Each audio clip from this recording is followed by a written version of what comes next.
If you are intelligent, then you know that freedom is inherent, cause it's evident. It doesn't come from government, it don't come from the president, it comes from the creator of all universal elements. Some people say it's God-given, others say it's heaven-sent. No matter what you call it, natural law sets the precedent.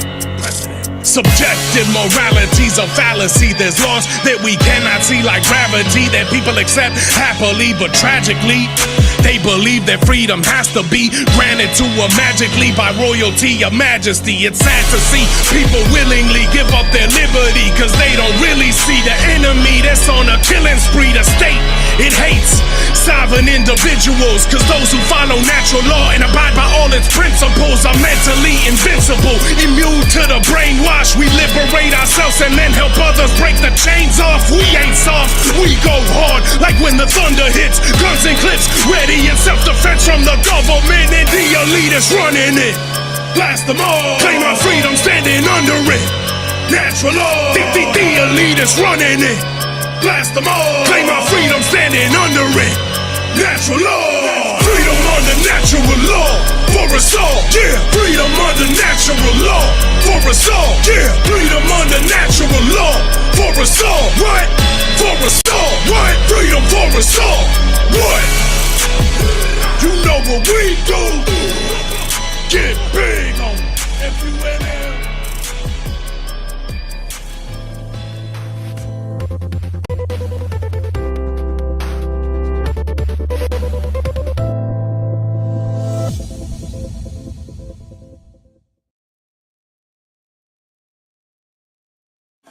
It's time to rise. It's time to rise. Time to rise.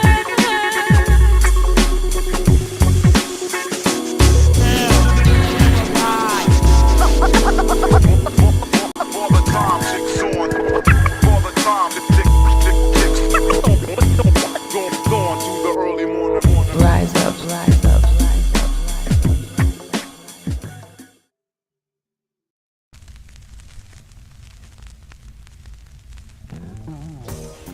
Bonjour à tous. Désolé, ce week-end-là est réservé pour une conférence très spéciale. Et on va parler de la loi naturelle quand même. Vous connaissez bien ça, hein? La loi cosmique, universelle, la loi naturelle. Et quand on vit dans cet esprit, la vie est belle. Donc, oui, je suis ravi de participer et l'aider de l'organisation de cette conférence-là, qui est gérée par mes chers amis, en Californie, mais oui. Donc, préparez-vous et essayez de donner assez de temps que vous pouvez pour regarder les profs, les présentateurs et les musiciens. Tout va aller bien.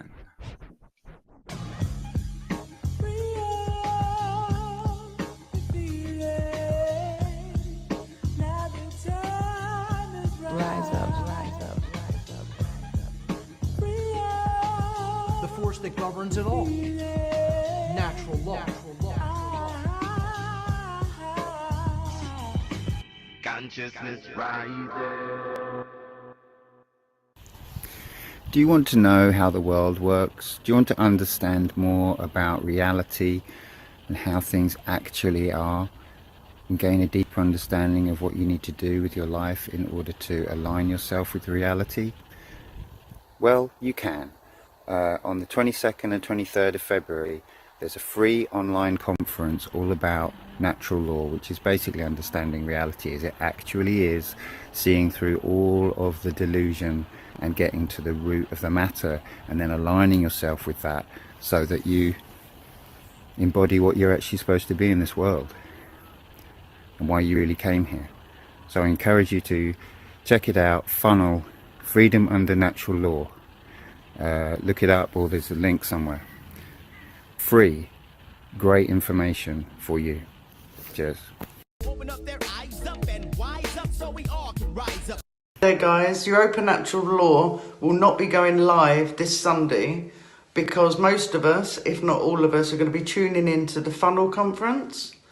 If we go over the mantra that Nemo expresses every week on the Europa Natural Law show, which is dedicated to healing the madness, sadness and badness plaguing our beautiful, bountiful world, what the Funl conference and all the content creators that have come together are going to be speaking about really does complement and I feel holds the keys to sustaining all that healing.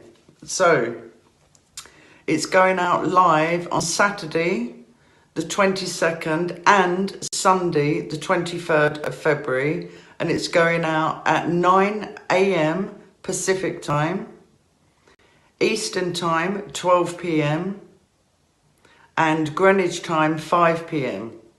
So those of you that can't watch it live, you can actually go to their website, which is freedomundernaturallaw.com, and there's links to Facebook, Twitter, Odyssey, and what's the other one? Twitch. So I'm sure on all those channels you can catch up later and watch it in your own time.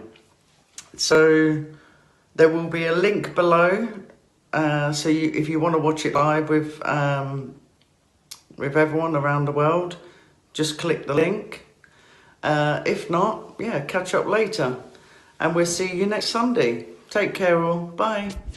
All the elders and the youth, it's time to expose the lies and uplift the truth. Come on. Know the state of the world.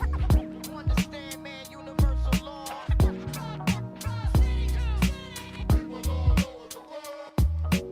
Hi, I'm Drea. I'm from the UK. I'm really looking forward to the Freedom Under Natural Law online conference starting Saturday the 22nd of February at 9 AM Pacific time. Don't know what time that is UK time. And going on through to Sunday. And I just want to say that it's almost certainly not about what you think it's about. It's freedom is a word that tragically has been co-opted. Truth seeking is a word tragically co-opted by the state to cause more division. And please come and check out what natural law actually is. It transcends all political viewpoints. It transcends all religions. And it is the path for all of our liberation and an opportunity for us to live in true freedom. Freedom Under Natural Law 4 is coming at us this weekend, 22nd, 23rd. It's going to be an explosive weekend full of incredible presentations by top-notch presenters in the natural law community. It's for everyone to join for free, and we're all expecting you there. Everyone from Europa Natural Law is going to be tuning in, and who knows, there might even be a few surprises. So join us, Freedom Under Natural Law on YouTube.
Rise up, rise up, rise up, rise up.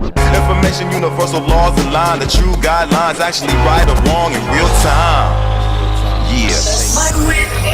I rise to the occasion and help wake the nations. Change come with a swiftness to help shift us all back into natural law. With earth as my witness, I rise to the occasion and help wake the nations. Change come with a swiftness to heal and evolve. Freedom and justice for all. Protected by universal law, still intact. Are you inspired by some spirituality you heard? Let's have a conversation about the constellations, about sound and light and matter and vibrations. Well, I'm seeing the clear eyes, visualize the rise of the conscious.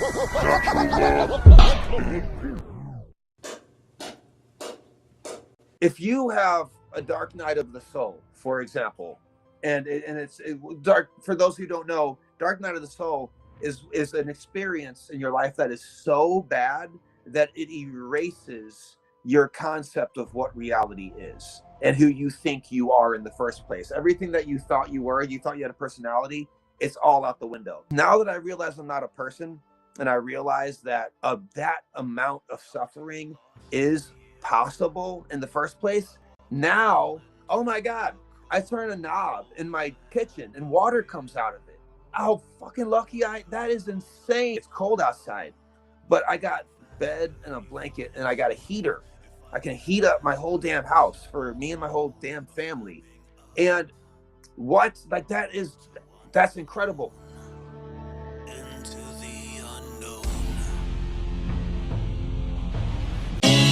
If you are intelligent, then you know that freedom is inherent, cause it's evident. It doesn't come from government, it don't come from the president, it comes from the creator of all universal elements. Some people say it's God-given, others say it's heaven sent. No matter what you call it, natural law sets the precedent.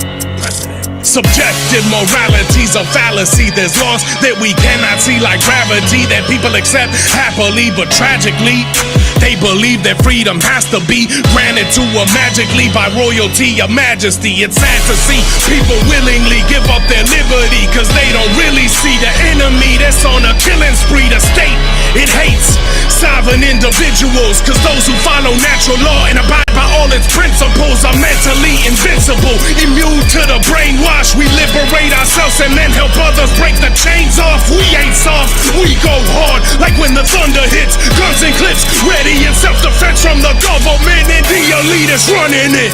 Blast them all, claim our freedom standing under it. Natural law, the elitists running it.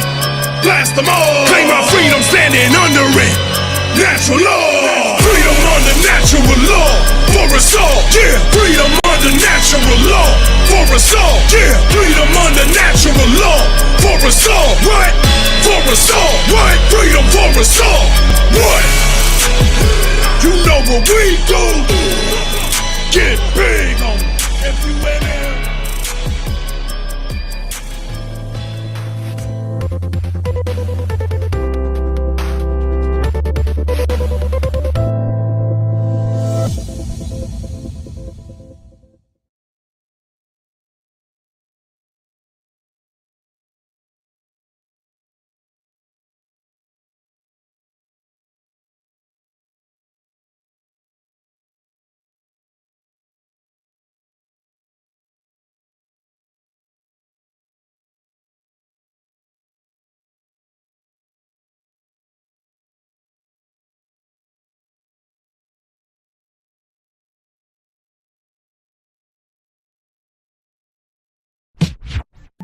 Inspiration, break free, it's taking over me. Break free, inspiration, break free, it's taking over me. Inspiration, break free, it's taking over me. Break free, break free.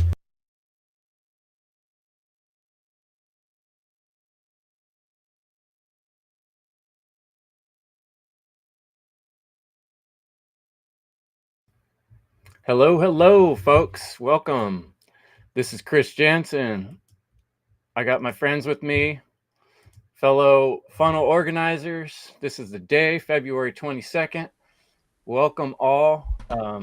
We're coming before you today to talk about the most important thing about life, on this planet, and that is natural law and working towards freedom with the understanding of natural law. And every presenter and every song we're playing today are all on this topic. We think it's the most important topic to share with humanity and the legacy we want to leave behind. So glad to be here, and so glad to be able to introduce Will Keller, Derek Bartoluccelli, and Leslie Powers. Why don't you guys say hi? I'll start it off with Will. Thanks for coming. Welcome, everyone. Thanks, Chris, and the other organizers and all the viewers. Funl 4. It's crazy that this is, we've already made it to 4. It's been a great progression and experience, and I'm just thrilled when we jump these conferences off. So I'm looking forward to the presentations, the information, the engagement, and let's go. Yeah, I've been excited about this for a while, and it's here, and I can't even believe it. All of a sudden, it just came up really fast. So, buckle your seatbelts, get ready for a really exciting couple of days. The speakers are going to be marvelous. The topics are fire, really profound, important information. It will be really a legacy that we're leaving for the future as well. And the replays will be up on our website and YouTube channel and other channels as well. So if you miss anything, please come back, share this with your friends. It's a great event. Yeah, cheers. Thank you. And such a pleasure and honor to be here with you fine folks. And I was excited from learning about this kind of firsthand, hanging out with Leslie and Chris back in November. And it's just a cool, conscious camaraderie that's coming together. And just with what you guys have organized over the past couple of years is just tremendous. And this is like the place to be. So I'm just happy to be here and pair the live stream wherever I can, broadcasting from France, and let's dance. Yeah. So thanks, folks. And we got people listening from all over the world. And, you saw some of our Europa friends introducing, and, I really appreciate the camaraderie that we get. And so if you're in the chat, pop in and make comments and let us know if you got any good questions for speakers, and we'll hold on to those towards the end of the day. We're going to do a roundtable, hopefully with any speakers that are available from today's presentations. And I want to remind people too that all these presentations were done from the heart, from love. No one got paid to do any of this work. Everybody's been working for hours and hours putting this stuff together, just to bring the truth to you and to the future generations. So share it with others, and check out freedomundernaturallaw.com, and you can see replays from the last 3. And also there's a spot to donate, and that will really help out, because this is all coming out of our own pocket to make this all happen to you. So without any more ado, let's move on to our first presentation. Our first presentation is Chris Nelson, and his presentation is called Truly Caring About Being Enslaved. Chris Nelson is a fantastic designer with his visuals, his graphics, and he's a teacher of natural law, the trivium, and the science of morality. His work on his website has hundreds of educational infographics, and that's integral to his presentations. You'll see that. He's a truth seeker and a content creator for evolveconsciousness.org and the One Great Work Network. And you can find his link by clicking on his image on freedomundernaturallaw.com. And if any of our crew have it handy, we'll put it in the link in the chat. And I'll put on a quick little countdown, and we'll get his presentation started. Thanks much, folks.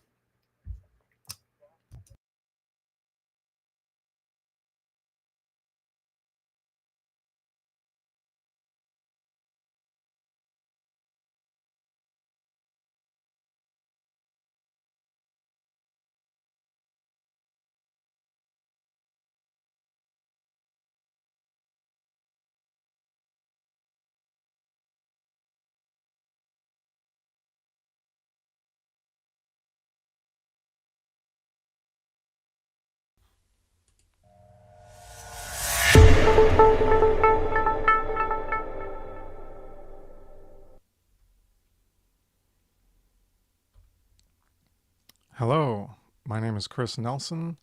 My site is evolveconsciousness.org. This is a presentation for Freedom Under Natural Law 4 conference Inspiring Care to Action.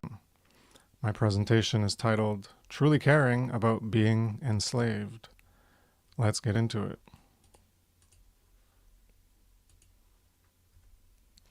Inspire. To breathe in. That's what it means etymologically. That is to take in, be enlivened, excited, stimulated, motivated by. By what? Many things. Anything that comes into our senses or we think of internally. Words, ideas, sounds, shapes, colors, actions, other people, etc. And there's two main, categorizations that we can live for and strive for by what we're motivated by what we're inspired by. And that's things that go into categorization of lower living or higher living. And lower living, that's to be stimulated, motivated, excited, enlivened by pleasure and pain, personal gain, survival, or even worse, domination, immorality. In contrast, we're motivated and stimulated, excited and enlivened by and take in the truth, morality, and true care, and have and even develop true care ourselves. And that's higher living.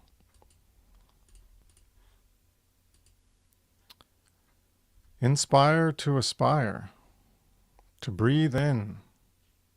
To breathe to or on. Inspire was to breathe in. Aspire is to breathe to or on. One's in, one's out. So aspire has the understanding of to desire strongly, to strive towards. Whereas inspire is you take in and you get enlivened, you get excited, stimulated, and motivated by it. Aspire is outward, you desire strongly and you strive towards it. So the root of both of them, one of the roots is spire. And spire is translated into spirit or breath, and that's associated with life, truth, good, right, morality, higher, truer potential or will. But spirit can also, and the breath, what we take in and what we aspire towards, what we desire and strive towards, can also be the opposite, the dark opposite, the spirit in which we do things. So be inspired by something and care enough to aspire towards actualizing what you took in. Ideally, greater potentials of aligning with truth, morality, good, right. That would be to live for something higher, at higher potential, and not the opposite or absence of, which would be the lower, to live for something lower, those lower things we take in and aspire towards. Inspiration and aspiration emphasize change, internal to external. Strive for the higher potential, morality, not the lower potential, like materialism, egotism, immorality. This is, not going to go into it, this is just to put in, related to like the color coding of all the colors you'll see in this slide. It's very colorful. And this is a presentation, you can look it up on my site, Spectrum of Living, and I go into this, all the aspects of the color coding that I use and the symbolism behind it as I relate it to colors, so you can check that out. Being a change agent through magic or sorcery. A magician in higher will or living, or sorcerer in lower will or living, can influence others in a particular way who breathe in the influence or way and potentially are inspired by it and aspire to it. One can care to change, become higher or lower, and care to carry forward that breath, that way, as part of their way of being and living. So when you use magic, you're a magician or sorcerer, you're a magician or a wizard. When you use sorcery, you're a sorcerer. The positive and negative connotations of aspiring towards that higher or lower potential. And the highest would be towards morality and the lowest would be towards immorality. Care. Care is the generative principle or creative force. Care is the fire within that powers how we create our individual and shared experience. Care is at the core of how the human world is created. What we care enough about is what we end up doing. We can care about right or wrong to do either, or care about neither and ignorantly do wrong. We can create a heaven or hell. People don't care enough about the evil in the world and ignore it, so it continues. Care is the generator of the quality of the world we create. This is another previous presentation I did. It's called Being and Becoming. You can look it up on my site, and this was just to put in how we can become the potentials of, on the left side, evil, falsity, immoral, harm, or on the right side, good, true, moral. So you can check into that and learn more about my presentation on being and becoming. Care to change what? Change is a difference between one state or condition to another. Caring enough is required to act to change a condition. Do you know what the current condition is? Slavery. You are enslaved. You need to care that you and others are enslaved. Then care to take on the responsibility to change that condition of slavery, or do nothing about your enslavement, let it continue, and remain in self-loathing. You need to become inspired by awakening the sacred feminine dynamic of true care or agape, to get involved. Aspire to end slavery, not to do nothing about it. Your enslavement. Is it not slavery for me to take 100% of the fruits of your labor under threat of greater violence if you don't allow it? Is taking 99%, 98%, or 1% not slavery? Is it not slavery to deny you the right to perform rightful actions under threat of greater violence if you don't obey? Taxation, licensure, and prohibition are making claims of ownership upon you. They demonstrate the condition of enslavement where we are living. They demonstrate the condition of enslavement we are living in from our deluded collective acceptance and support of the legitimacy of authority to control and be rulers of others. So you can look more into understanding this in my presentation, Natural Law, The Science of Morality, Part 2, Slavery.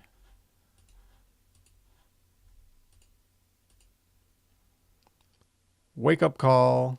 The world doesn't function the way most people think it does. There is a concerted effort to increase the control over your life, restricting your freedom, denying your natural rights.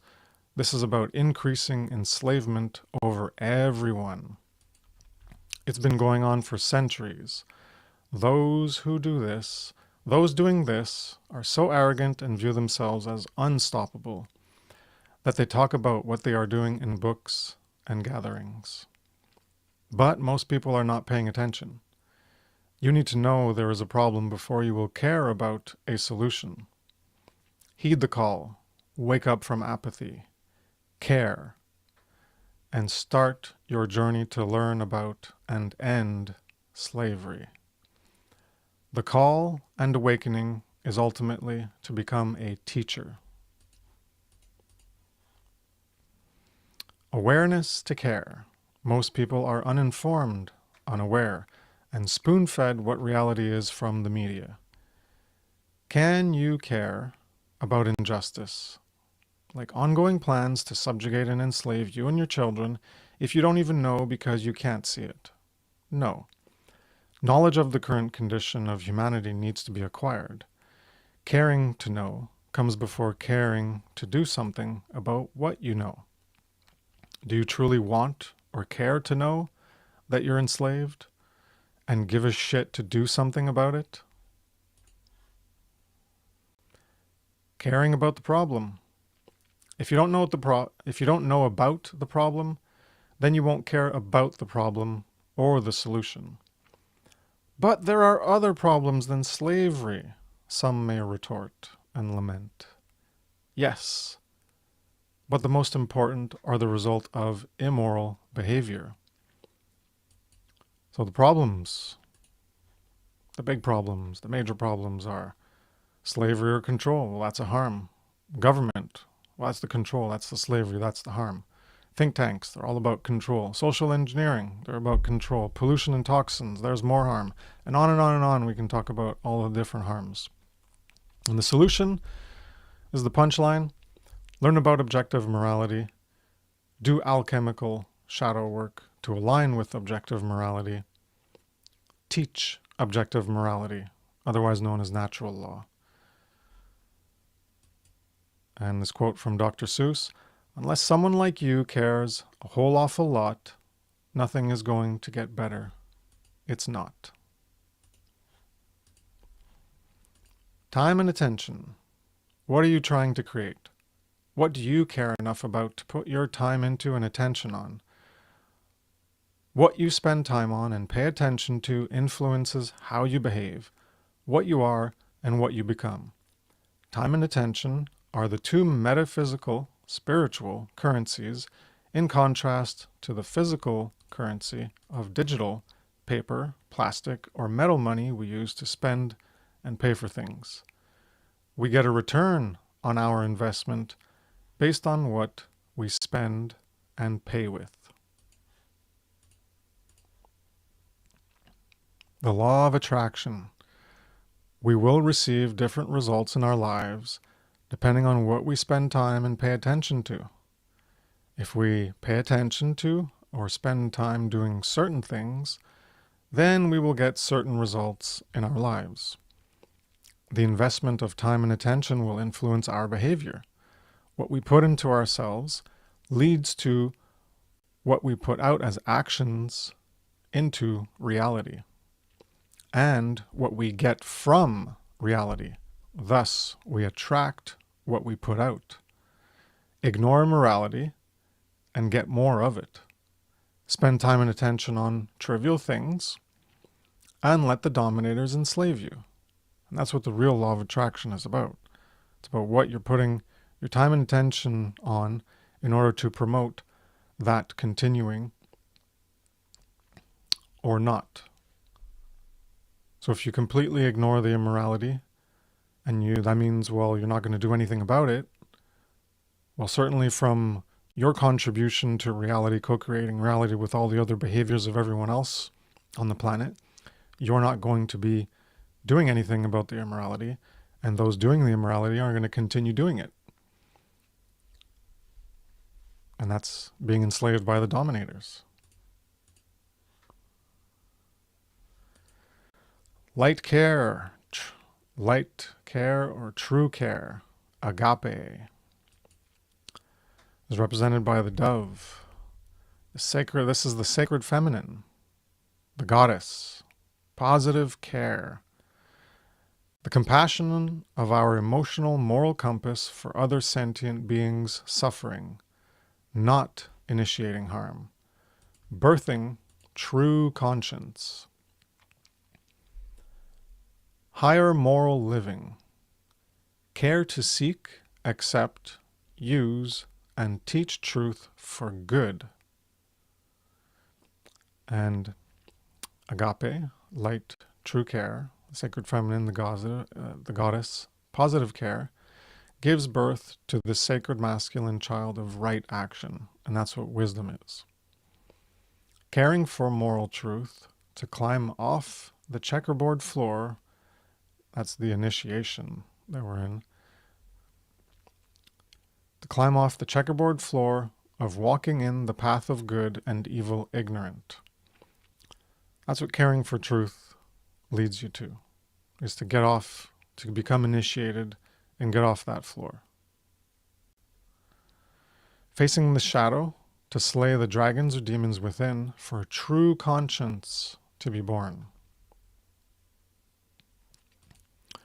And true conscience is the knowledge of objective morality, the definitive knowledge of what is right and wrong objectively. You can check out my presentations on natural law, the science of morality, especially part 4, morality specifically, to learn more about that. Dark and false care. This is symbolized by the owl because it's a predator and it goes out at night. I contrast with the dove and the light. Well, the owl is darkness and predation.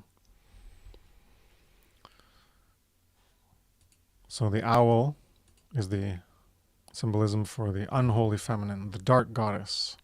Negative care instead of positive care.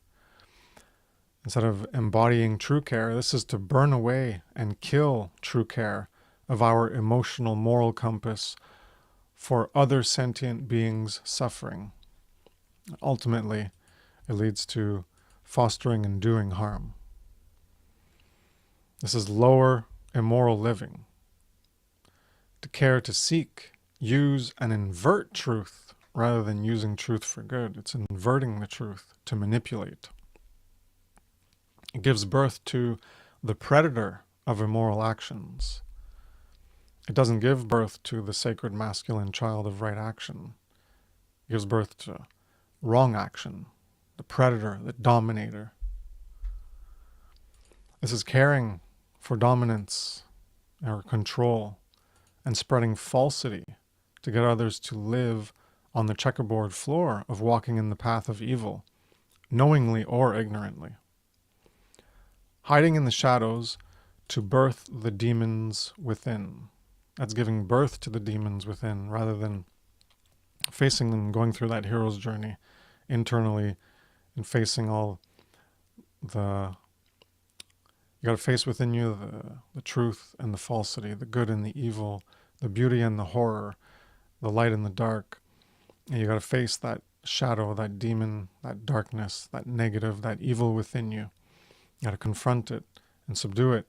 That's what all the symbolism of slaying the dragon and standing on the dragon or the serpent. But when you have dark false care, well, that's not what you're doing. Is you're letting those demons in. You're becoming one with them. That's what you're birthing, that predator, that demon, those monsters within. And you're promoting, instead of trying to get off the checkerboard floor and getting people to not walk on the checkerboard floor, you're also doing that, and you're choosing the dark path. You're choosing the dark square. And you're getting others, you're spreading falsity and you're manipulating. You're trying to control people's perception so that they walk in the path of evil because they don't even know that they're doing evil.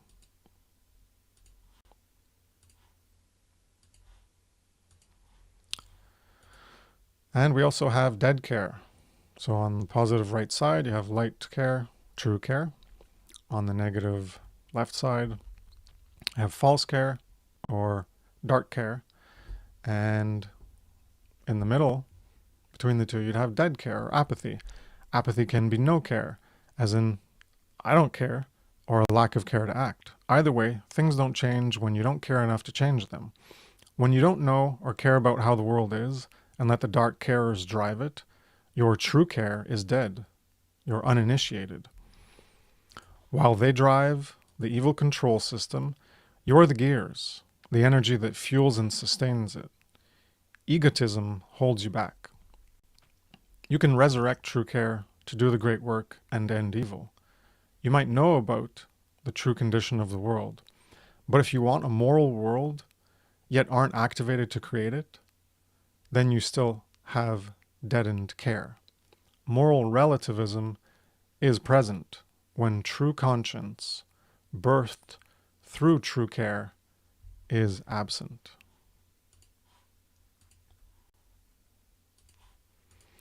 The dead. Apathy for truth is symbolic of being dead, asleep, or unawakened, which is being unconscious and inactive in life. One is dead in the coffin, grave, or tomb, unconscious to moral truth and its importance in life. Not being consciously aware of the importance of caring for truth and acting in alignment with truth. Not to care about what is happening in the world, nor having the intelligence courage, and will to change it. And that can be for positive or evil. Positive or negative, good or evil. To have the care, intelligence, courage, and will.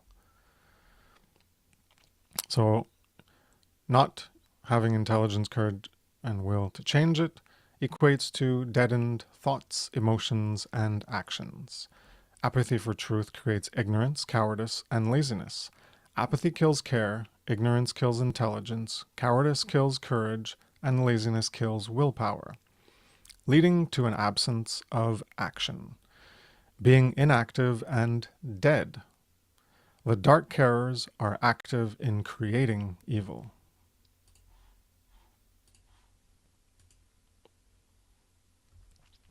Resurrect true care. The dead symbolism is used to express the unrealized and unactualized potential to care for, seek, embrace, embody, and live aligned to moral truth. This is the way or the path.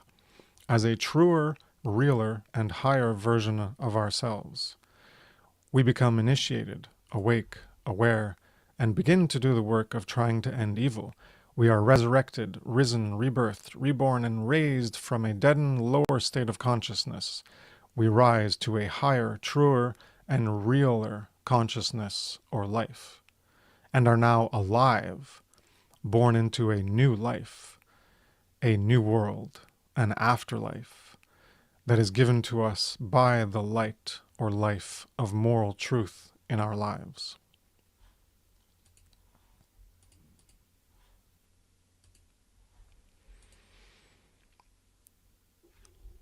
So as I mentioned, light or true care on top in one polarity, and the opposite is dark false care on the bottom, and in the middle you have apathy, where you're in the coffin, unbegun, dead, uninitiated. Because the dark and false carers,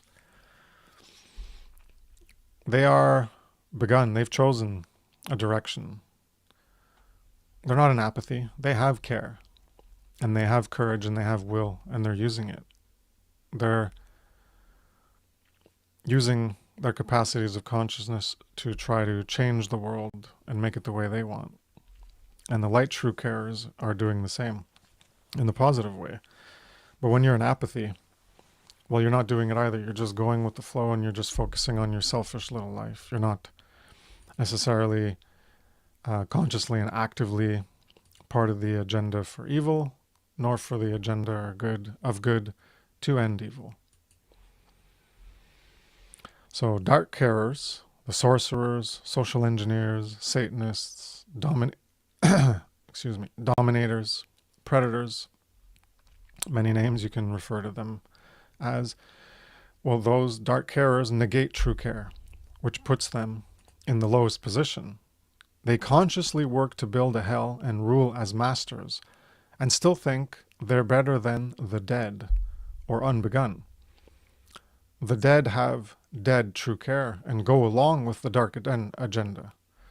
The light carers, magicians, wizards, you can use other names as well, affirm true care and work to stop evil, slavery, or immorality. To end the dark reign of evil, more people need to rise from the darkness into the light of moral truth.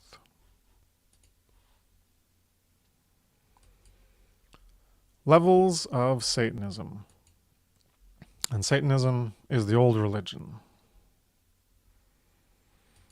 Say maybe before there were organized religions, there were always those who are on the dark path towards creating evil.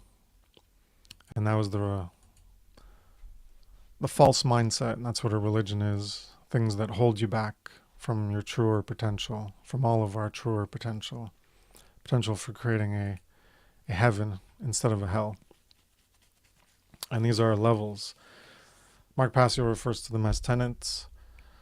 I chose to refer to them as levels because the way I look at it is you can go up in the levels, and when you're at the higher levels, well, those are, you have the lower levels as part of the higher levels. But you can have the lower levels without getting to the higher levels, and it's still a form of Satanism. So it doesn't mean that you have to have all four to have the mindset of Satanism. You can have any of the levels and the subsequent ones before them which lead to those higher levels. So the first level is egotism or selfishness, service to self as the highest goal. And that's me thinking. How does it relate to you? What can you gain from it? How does it promote your survival? And in the end, you end up having apathy for larger suffering. And larger, I mean things beyond yourself, your family, people close to you, your friends. You know, you'll care for them if they suffer. But beyond that, well, you don't care about larger suffering or on suffering on a larger scale that's happening to more people or larger people, in terms of contrasting to like what's just happening to you that personally affects you because you know them personally in your life. So you don't really care about the suffering in the world, the immorality going on. You're not concerned with it because it doesn't directly affect you. Second level is moral relativism. Right and wrong are what humans decide they are. And it's changing. It's contradictory. So egotism and selfishness will lead to moral relativism. Most people have egotism and selfishness, and they probably also have moral relativism. Most people do. Because they think right and wrong is what they decide or what humans overall decide. And that means we don't have rights. Because if you think that right and wrong come from humans, that means rights come from humans, and that means rights can be taken away by humans. Third level is social Darwinism. The most powerful, rich, dominant, etc., the most cruel, should be the rulers and masters of humanity. And because you get to make things up, and you just focus on how it affects you and what you can gain from it, well, then you're going to say, well, because you're in that powerful position, you get to decide what happens to people. And that invariably leads to eugenics, or more accurately called dysgenics as a negative form. Eugenics is trying to promote the good, and dysgenics is promoting bad, evil. So those masters of social Darwinism, well, they decide who lives or who dies. The Satanism of egotism. Most people are their own enemies or opposers, because that's what Satan means. In the Old Testament, the Hebrew word for Satan was shaitan, and that means opposer or adversary. So most people are their own enemies, they're opposers regarding slavery due to the mindset of egotism as Satanism. That would be the first level of Satanism. They only care if something is benefiting or harming them. If they benefit, then they don't really care about the cost to others. That's the game of politics. Vote to get what you want by stealing from others. That's what taxes are. Or foreign resources. Yeah, we want those resources. Or you support what your government does and you vote and they go steal resources and you're totally fine with it. So when you're in this mindset, well, the people, they don't see their own enslavement by their own hands. They're participating in it, the game of politics. As long as they gain from it, that's why they want to vote for one guy over the other, or woman, because they're going to gain. They see that they're going to gain more as opposed to, so they're going to vote for the lesser evil in their mindset, the lesser evil. And they don't see the enslavement they're creating by their own hands. That's why they're their own worst enemies. They're opposers for themselves. They have the opposition, the force of opposition, the adversarial force within them. And ultimately what they're doing is they're promoting authority. They support authority. They want authority. So we are enslaved by authority. Yet most people don't know or even care enough to act to end it. Most people just want to live their lives, not be bothered with the responsibility to end their own enslavement, or even hear that they're enslaved. They're conditioned to accept the inversion of truth, their slavery, and not care about evil, let alone ending evil. They're formed into de facto Satanists, sacrificing true care to focus on their own selfish lives. The personal, increased enslavement of COVID ignited the spark of true care in some, and we saw a lot of that. People started to care more. They started to rise from that coffin, right? That symbolism of the tarot card that you saw. They were rising out of the coffin. They started to care. But the flame within them, that flame of care, soon died out in most when the measures were lifted, because that level of increased negative that affected them personally in their lives, well, that went away. So things went back to the way they were, and they were totally fine with it at that point, because things were okay again. So they went back into the coffin. It's time for natural law. Time is one of the most important aspects of our lives. Rich or poor, we have it to spend all of our lives. Spend it on trivial things and get trivial results in life. On getting money, power, running from the self, from your shadow in you, running from your shadow, from the demons inside. Or face the self or shadow in the pursuit of higher principles. When you put your time and attention on moral truth, then moral truth influences your behavior, becomes part of who you are, and radiates from the expression of your actions. It's time to pay attention and learn what natural law is, understand it, then teach it. Rights. A right is an action that doesn't inherently initiate harm to another sentient being. Initiating harm is theft of rightful property. Property is based in ownership. The default ownership of a sentient being is their body and their will. Self-ownership. That's what self-ownership is. Other rightful property is acquired by mixing labor with natural resources, which is called original appropriation, or voluntary exchange. That's how you can acquire other rightful property.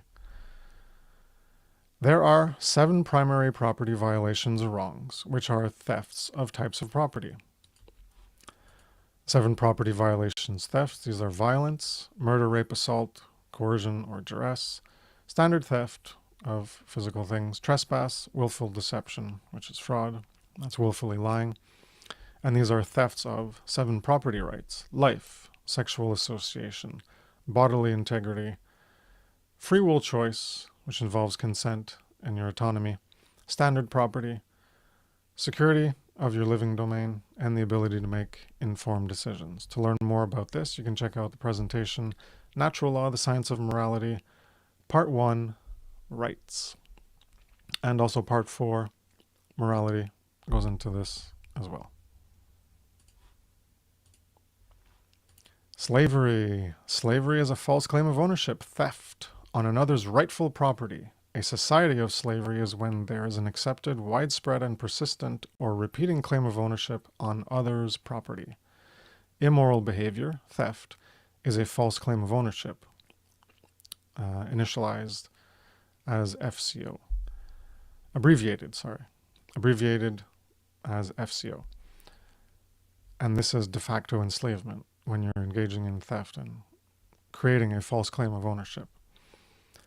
Taking property from someone who initiated no harm, they were being nonviolent, is taking their freedom, which is creating slavery.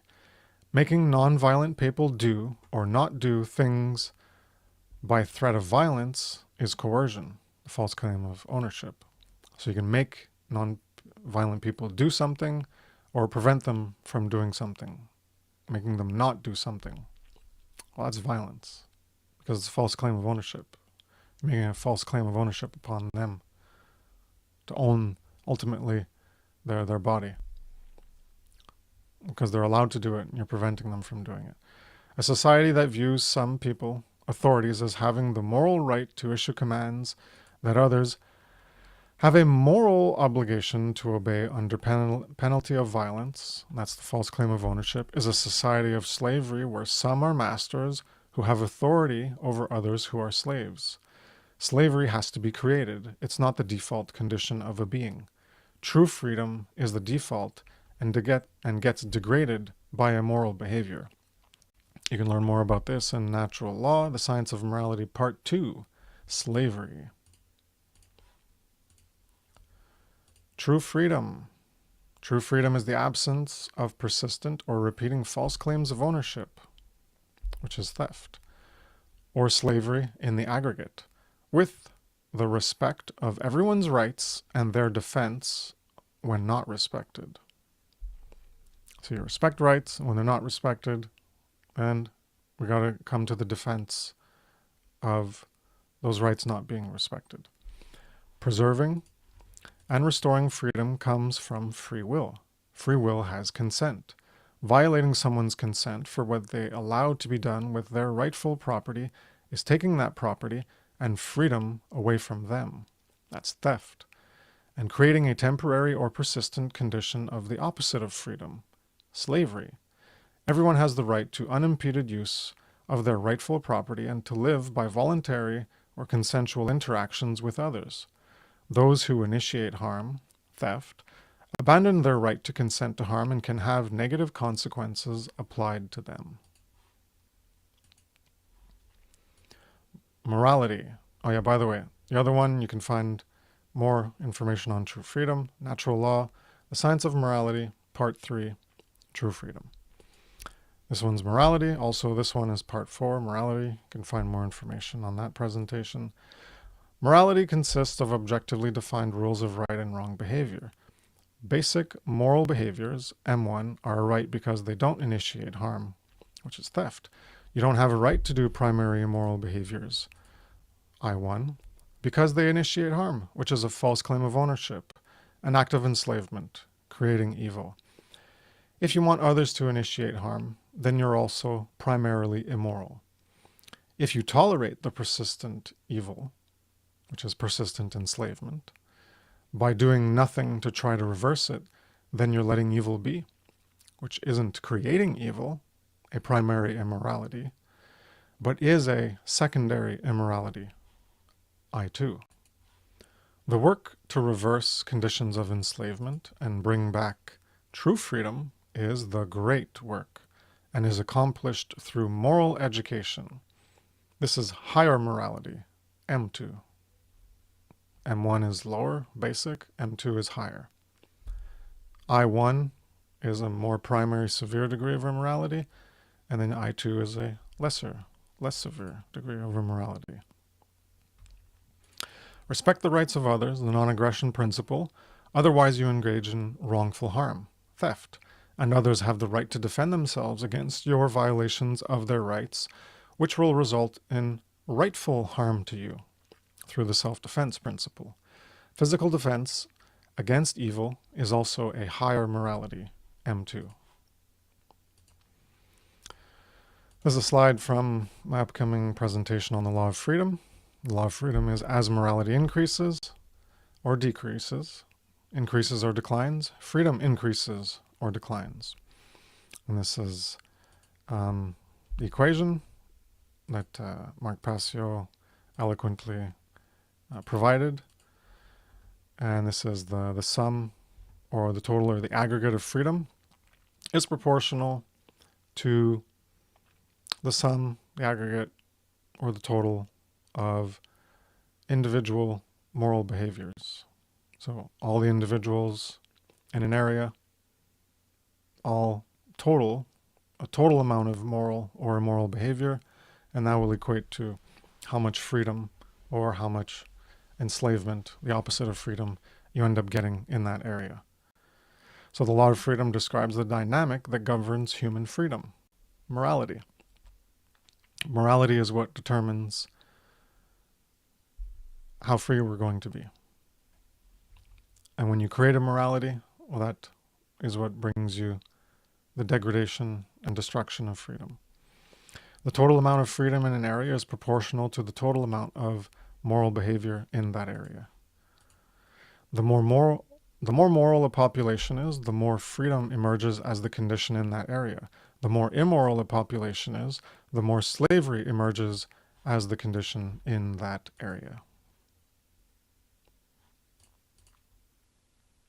Slavery and freedom. Slavery is the opposite of freedom.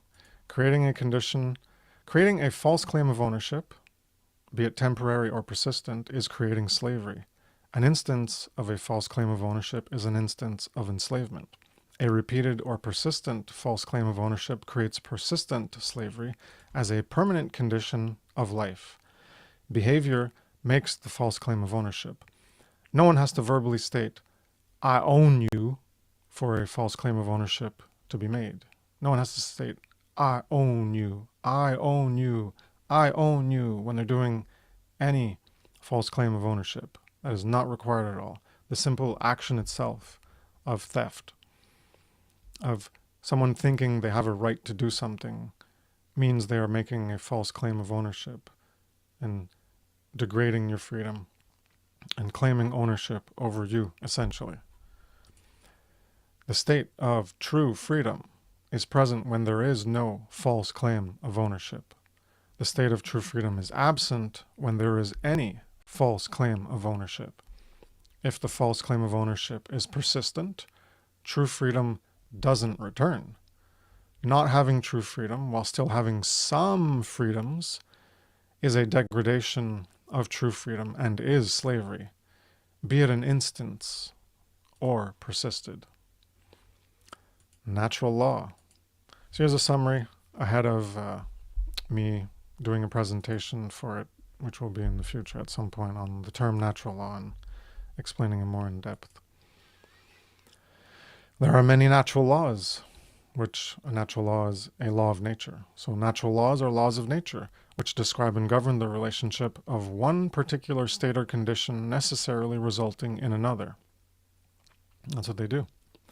They at least describe, and you can also look at them as governing, because without them being present,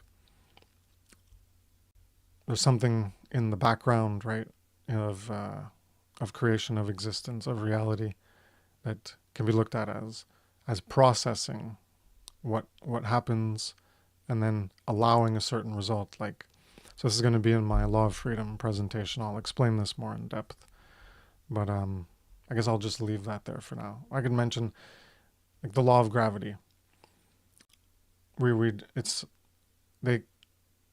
You observe things in reality, and you notice that there's this thing called gravity. We call it gravity. You jump up and you fall down, and then people have analyzed that further and developed a formula, an equation in science to determine the force of gravity based on a mass times another mass divided by the distance between those two masses squared, and also times the gravitational constant. That'll give you the force of gravity. So it's describing something, but it's describing the relationship of things as they interact. Is there something in the background that's doing the processing? So when you jump up, it's processing the things in reality that we call laws. They're there, and because they're there, you fall down. That's one way of looking at it. So in that sense, it's governing. Anyways, I'll go more into that, just mentioning it here as a little clarification on describing and governing. So natural laws are immutable, inviolable, and invariable in how they function. They are inherent aspects of existence, which means they aren't created by humans. The term natural law deals with laws of nature, so natural law in capitals. The term natural law in capitals deals with laws of nature regarding human behavior, like the law of freedom. That is a law of nature, and it's part of an overall aspect of natural law in capitals when it's regarding human behavior. This also consists of morality. This natural law in capitals consists of morality or moral law as rules of conduct, as opposed to the legal laws humans create. Moral law is not a law of nature because it's not immutable, inviolable, and invariable. Well, it's not immutable and inviolable. Because there's a choice. You can choose to violate morality. So it's not invariable because what is morally right is not invariable, but it can be violated and it is immutable. So because it's not inviolable, it's not one of the laws of nature like gravity. You can't violate gravity. You can't violate the other laws of nature. So because it is violable, because you can choose to go against moral law, well, you're still going to be operating within the law of freedom, and you're going to get the results of choosing to go against that component of the law of freedom. So either choice is operating within the law of freedom to produce results in consequence. So it's just a distinction that law of freedom is part of natural law, and within the law of freedom is moral law. But the moral law is not a law of nature because it's not inviolable like all other laws of nature are. But it's still immutable. You can't change moral law. And it's invariable. It doesn't change based on person or location or preferences or whims. Rise, humanity, rise. Good and evil is created in the world. The dark workers are progressively reshaping the world into their image of ruling a hell. Most people have inactive true care and go along with their agenda. They build a world that enslaves them by keeping their near infinite potential to build a heaven locked in a coffin. They must rise out of apathy, out of complacency about the current condition of slavery or evil. Awaken the sleeper within. Awaken the sleeper within, the sleeping potential that is there and is waiting to be actualized, and join the forces of light to build a moral world through moral education. Quantum change, changing the overall condition of a group, is like moving a huge object. One person can't do it alone, neither can a few. It takes a large quantity, a majority, to move in a certain direction, to move in a certain direction for the way of the group to follow. If the majority moves in the direction of slavery, well, that's what we get. To get a majority to instead move in the direction of true freedom, they need to be convinced to stop going in the direction of slavery and go another way, to walk another path. That's what the arduous great work is, getting people to care that they support slavery and care to put an end to it instead. Enlarging compassion. Become a bigger circle. Widen your circle of identification and compassion for the suffering of others. This means having agape, the wider form of love, the true care of moral concern for others. This is not just caring for yourself and those around you while you let evil be. Agape love is the law as a base for developing higher will to propel action. The law of freedom functions with all, with true freedom for all who align with moral law. Everyone is going to the same future place or condition with you if you want to truly be free. So if you don't want to truly be free, well, I guess you don't care about moral education then. But if you do want to truly be free, well, then everyone's coming with you or you're not going there. So that's why moral education is required, because you're not going to get there on your own. Moral education. Humans are programmable beings. We're changeable beings. We're mutable beings. We're not fixed. We're not fixed beings. The resulting quality of the being is formed by the information taken in throughout life.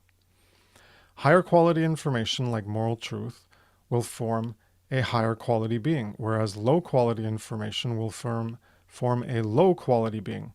Moral embodiment is the main factor for determining the quality of life of a society, as its failure creates immorality, which is detrimental to life.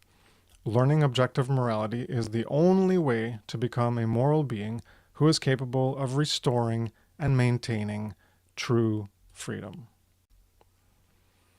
Motivating action. We're letting our potential go to waste. Of all the near infinite things we can do, the potential greatness, this is what we're choosing out of apathy, ignorance, fear, cowardice, and laziness. A system of control or enslavement. Knowing that the condition is slavery, you should be motivated to do something about it. Motivated by the incentive to get what you want, true freedom. Teaching moral truth needs to be done. Learn to truly care and get off your ass. Stop being black-pilled, hopeless, or fearful as an excuse to do nothing. A second birth or resurrection to care more doesn't mean you care enough, right? Getting out of that coffin initially, like I mentioned about COVID, people got out of that coffin, but they went back in. And some people can still be out of it, they can still be learning. But that doesn't mean you care enough. You can still have apathy, being partly dead inside, which is keeping you inactive. Because if you're not active and doing the great work, well, that means you don't care enough. So that means you still have some level of apathy. Carry the light. Carry the lantern light to seek, find, and learn natural law, and pass the light on to others so that they can carry it, find the path of morality, and repeat the process for us to co-create true freedom. This great work of influencing others to align with moral truth is to be a broken record of repeating moral truth and why or how to align to it, to enlarge the voice of truth for others to potentially come into contact with it.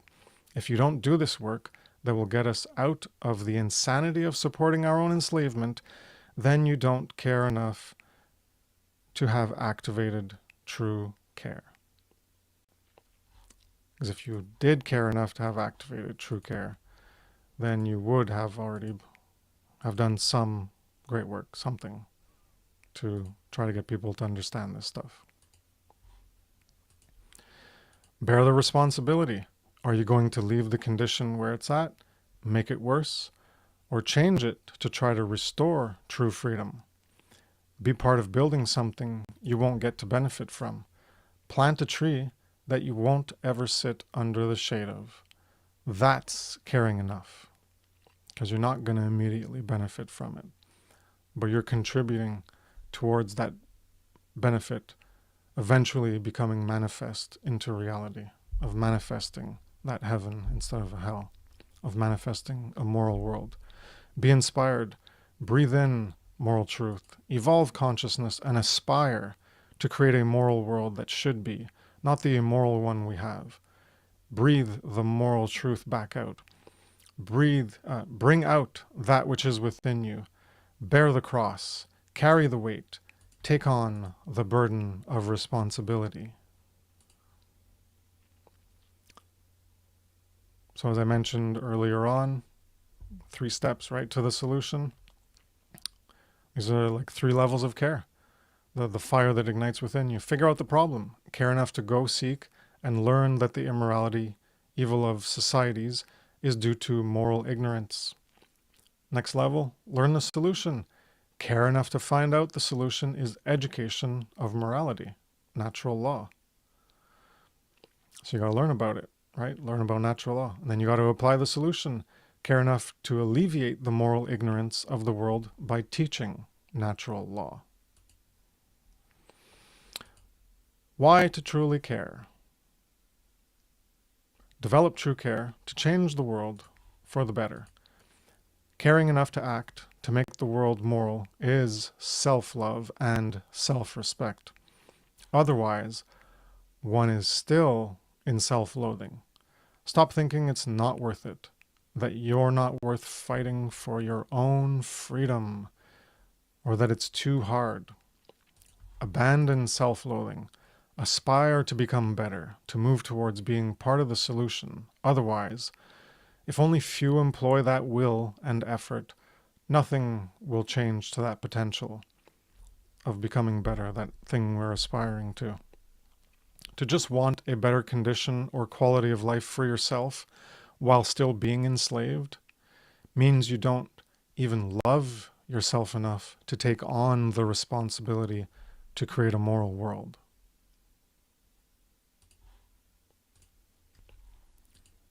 Ultimately, you got to truly care about you, right? Even if you feel alone, standing at the edge of a cliff, aspire to higher morality, influence others to be more moral, develop the courage to stand for what's right, good, and true. Courage comes from cor, the Latin cor, which is also the root for heart, because in French it's car, and car comes from core, and that's the core, the center, or the middle. That's why the heart was called the car in French, le car. It's the core because it's at when you look at all of your body together, everything together. Well, the center is somewhere around your chest, right? So the heart might not be exactly in the center, but it's pretty close. So that's why the etymology deals with that.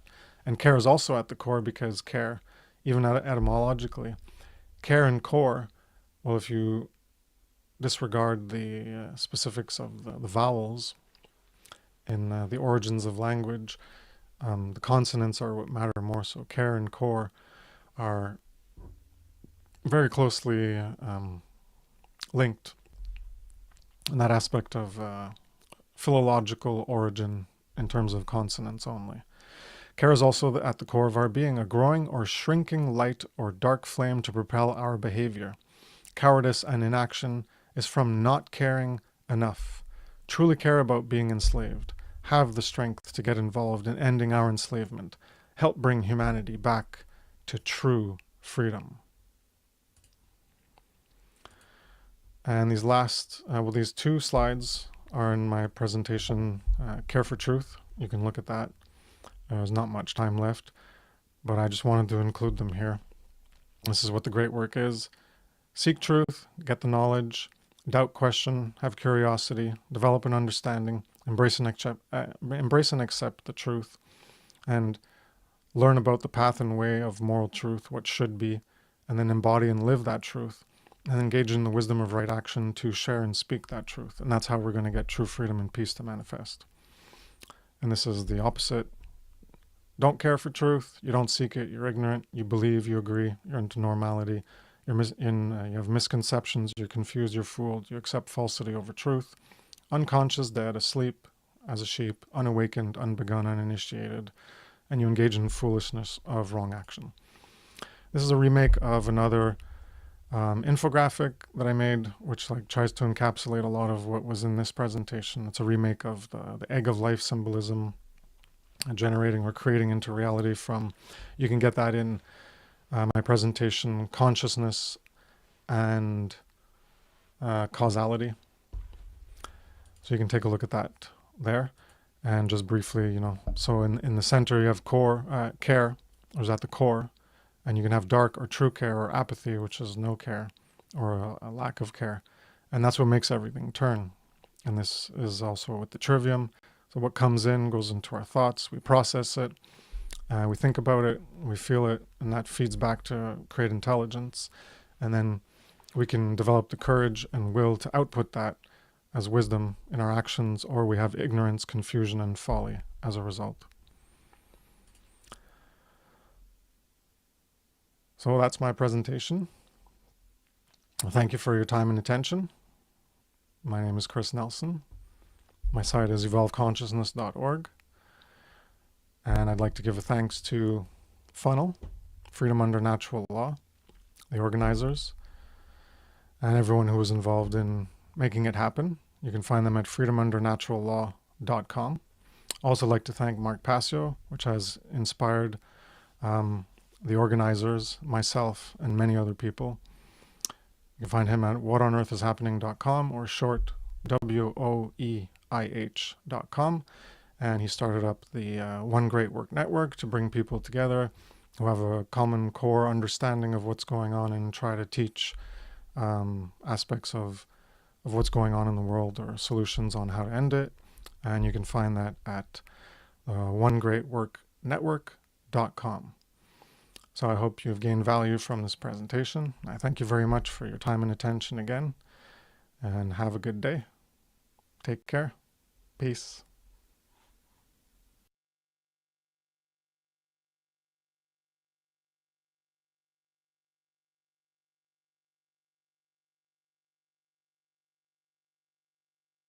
So, natural law is a set of universal, inherent, objective, non-man-made, eternal, and immutable conditions which govern the consequences of behavior of beings with the capacity for understanding the difference between harmful and non-harmful behavior. We're talking about conscience. Fantastic definition. Natural law. The definitive knowledge between the difference between right and wrong. We really covered this extensively in the section where we covered natural law as what needs to be the ultimate foundation for enacting any solution in the world. You know, until we understand that knowledge, we really shouldn't be doing many actions at all. We should really be reserving our action until we really understand that with natural law. Natural law. In relationship to other people in the world, their actions will be in harmony with natural law. Natural law. We should really be reserving our action until we really understand that. That's why natural law should be the ultimate foundation for enacting any solution in the world. Natural law, universal, inherent, objective, non-man-made, eternal, and immutable conditions which govern natural law.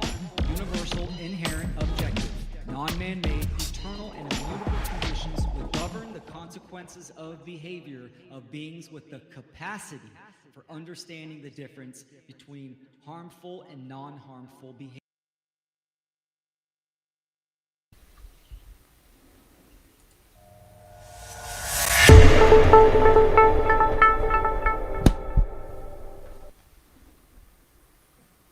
Welcome, everyone. There we go. The first presentation of the Funl 4 conference. Chris Nelson from evolveconsciousness.com. I mean, he's been around for a while, so he knows his stuff, the aesthetics, the quality, the message. What a excellent presentation to jump off the conference. So well done, Chris. Appreciate you, man. Yeah, that was fantastic. Yeah, absolutely. Leslie, you're muted. It's my bad. I got you muted. Go ahead. Sorry about that. Yeah, he lays a great foundation. I mean, that's a perfect way to kick off this conference with the clarity and succinctness, of these concepts of natural law and the foundation of care, where without care, we really don't have hope for change. We need to care from our hearts to do something about the wrongdoings in this world, so it can wake us up from our sleep, and care is what can keep us going. And so we just need to recognize that even a small seed of evil is evil and needs to be addressed, needs to be weeded so that it doesn't take over the garden, which it is already happening. It's happened. So we need to do some weeding. That's right. That was the intention of the theme of the Funl 4 conference, care to action, right? Because like you said, Leslie, you have to care first and then take action. Even the symbolism on the graphic that Chris made, fantastic graphic of the woman standing in the wind and staring at the sun, right? With her arms open, the woman representing care. And even in some cultures, wind itself represented natural law, right? The unseen realm, the unseen forces, the sun being an active principle representing action as well. So it's all encompassing right there. And that seed of care, your intention, your aim, your marker, your goal, what is that?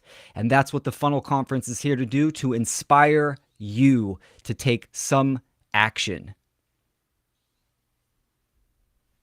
And there's so many actions to take. Folks watching right now, you can share this stream. Think of people that this information is not right at the tip of their mind, and send them a link.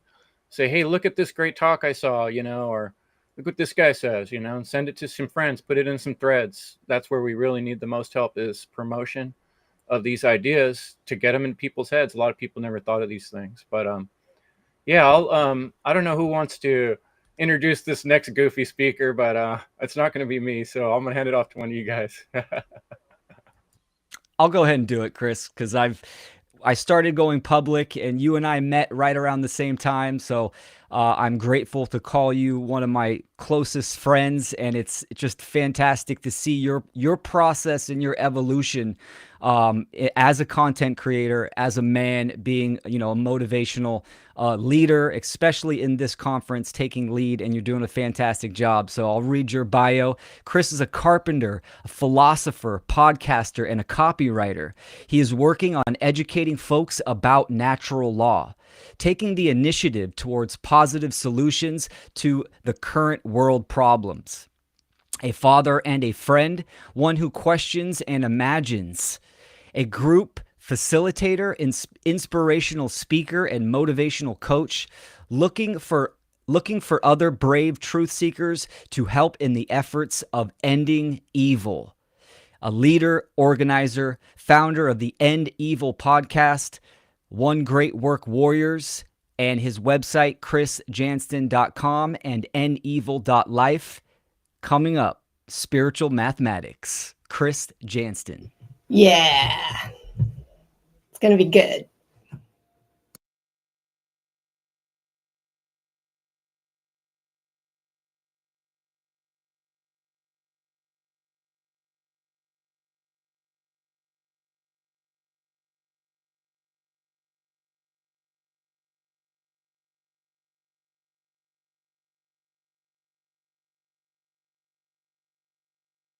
Once upon a time, in a quiet valley of West Virginia, two men named Jack Goldberg and Adam Silverton each bought a piece of land. Though they had never met before, their properties shared a boundary, and at the very center stood an old but sturdy cabin. Jack and Adam both had the same dream: to settle down, to start a family, and work the land. They each married, built their homes, and watched their children grow. But as their families expanded, so did their need for space. Their cabin, sitting squarely on the border, became a point of contention. Each man believed the cabin should belong to him. Jack argued it was closer to his best grazing fields. Adam insisted it was better suited for his growing storage needs. At first, they tried to be civil, but resentment grew. A cold rivalry set in. Their sons, once playmates, began to mimic their father's bitterness. They quarreled over who had the right to use the cabin, until one day, their fighting turned violent. Adam's son, Jackson, was badly injured. From that moment on, the two families became bitter enemies. The feud escalated over the years. Harsh words became threats, threats became brawls, and brawls turned into bloodshed. More family members were drawn into the conflict. The cabin, once a simple wooden structure, became a symbol of their hatred for one another. On Jackson's 19th birthday, terrible tragedy struck. A fight turned deadly, and Adam's eldest son was killed. Grief and vengeance consumed both families. Their dispute over the cabin transformed into an all-out war. They gathered their allies, wielded knives and guns, and battled without end. The valley became a battleground soaked in sorrow, all because of a claim to a cabin neither man had built. Then, one fateful winter night, a blizzard swept through the valley. Both families clashed in the freezing snow. The battle was brutal. By dawn, nearly everyone lay dead or too wounded to fight. The only two left standing were Jack and Adam. Then the fire started. First, Adam's house caught flame. The wind carried the embers to Jack's barn, then his home. The inferno spread without mercy, consuming everything in its path. As the two men stood watching their life's work turn to ash, the cruel truth settled in. Their land was ruined, their families were nearly gone, and the cabin, their precious cabin, was nothing more than cinders in the snow. With nowhere to go and the storm still raging, Jack and Adam had only each other. Huddling together for warmth, they stripped off their pride, their grudges, and their illusions. Side by side, they held on through the long frozen night. In the silence, they finally understood. The cabin had never mattered. Their hatred had cost them everything. The moral of the story: we humans often lose sight of what is truly important. We chased after possessions, power, and pride, forgetting that in the end, none of it will matter. What will matter is our choices, our ability to love, to forgive, and to see beyond material illusions. Do the math. Spirituality does matter. 10 minus 8 leaves 2. Your choices are of utmost importance. Hello, friends. My name is Chris Jansen. Check out my work at endevil.life, and welcome to the Funl 4 conference, Humanity Rising. This is my special presentation titled Spiritual Mathematics. Today, I hope you can view this presentation as the juror and the judge. You decide which things make sense to you. It's going to be up to you to discern and decide how to put these pieces together of this puzzle that I'm going to present for you today. I will present exhibits. I've tried to create a path of reason, a path of understanding for you to follow, but it's up to you to decide how to put these pieces together in the following days, weeks, and moments after you watch this presentation. I challenge you to try to be objective. That is one of the most important and crucial aspects of this presentation is objectivity. And what this requires is building a bridge between what we've known previously or what we've understood previously and working towards new realizations or new horizons. There's always an aspect of the unknown. And that is crossing over the current moment, which is the current of water flowing beneath this bridge, the thoughts, ideas, and information that is currently moving and is never staying exactly the same if we are indeed travelers on this road of knowledge. You be the judge, you be the jury of what's right and wrong. That is the end message of all this. Working towards freedom, understanding natural law is recognizing that we are all conscious beings connected to source.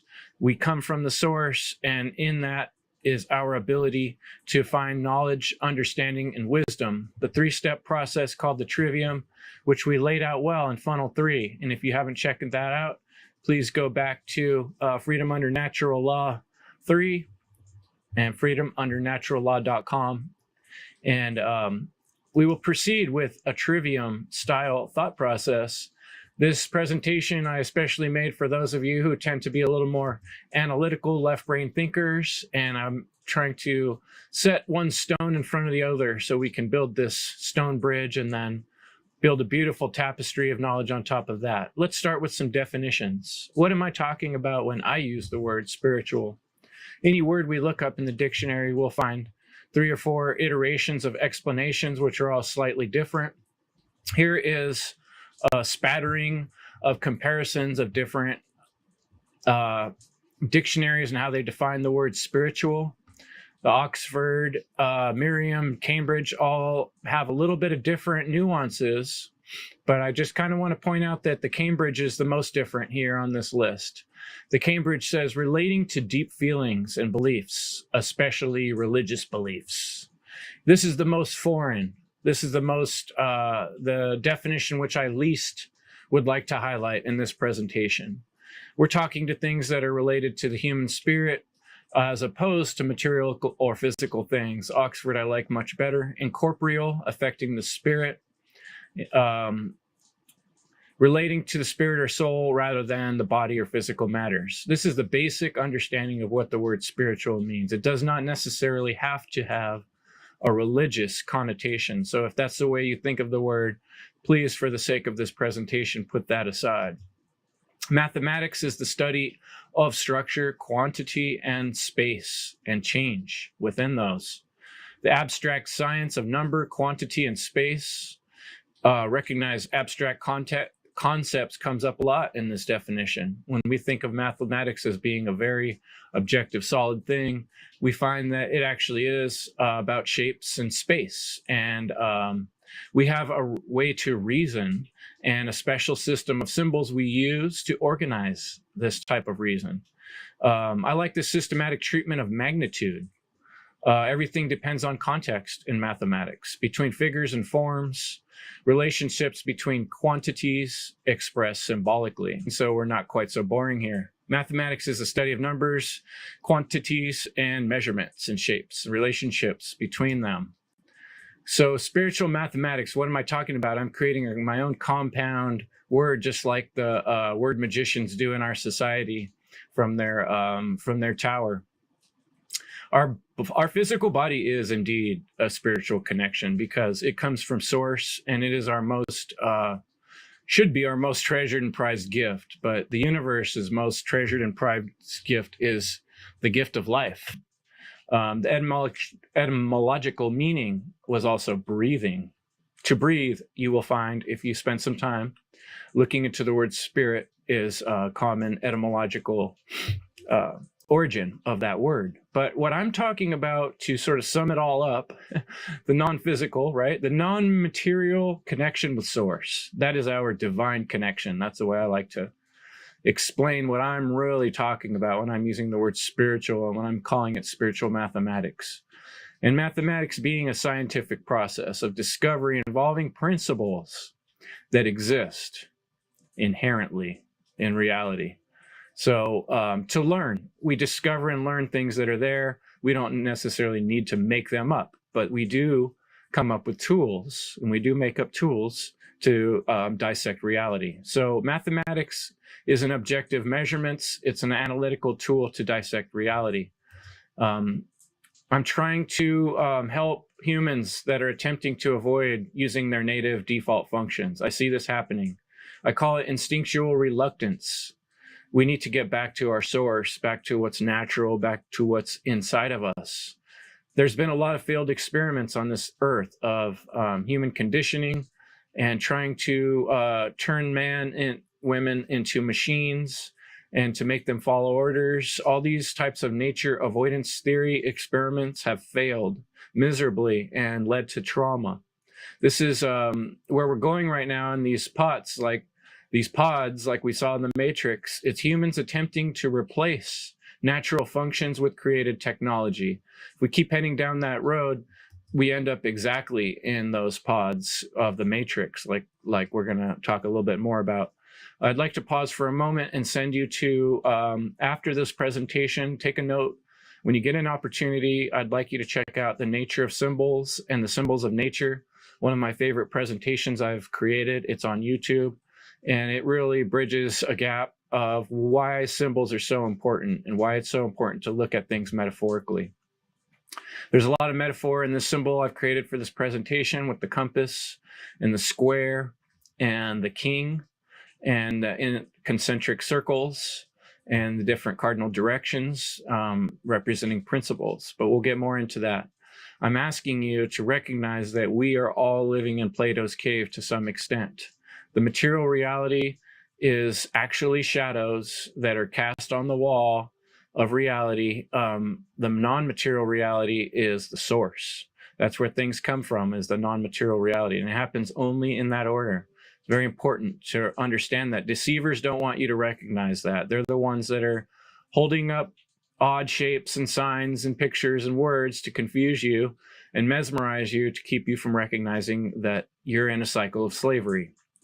And the world is, for the most part, either sitting in that cave as a slave or being part of the deceiving process. And that cyclical process is reality right now. It doesn't have to be a reality we have for our future. And that's what we're working towards, ending evil. The reality is that reality is, by my definition, the world or the state of things as they actually exist, as opposed to an idealistic or notional idea of them. We're trying to bring that part of ourselves awake that wants to step out of this cave, that wants to see the reality for what it really is. Reality is indeed spirituality. Reality is indeed the emotions and the conscience that were given to us by the universe to not be trapped, to work towards freedom, to find freedom. And those of us that go through the agony of waking from the cave and pushing ourselves out of that sphincter of a problem that we're in here, a rock in a hard place, and having to rub our eyes the first time we've ever seen light and recognize that freedom would not would require that people did not rule over us, and would require that people could not tax us without us having a good reason for it, or us choosing that we were willing to give someone money, right? Or time, or energy, or our life, or our children's life. We need to learn as humanity that the future we're heading towards is the Neo from the Matrix.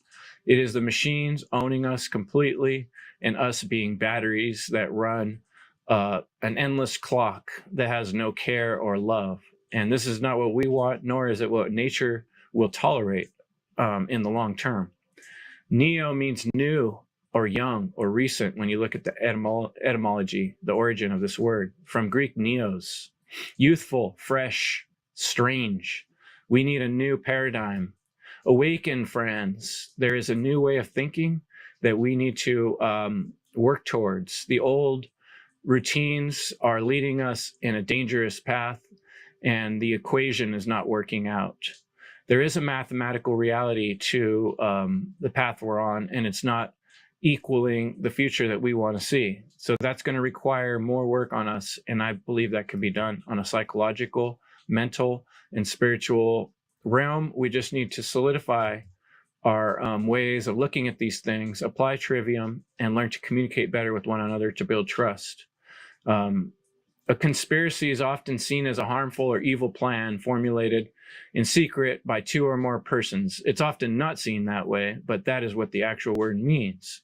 Something like 9/11, where we know that there was an evil plot, and we just don't know exactly how and when, but there's for sure no doubt that there were more than one person formulating this plan in a harmful way. A mystery is something that just that remains unknown or unexplained, not necessarily a conspiracy. And that's like the pyramids. We don't necessarily know that that was a conspiratorial element. It may have been beneficial.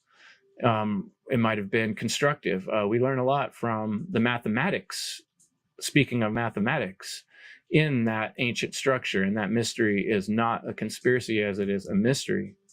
And then a word that sounds like mystery is mastery. And I want to encourage you to find your passion.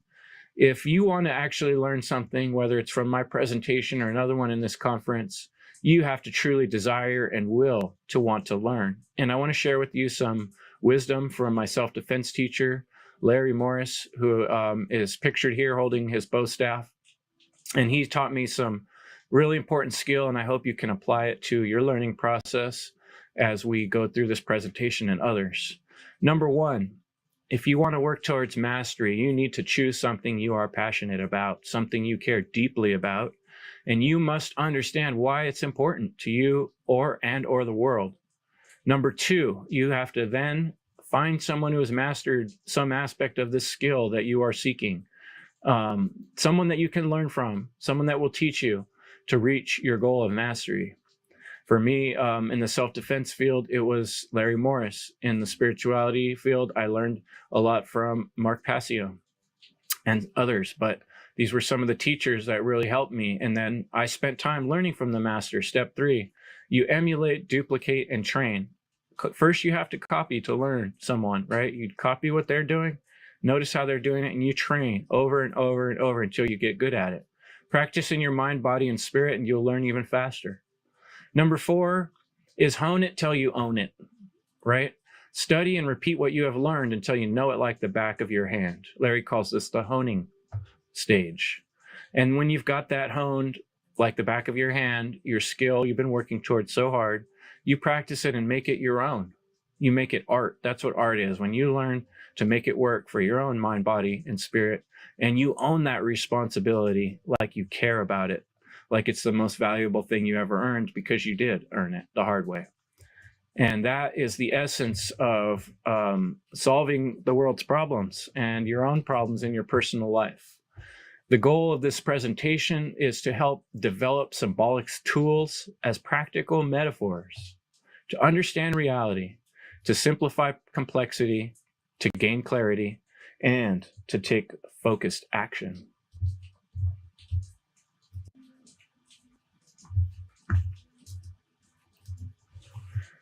So I'm sharing with you today some tools.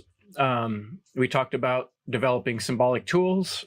I think these tools can be practical metaphors. I'm picking you some tools out of my very own toolbox.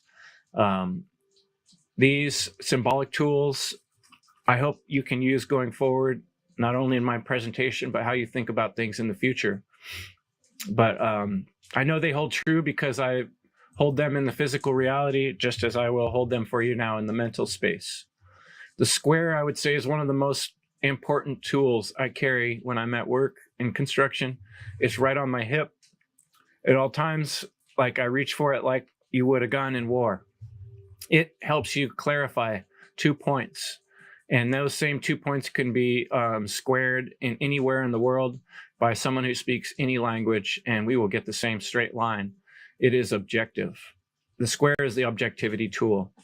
The square signifies objectivity and symmetry, creating structure and balance. It brings clarity to reasoning, enabling precision in distinguishing truth from falsehood. 2 points make a line. It represents the foundational geometry that differentiates 1 point, a singularity, from 2, duality. I take out my tape measure, I measure the point, I put the square on there, and it makes a line I can cut, and then it becomes something real in the world. It differentiates the 1 from the 2. It anchors reasoning with accuracy linked to geometric clarity and the creation of lines, that is, the relationship between points, which is also communication at its core. Objectivity is required for any type of true communication. However, communication can be cut apart. And the tool we use for this is the knife. I think almost all of you out there are fellow contrarians. We're the type of people that like to ask, but why? How come? How long? Don't take something as a whole. We don't just swallow a pill when someone says something. We ask why. The knife represents questioning and cutting things apart to understand their components. Slicing and dicing, it fragments and partitions ideas. It helps us to see the pieces of a larger puzzle. The knife is a neutral tool. It can prepare a loving meal or can stab somebody and cause great harm. Depends on how it's used, how it's welded. In discussions, it's the contrarian force that helps us dissect arguments. This is used early on in the trivium process, right? After we have the information, we start slicing it and dicing it. It's essential for breaking concepts into manageable parts. But you take it too far, you cut something into oblivion and it loses all meaning. So it's a tool that can be overdone very easily. The level is one of my favorite tools. It's the divine bubble of justice, the balance in this world. You can find it. It's discoverable, inherent, just like moral principles. We create this tool with a bubble in it so we can find that little bubble. And what's interesting too is if you shake your level, you can even get that bubble to split. But if you just let it calm for a minute, it turns back into one bubble, not even a minute, seconds, Equilibrium and the ability to find harmony in oneself and in your community. This tool is necessary as you're drawing in information. It helps you to assess whether something is balanced, fair, or aligned with higher principles. It ensures that thoughts and actions are centered. Centered, right? That's what we call it. Find your center. How are you going to build if your level, if your foundation is not level? Everything's going to be crooked. If you try to do framing on a foundation that's not level, every single cut is different. If it's level, they're all the same. At least all certain pieces, right, of the wall. You use this to assess the fairness or alignment of an idea with moral or spiritual truths. It encourages the seeker to maintain harmony and integrity in their actions. If we were to all use these types of tools in conversations with others in person and online, we would have more effective communication. I want to challenge people in this presentation. I know that we are subjective beings. We'll talk about some of the philosophers who discuss this. I know that we are experiencing this from a subjective lens. However, we do have the ability to cognize, to think, to imagine, and we can see things outside of our own personal, just like watching a movie. We can recognize from using just a tiny bit of imagination or belief that takes just a little trust to use our logical thought and to correlate the most factual and corroborated evidence that's available. And that is the art of advanced objectivity. a small element of imagination with an emphasis on logical thought. We can correlate the most factual and corroborated evidence available. We can use this tool in everything we do and combine it with the adjustable wrench. Things don't always fit perfect. Sometimes things aren't quite right. There's a way we've been thinking about it. We know we're close, we're onto something, but we're not quite there. The wrench represents adaptability and precision, the ability to tighten or loosen as needed. It's used to make adjustments, ensuring all parts of a system work together and in context. That's so important, the context, right? This tool, as you see the way it's sitting, the jaws are turned in this direction. It gets leverage by going, the handles would go not that direction, but that direction. You would pull the handles that way to get the most leverage because that's the fulcrum point of how the pliers work. I'm having a little trouble displaying it with my hands, but the two handles represent two pillars. How would you pull leverage with one handle, right? We have to use both sides of our brain. But there is a right way and a wrong way to turn a nut if you're trying to tighten it versus loosen it. And so we have to learn to put things into context and be intentional. The pliers have a strong side and a weak side. See the shorter hand, the shorter jaw and the longer jaw. That is intentional. It highlights the importance of balance and correction. So adjusting your perspective, see, that way. Got it. Adjusting your perspective or modifying rigid beliefs to improve clarity and flow. Essential in fine-tuning logic or systems to enhance functionality. So you got to get the job done. You actually want to have a conversation. You actually want to create understanding with people. We have to adjust how we speak. We might have to adjust which words we use. We might have to adjust our own perspective and context out or in a little bit in order to find a happy medium in order to make our point. If we want to make a point, we kind of got to be on the same page with someone. So that bubble and adjustment and square, all that has to be out of the way. I purposely didn't bring the hammer tool in too soon. If you start trying to hammer your point home too soon, you make a mess of things. And that's true on the job site as well. Go too crazy with the hammer without getting all the pieces in place, you make a bloody mess of your hands and the project. This is the rhetoric tool. It represents focused force, the power to drive a point home with impact. It applies energy and finality to ideas, ensuring they land with conviction. It's comparable to nailing a concept perfectly. When someone nails it, they've effectively made their point. And so you don't want to, none of us want to start speaking too strongly until we know what we're talking about. That's important to save the rhetoric tool for when we have thought things out and then we can say them in an effective manner. This is for making powerful statements or applying the final touch to an argument. In teaching, the hammer delivers lessons that resonate deeply, which again, all about timing.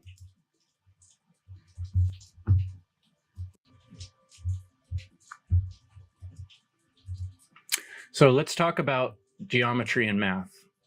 Equations are ways of figuring things out. When we do mathematics, we balance an equation, right? And the same is true of going through a mental thought process or working through a spiritual conundrum or moral problem or ethical problem. We can be reasonable, just like this aspect of geometry that I always appreciated.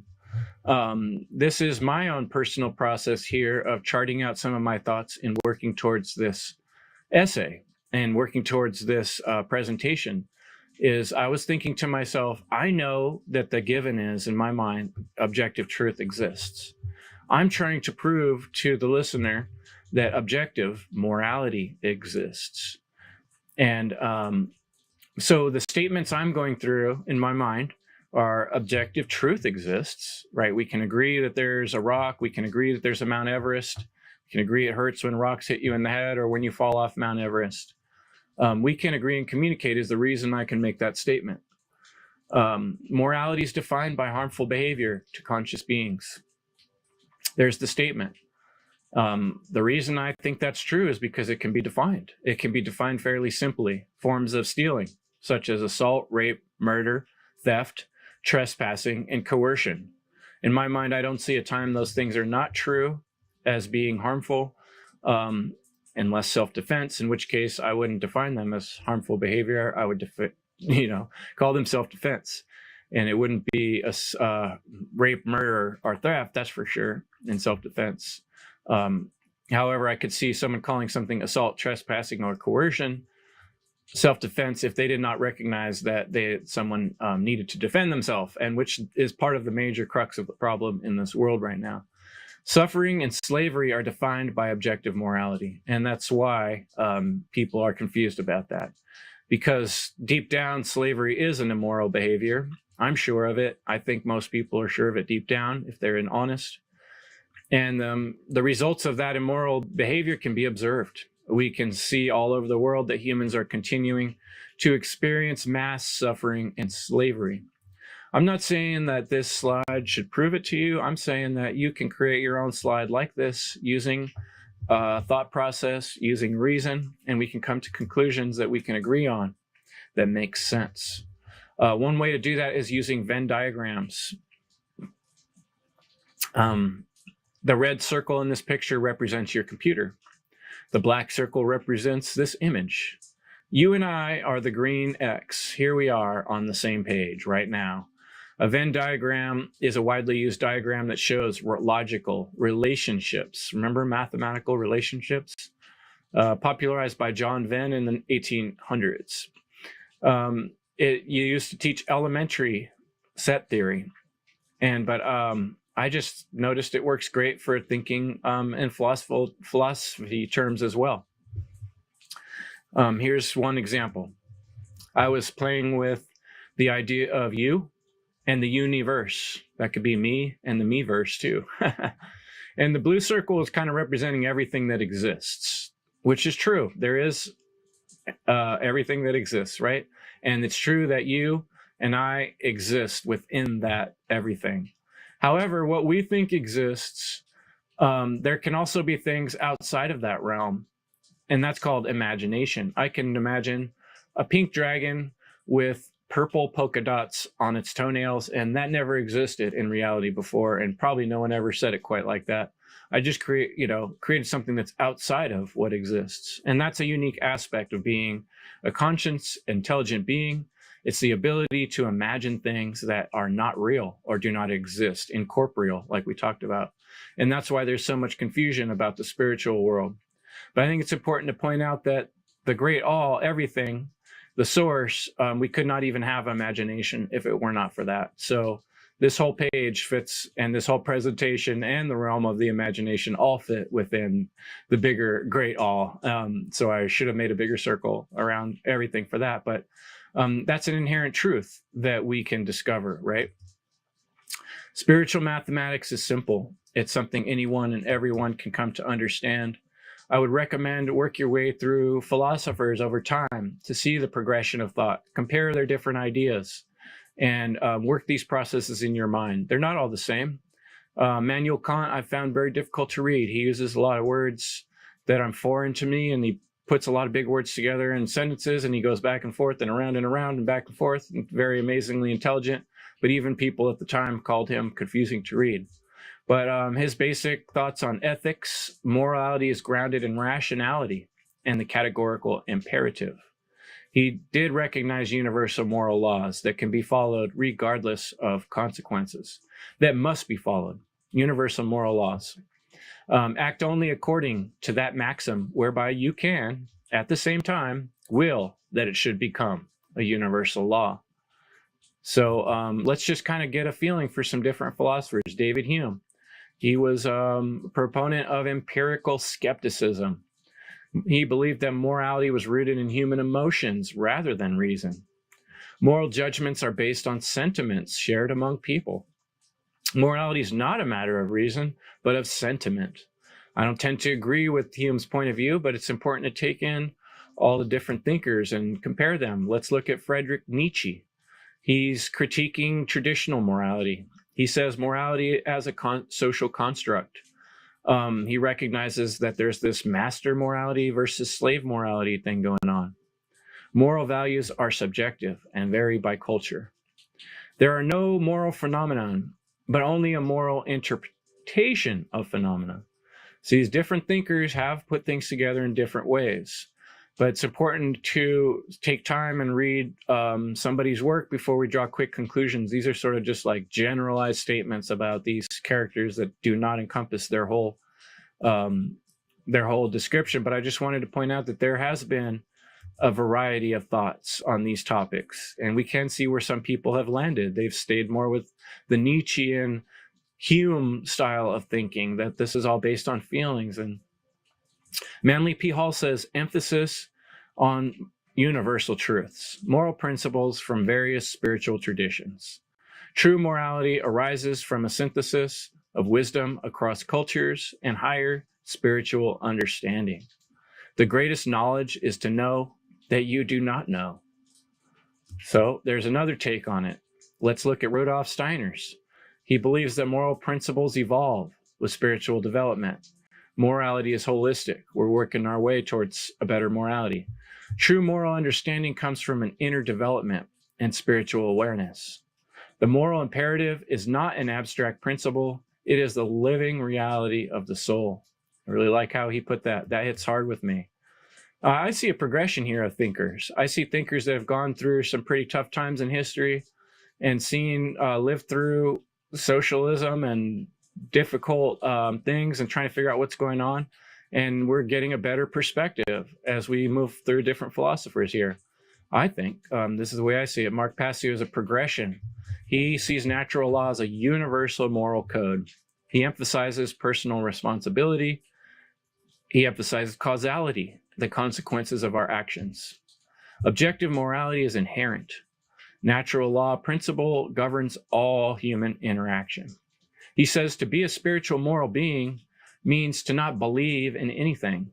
It means to know the truth about morality. And that's where, that will really hit home with me. And that's why I'm sharing with you spiritual mathematics. I don't think it's anyone's guess. I think it's discernible, just like scientific process of mathematics. We can figure things out using the correct tools of thought. But we're going to have to stop for a minute in the world of quantum physics, because this is where many people get lost, confused, and circled back like Immanuel Kant's reasoning. The study of matter and energy at the most fundamental level, we got to know about Max Planck. Max concluded that energy comes in tiny chunks called quanta. This idea started the field of quantum mechanics. Max Planck is a big deal in that field. He was dedicated to discovering the absolute laws of nature through reasoning. Wow, that sounds spiritual. He had a strong belief in the first and second laws of thermodynamics as universal principles. Those are things which can be tested, corroborated, and confirmed. In the book, The End of All Evil by Jeremy Locke, he talks about thermodynamics as universal principles. So Max Planck initiated the quantum revolution, fundamentally altering the understanding of atomic and subatomic behavior. In many ways, quantum physics has bridged somewhat of the gap between religion, spirituality, and matter and reality and mathematics, because it shows that even in the study of mattergy and energy, there is contradiction, there is confusion, there are things that are mysterious that are still mysteries, right? The double slit experiment is one of the big ones. It shows that particles, e.g. electrons and photons, can behave like both waves and particles. This was, the discoveries by Einstein that then later were argued, and then we'll get more into Einstein in just a minute. Without observation, particles passing through two slits create an interference pattern on a screen, acting like waves. When observed, the particles behave like discrete particles, and their interference pattern disappears. At first, this can be very confusing and hard to grapple with, but we're going to go over it one more time. But basically, the idea of the double slit experiment is that it implies that the observation influences the behavior of quantum systems. Whether it's photons, electrons, or these particles, they act differently depending on whether they're being watched and observed. The probabilistic nature of reality has challenged classical determinism. For many years, a lot of people thought everything was fate and your life's like a play that God already wrote and we're just acting it out. This is one of those things that really kicked that bucket over, you know. This implies that the observation influences the behavior of quantum systems, highlighting the probabilistic nature of reality. And so here's some of the images. It's a little hard to tell the difference, but you get a pattern. They put a screen that has, it can record the action that hit it, like light hitting it like a photograph, right? Without observation, the particles that are passing through the two slits create an interference pattern on a screen, acting like waves. But when observed, the particles behave like discrete particles, and the interference pattern disappears. So two different scientists arguing two different points. Turns out they're both true. This is the Schrodinger's cat convention where they talk about this. How can two things be true and not true at the same time? How do photons or particles know where they're going before they're going there? Depending on how would they know if they were being observed, right? The double slit experiment demonstrates that particles like electrons or photons can exhibit both wave-like and particle-like behavior when these particles are passed through two slits. And I just explained the whole thing again there. You know, when they pass through without observation, one thing happens. When they pass through with observation, the other result happens. That's the gist of it. And that has caused a lot of disagreement and theorizing and back and forth in scientists and philosophy, and even the mindset of modern individuals who have trouble understanding the concept of advanced objectivity, which is what we're covering in this presentation. Niels Bohr himself said, everything we call real is made of things that cannot be regarded as real. He described atoms as tiny solar systems, but later realized electrons could jump and exist in cloud-like orbitals. And we had Albert Einstein. He said, God does not play dice with the universe. He explained light as tiny bouncing balls. He was the proponent of the photon theory, particles called photons. He won a Nobel Prize for the photoelectric effect. Smart guy, but I tend to lean towards the guy who created all the technology we use today, from AC electricity to the telegraph. Almost every electrical thing we're using today is a function of somebody who figured out an actual equation and applied it to reality, and that's Nikola Tesla. Real big on the numbers 6 and 9 and 3. Tesla viewed the universe as a deeply interconnected system. He saw many of his inventions, he said, in dreams. He was a spiritual person. He was heard to saying, every living being is an engine geared to the wheelwork of the universe. If you want to find the secrets of the universe, think in terms of energy, frequency, and vibration.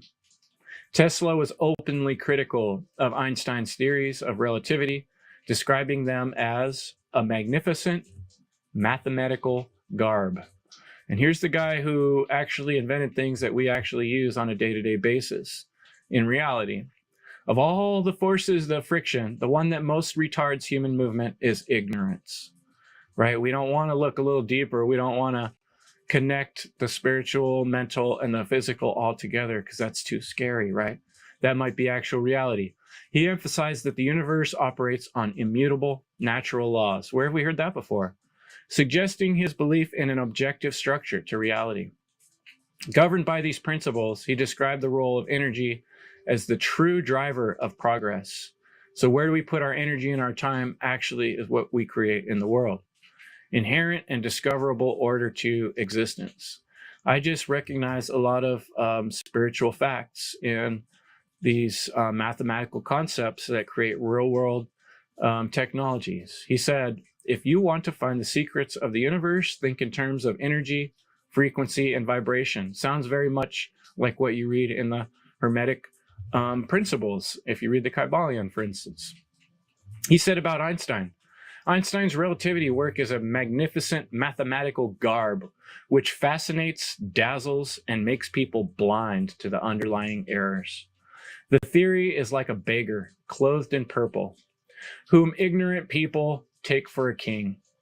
Its exponents are brilliant men, but they are metaphysicists rather than scientists. So I understand why people get frustrated with philosophy, because some philosophers go around and around and confuse the subject more than they make the point. And then you got guys like Tesla that get to the point and get stuff done. Also need to bring up Werner Heisenberg, talk about bridging the gap between the physical and the non-physical. He discovered the uncertainty principle. Not only is the universe stranger than we think, he said, it is stranger than we can think. We can't even think that strange. Natural science does not simply describe and explain nature. It is part of the interplay between nature and ourselves. It is impossible to simultaneously know both the exact position and the exact momentum of a particle. The more precisely one property is measured, the less precisely the other can be determined. This principle highlights a fundamental limit in the precision of measurements at the quantum level. So his uncertainty principle basically says you might be able to find exactly where a particle's at, but you're never going to know where it's going. If you can figure out where it's going, you can, but then you will never be able to figure out where it was at. So it's almost like they know but don't know where they're going and where they've been.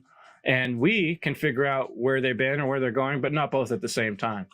So it's a very interesting principle about reality, and it has to do with, I believe, the moral aspect, the glue that holds everything together. Reality is about freedom. Reality is about love.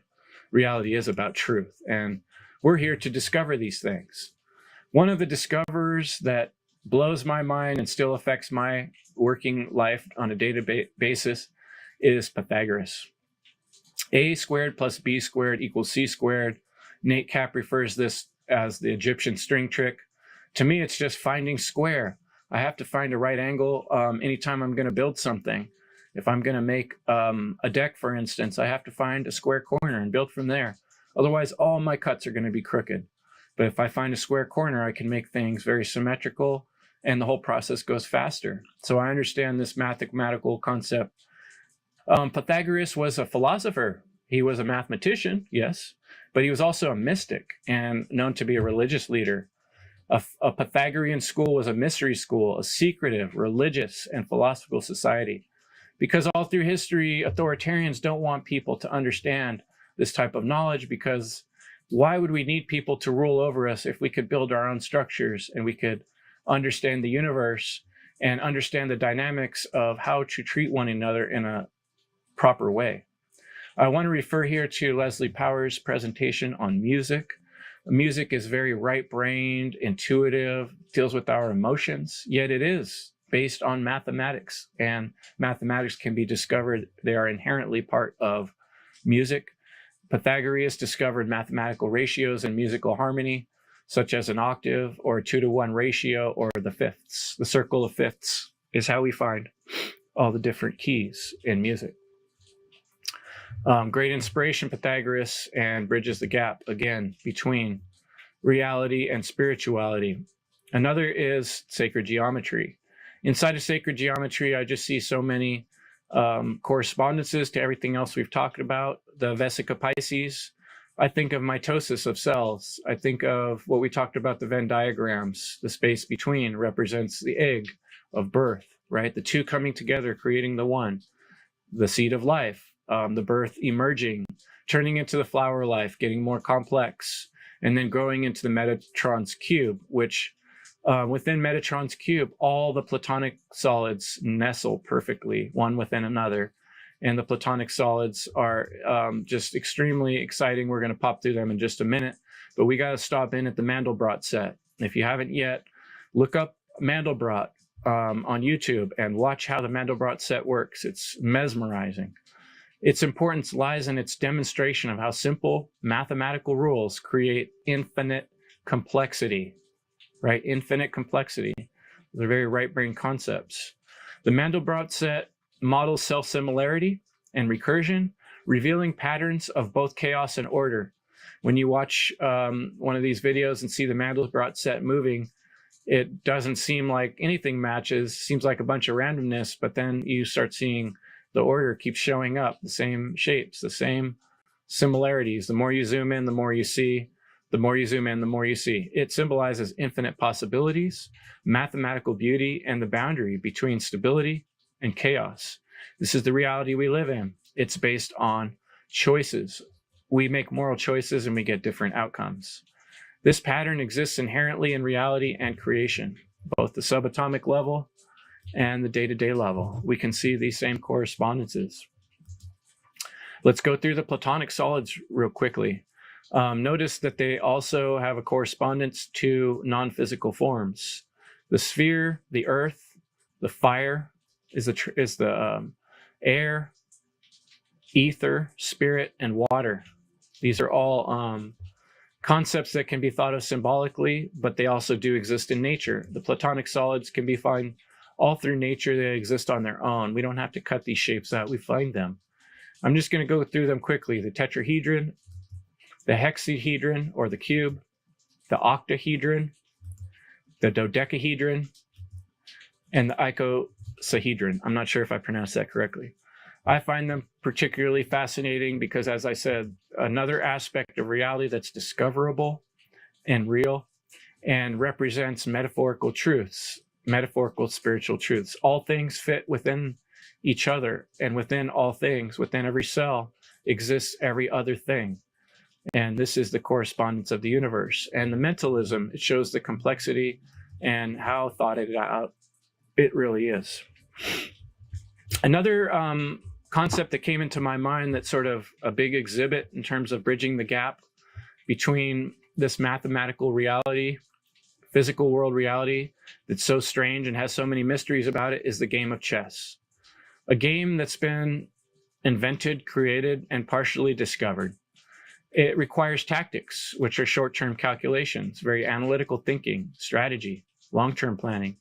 And yet it also involves an intuitive, right-brained understanding of the player you're against.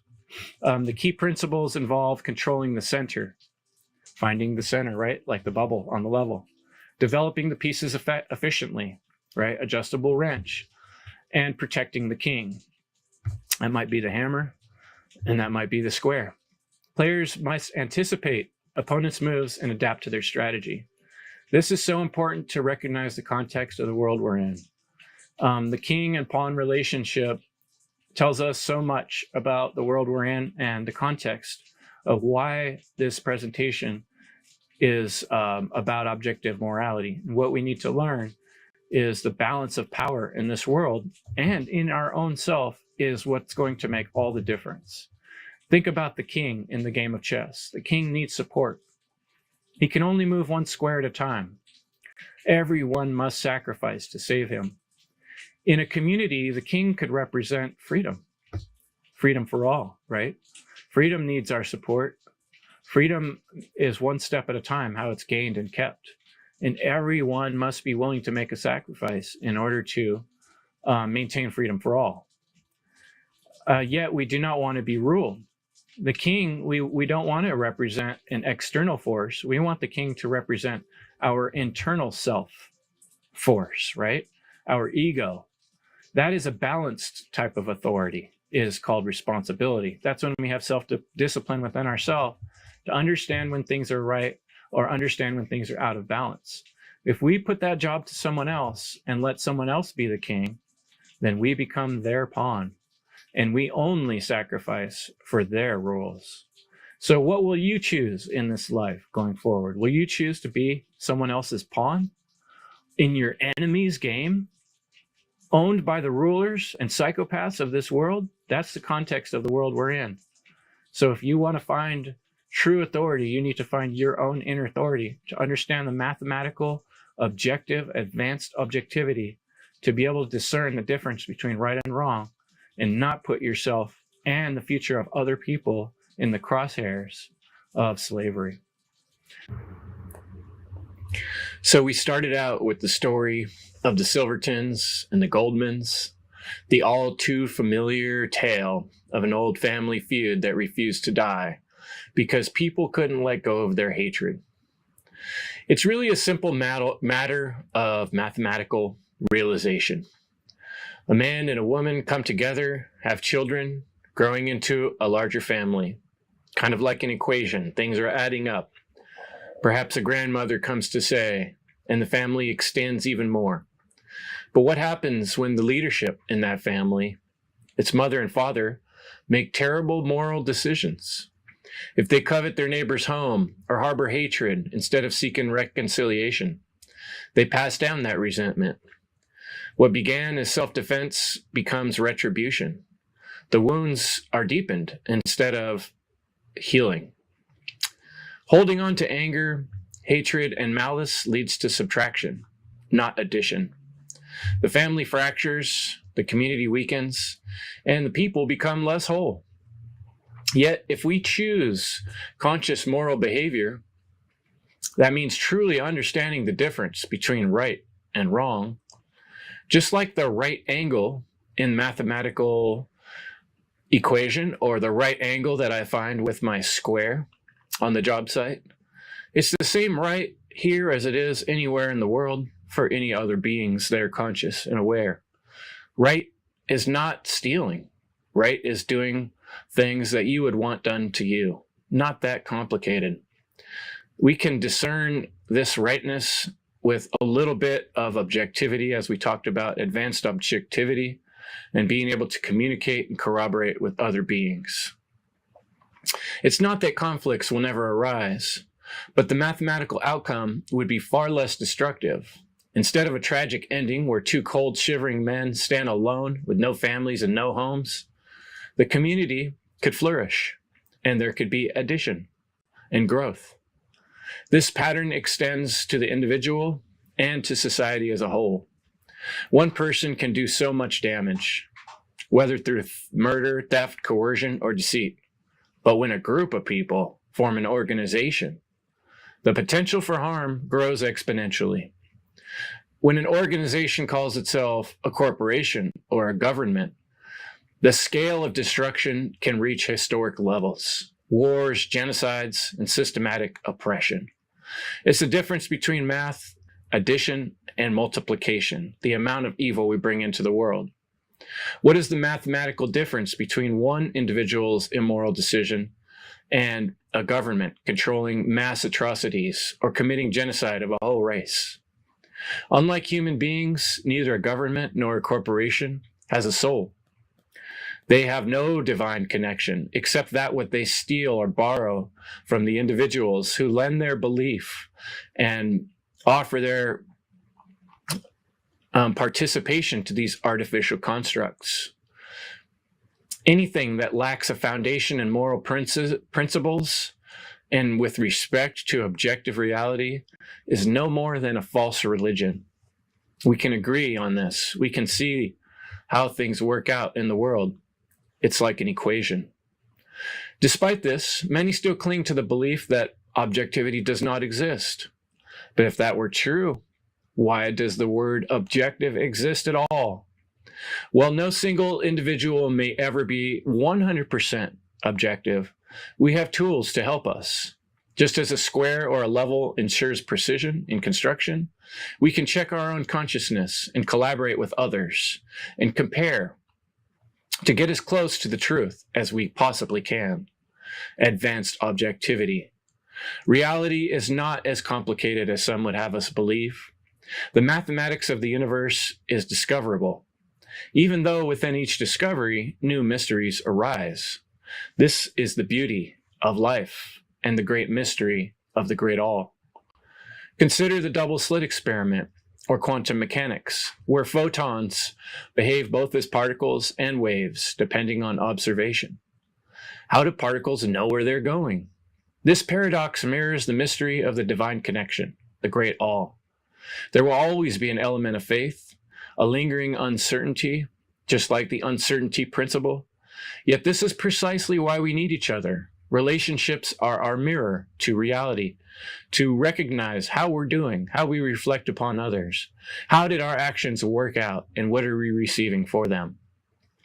This is why particles and photons don't go there until we make the decisions of our moral decisions in this world.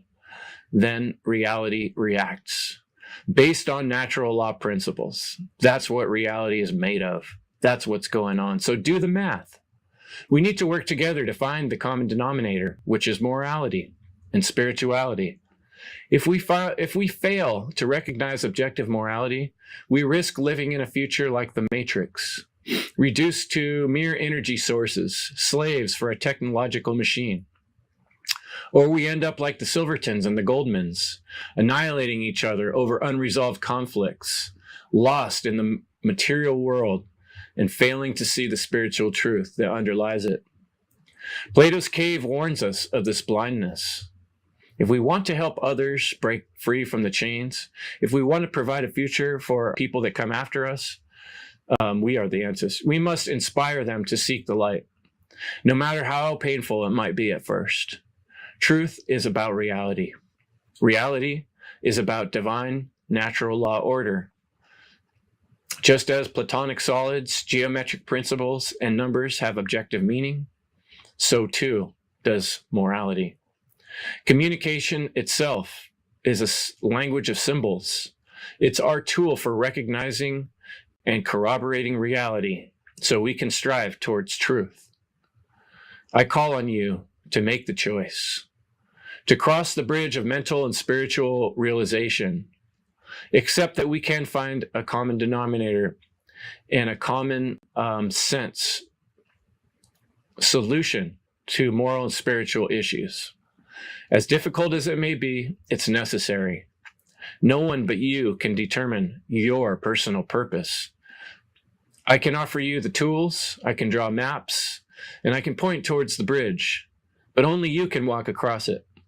Only you can decide how to apply your purpose to solving the greatest problem of our time, human slavery. There's no issue more important than human freedom. Slavery is evil, and the destruction of freedom is the destruction of humanity itself. Let us work together towards true freedom through understanding and living in alignment with natural law. Evil is the destruction of freedom. Thanks for checking out my presentation. Check out endevil.life, freedomundernaturallaw.com. Take spiritual mathematics into your life and do the math. It's all about you.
time is right to follow my nose in the night. The fight or flight to realign, to stop jumping at shadows. Should I spend my time alive, hauling weight in the crowded hive, disabled of shedding light, or seek whispers of the truth? I'm gonna get lost out there. I walk tall into the cold, holding the hand of fear, battling hurdles of my own, but getting faster, forgotten soul. If I can master the simple toll of stepping up to wander alone, I'm gonna get lost out there.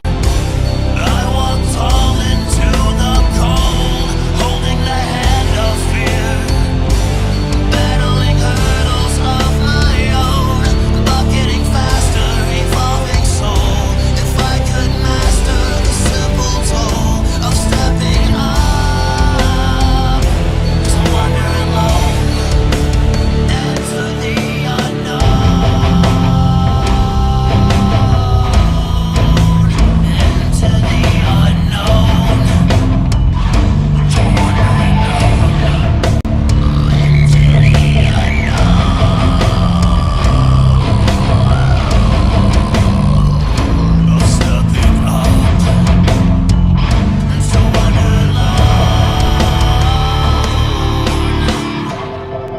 unaided, I'm sent, diverge once again, content with life's breath, my only friend, hyper aware, old strength doesn't wear, companioned by the sound of the fuzz.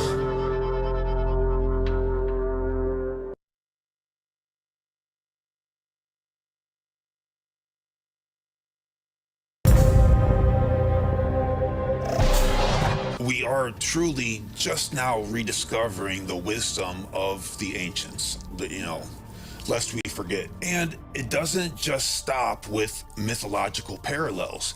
This concept fires a straight shot right into religion concerning morality.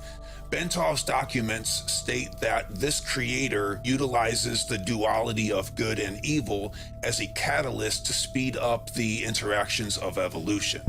The term good represents the knowledge of its universal laws. The term evil represents the ignorance of those same laws. In other words, being in harmony with these natural laws help produce an escalation in evolution, and anything that slows down that process is considered to be evil. But you need both. Just like the Zen masters have maintained all along, the creator walks the middle path. This primordial first cause manages to use both good and evil as friction in order to fuel the flame of constant perpetual evolution. The more evolved the creature, the greater its free will becomes, until eventually becoming a sort of co-creator. And I mean, go ahead and bust out any religious book that you got and tell me that this isn't the main theme. A frequent viewer of this channel is probably well aware of Carl Jung's great and highly misunderstood work entitled Answer to Job. Although impossible to summarize, it can be said that Carl wanted to indicate that the suffering of Job was meant to ignite and further along the consciousness of his creator. This notion was extremely controversial, especially at the time. But keeping that in mind, let's check out what Bentov has to say about what seems to be a very parallel notion here. At the beginning, the creator watches with aloof amusement as his creatures go through the events. However, somewhere down the path of evolution, consciousness will arise that will draw his attention. These will be creatures who not only contemplate themselves, but start contemplating him. When a creature has reached a level of development at which he understands his real makeup and perceives that thou art that, then he becomes self-realized. Henceforth, he will watch himself act within that scheme, but at the same time remain separate from his actions. This is analogous to the way that the creator operates, acting but at the same time remaining separate and uninvolved in the action. The creator will set aside such a unit of consciousness and say to him, "Here, do this." It may just be little chores at first, but sooner or later, such a unit of consciousness will start guiding the evolution of the other consciousnesses. Once he has duplicated himself, he knows himself. So he closes down his shop, absorbing into himself all his manifest creation, and returns into the void. We have to emphasize that the events described until now did not take place in objective space-time. In other words, they were only his thoughts and were not yet manifest. This sounds a lot like our Brahma in Hindu mythology, whereas we live within the dream of the Brahma. While the creator can take his time to contemplate, design, and construct his universe at leisure, to us it would appear in a Big Bang.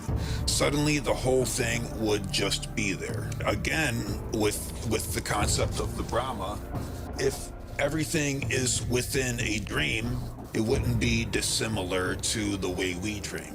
So whenever we dream, there's an entire reality, a place, characters, fictional or not, that just appear there all at once. They don't necessarily have to evolve into place because they are projections of our own psyche.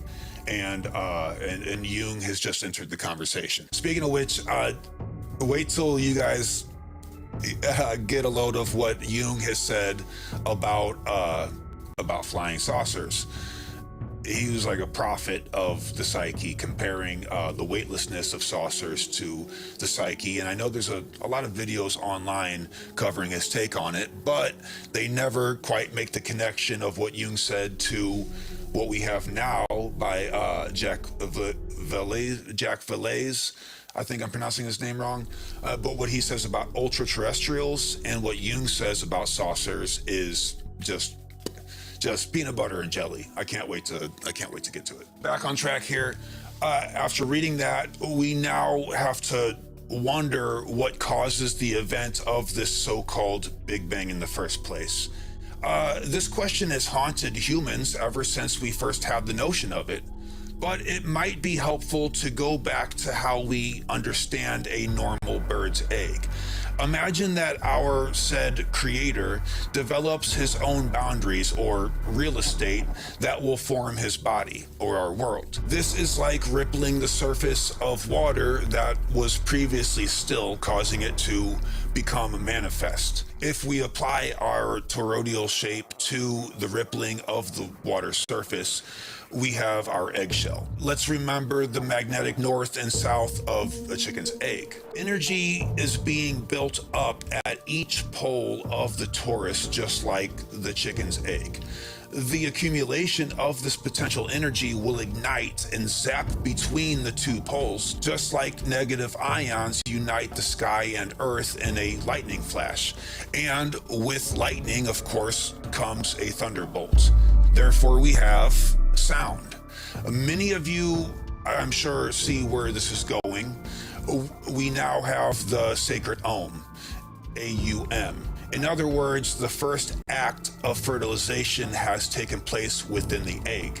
And now, hopefully, if you didn't get the omelet joke of the beginning of the video, that's become illustrated. Now, you guys got it the first time, I know. The thunderbolt, of course, is enough to disrupt our unmanifest reality, that is the absolute, rippling the surface and creating physical matter. This discharge sets our proto-matter or pre-existence, as illustrated earlier in the cream of the donut metaphor, and it erects a great column from pole to pole, and it mushrooms out at the tip and runs down along the shell, hugging the walls as it goes back down to the bottom where it is reabsorbed.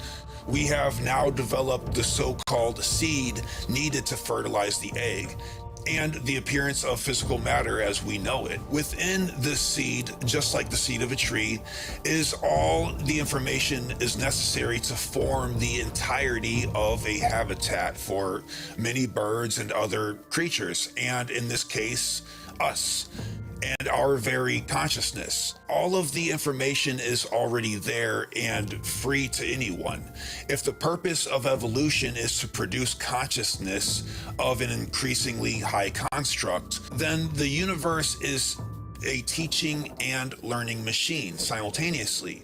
Its purpose is to know itself, possibly through us. This is where Bentov drops us a little hint, when he says, study the micro and you'll find the macro reflected in it.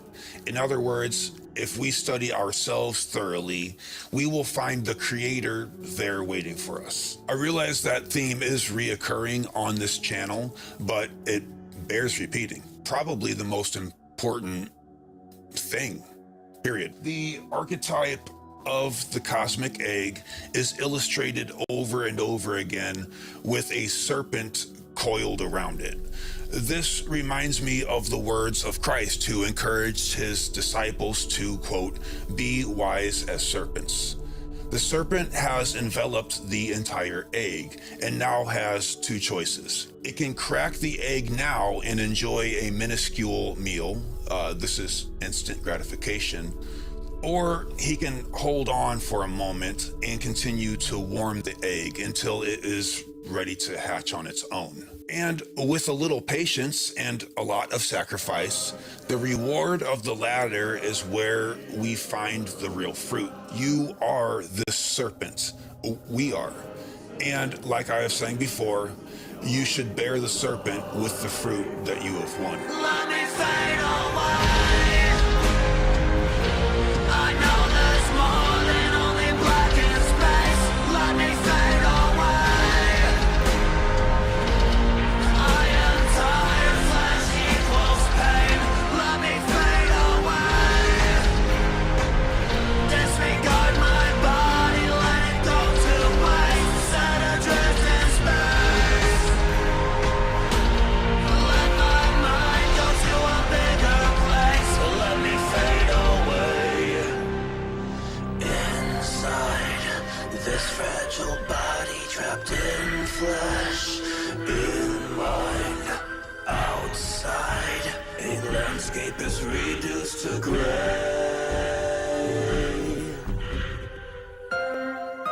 Can I see through this canvas of flesh that hurts? My ghost, I never have and never will.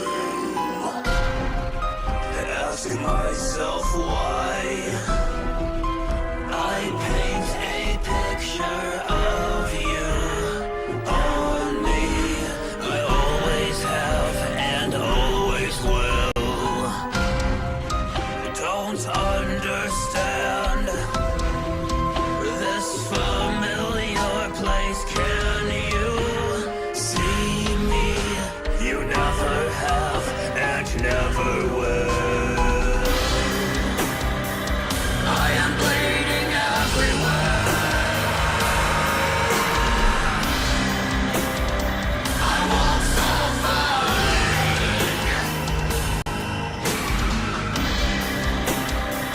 I wish death on you.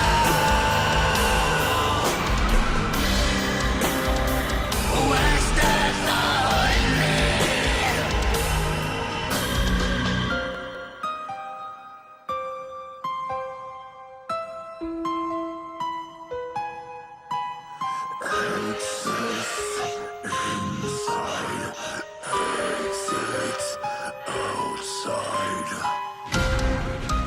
This man-made world, these man-made worlds are temporary. I am all of mankind, dressed as one. Drift through the doorway. This priceless secret outshines the world's gold. Simultaneous gods and worms.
It's never still. I never have and never will.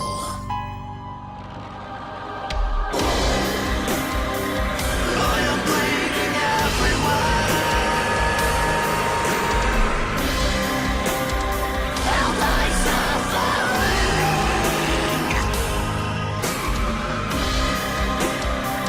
I wish death on you.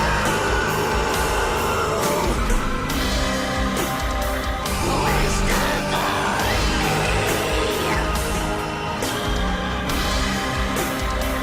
Wish death on me.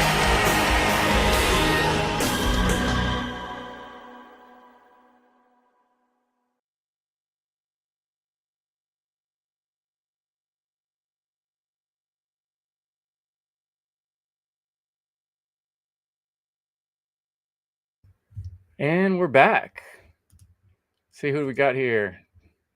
Derek, Will, what do you guys think? That was a couple hard-hitting hours right there. I enjoyed watching my presentation again. Oh yeah, Chris, your presentation was fantastic, man. I love being in construction myself. I mean, having those allegories and the symbolism, and you just took it, above and beyond. So well done, man. Excellent. Thanks, Will. Appreciate it.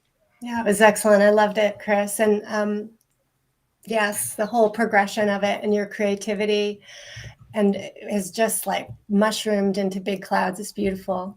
Yeah. Joe Phipps with a great video and some of his music on there. And I mean, that's something we've kind of have pride in the Funnel Conference, is that we like to showcase all different types of forms of creative expression. So you'll hear more music, different types of music, art itself, and that's just a piece of what's to come. Yeah, we've really worked too on trying to find as much balance, try to find male and female voices and different types of music. You're going to hear some jazzy, fun stuff, some hard hitting rap, some, real variety, emotional, different type stuff, because that's life and that's real. So, yeah, I was excited to make this connection with Joe Phipps. His channel, Library of the Untold.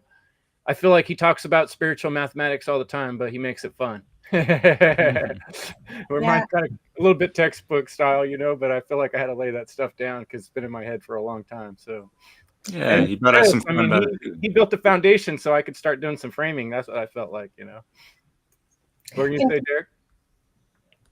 No, yeah, you definitely brought some fun elements into it too, and I appreciate you kind of bringing it down to the basic equations to avoid the abrasions of, hey, what's up with the lowest common denominator of just like human equality, morality, and all this stuff, and aligning to objective truth and morality, or in reality, of course, as if people thought that there wasn't such a thing, as you kind of pointed out in that. So yeah, it's like, how are you going to construct something if you're going to be so subjective to stuff? And like, hey, you got to follow the architecture and the formulas and all these things, right? So yeah, laying down the foundation, man. I appreciate that. For sure. Well, talk about appreciation, Derek. Thanks so much for all your help on this conference. You've been incredible, pulling all the strings together in the background of all the little things I wish I had time to do. And Jim Adams isn't here with us, but I want to shout out a big thanks to Jim Adams. And I'm thankful to all the people in our community and group who have reached out. Chris Youngblood reached out to me and shared some poetry, and I was like kind of late in the game. I'm not sure if we can fit it in yet or not, but just so many people out there gave us art and music and presentations, and it's been like just exciting and fun, and it makes it all more real. So Will, I heard there's a little watch party going on in Mexico. Should we say hi to those guys? Absolutely. I was getting ready to jump in. And again, thank you for everyone that's been sharing this. I mean, it's worldwide. People are sharing this too, and that's fantastic. Shout out to Howard Lickman and my brother Yuza out there in Acapulco, getting ready for Anarchapulco, and they're doing a watch party this weekend. So it's fantastic. He sent me a little video. Beautiful, gorgeous location they're at. So, we're extremely grateful for that. That's what it's about right there. This is grassroots. So sharing goes a long ways. And yeah, we're excited. And we should throw that tap link in the chat here pretty soon, whoever's got it handy. Derek created a really awesome tap link, and it helps you get links to every presenter and their website, which you can also find on freedomundernaturallaw.com. But yeah, we really encourage people to check out everybody else's work that's part of this and share their stuff and get into it, over time. So there's a lot to see, a lot to digest. But yeah, I think without too much more ado, we should start to introduce Sarah Cross. Yeah, and I would who's love to do actually that. hanging out with us here tonight in the back room. But yeah, who would like to do the introduction for Sarah Cross? Can you hear me? Yes. Go for Okay, it, Leslie. good. Yeah, and before I do that, I just wanted to highlight the interview that Chris did with Joey Phipps. He debuted it last night on End Evil Podcast. It'll be on his website. It's really a pre-show for Funl, and really honored that he came for this interview. It was really good. So without further ado, as we're talking about creative people, people who are on the level, I am really honored to introduce Sarah Cross, who I, know personally, and I'm very honored to call a friend. Not only is she an artist and a writer on the subjects of occultism, spirituality, and history, she's a dynamic human being, both multi-talented and multi-dimensional as an artist in many forms. And a writer. She has a Substack account or Substack channel, and she's the host of her own show now on Revolution Radio called Crosstalk, and she's the organizer behind our podcast Girls Club. So without further ado, you'll see in her presentation how she is so real and yet so spiritually based with her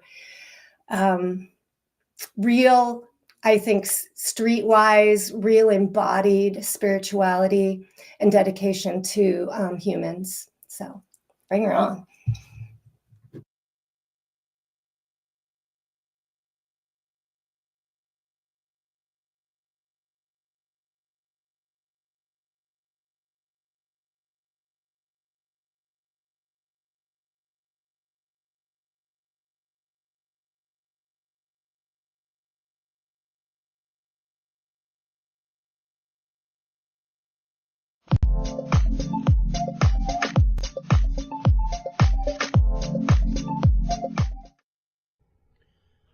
What a wonderful place to come together and find so much information from so many wonderful people. Be sure to check out all the many content creators who do this great work in order to build a bright future. A special thanks to the event organizers, Will Keller, Leslie Powers, and Chris Jansen. It is an honor to add to such an event. And without further delay, please enjoy this presentation from CF Girl for your consideration.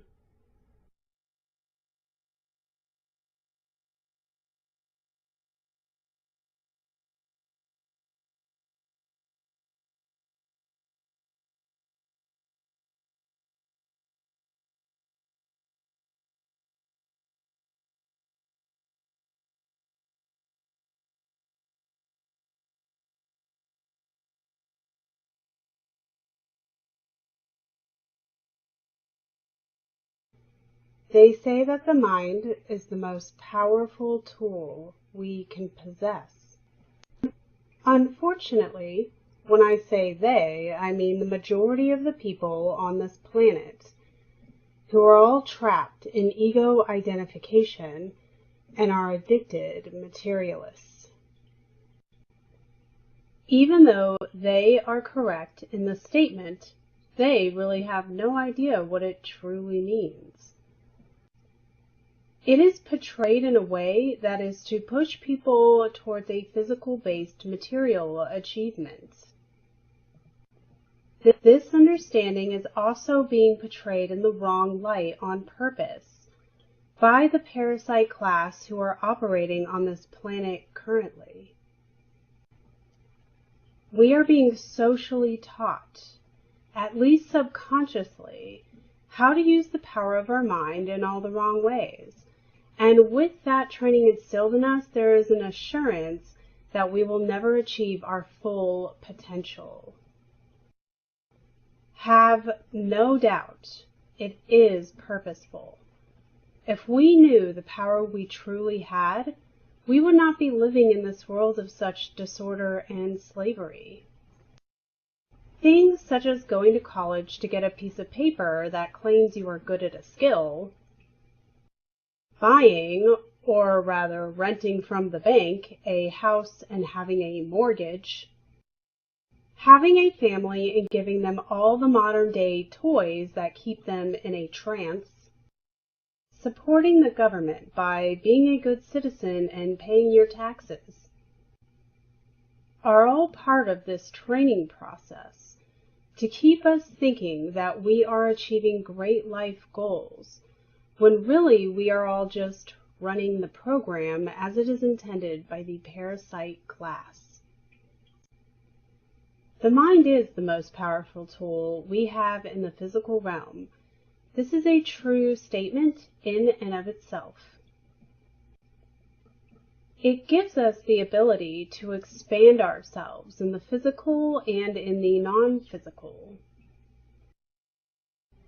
If people were to let go of the addiction to the physical realm, they could figure out that the mind not only has the ability to affect the physical, but can also affect the non-physical. No matter how humans came into existence physically, ultimately we are all fractions of spirit, or God, or Source, or that which set all things into motion, or whatever you want to identify it as.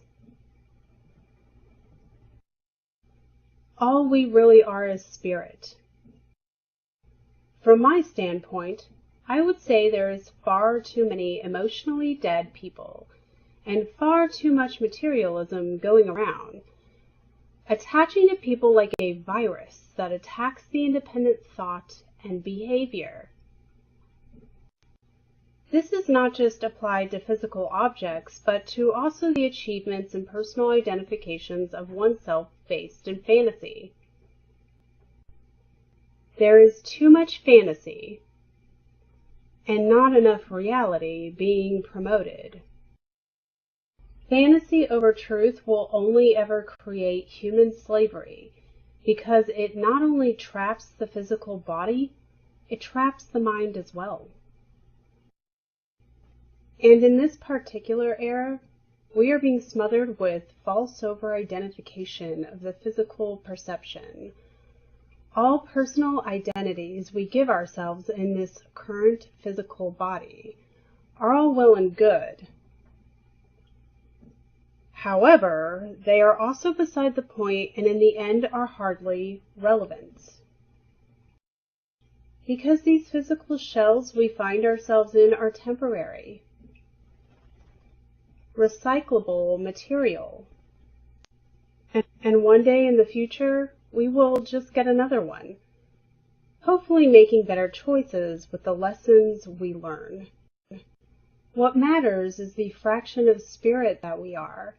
This is a constant factor and can never not exist. Spirit connects to our highest self, and this connects to our mind. From this statement, you might think I am saying your mind is your brain. No, not exactly. Your brain is just what has the ability to house your mind. I would even include in this the heart. So I guess I would even rephrase that statement. The brain and heart are the temporary house for the mind while we are in a physical shell. For anyone wondering, I include the heart in this due to the heart having neurons, just like the brain. The brain thinks with thought. The heart thinks with emotion. The mind has the ability to manifest reality. This means when one has proper intention, a physical or non-physical result can occur. It does not matter whether it is small or large in regards to the situation. It could be about wanting a dog for your birthday, or wanting someone you love to recover from illness. The intention one puts into the thought is the force that creates the physical result. When one follows a path to bring something into physical reality and true intention is present, one will experience thought, emotion, and action in that order. One first has the thought that they require something to take place. Then one feels the emotion that one would have if this had happened. And then finally an action takes place to make it physically manifest. This is the natural progression of this. This is how spirit wants to operate in its natural state. This happens always, whether the individual is practicing this in a positive way or a negative way. Whether the result is good or bad, all people can have this effect. Intention is only a tool and can be used for whatever the individual desires. Here is the main issue as to why people do not understand or do not think that this sort of ability is real. Their ego is in the way. And it is entirely a fear-based response. People allow the ego to become and take over their entire self because it is easier than taking personal responsibility for oneself. People are afraid of the unknown and what they think they have no control over. There is nothing wrong with having a healthy ego. The problem is that the ego is in full command of the mind. So some training is required in order to maintain this balance. When one has their ego in check, they will finally be able to operate reality as spirit intends. Until then, the ego is at the wheel and is in full control of all situations. This is not something that can be proven to anyone outside of one's own personal experiences. We are meant to take these journeys through the physical realm alone so that we can reconnect spiritually. I could recount many stories now to try to convince you, but at the end of the day, you are the one who has to make the decision to take personal responsibility, do the inner work, and discover the truth. No one can tell you how to find that. And no one can force you to adventure into the dangerous unknown in order to find it. This is the gift of free will. And spirit has all the time in the world. It is ultimately up to you to make the choice on whether you are going to hide in the shadows and fear the unknown, or walk out into the light and choose to embrace the truth. No matter your decision and no matter what your beliefs are, you cannot change the truth of who and what you are. All we really are is spirit. God is not an entity that would leave its creation to fend for itself by not giving any parameters to go by, but would place the obstacles of the physical realm in front of it to further enhance its spiritual growth. God would give the free will ability to allow individual intervention to take place. Spiritual growth is a private and personal matter, so the importance of experiencing this in the physical and individually is vital to progression. Freedom is the ultimate gift God gives its creation, and the goal is to achieve this through love, morality, and truth. All creation has the inherent right to live free. God's expression is always a form of love, truth, and ultimately of freedom. Principles exist in the unseen reality so that we as creatures of God have something to investigate, take into ourselves, and grow spiritually from. There is no requirement in regard to how smart someone is To discover and understand this does not require vast amounts of formal education or even any past experiences in spirituality. All that is required is the personal care level put into this endeavor.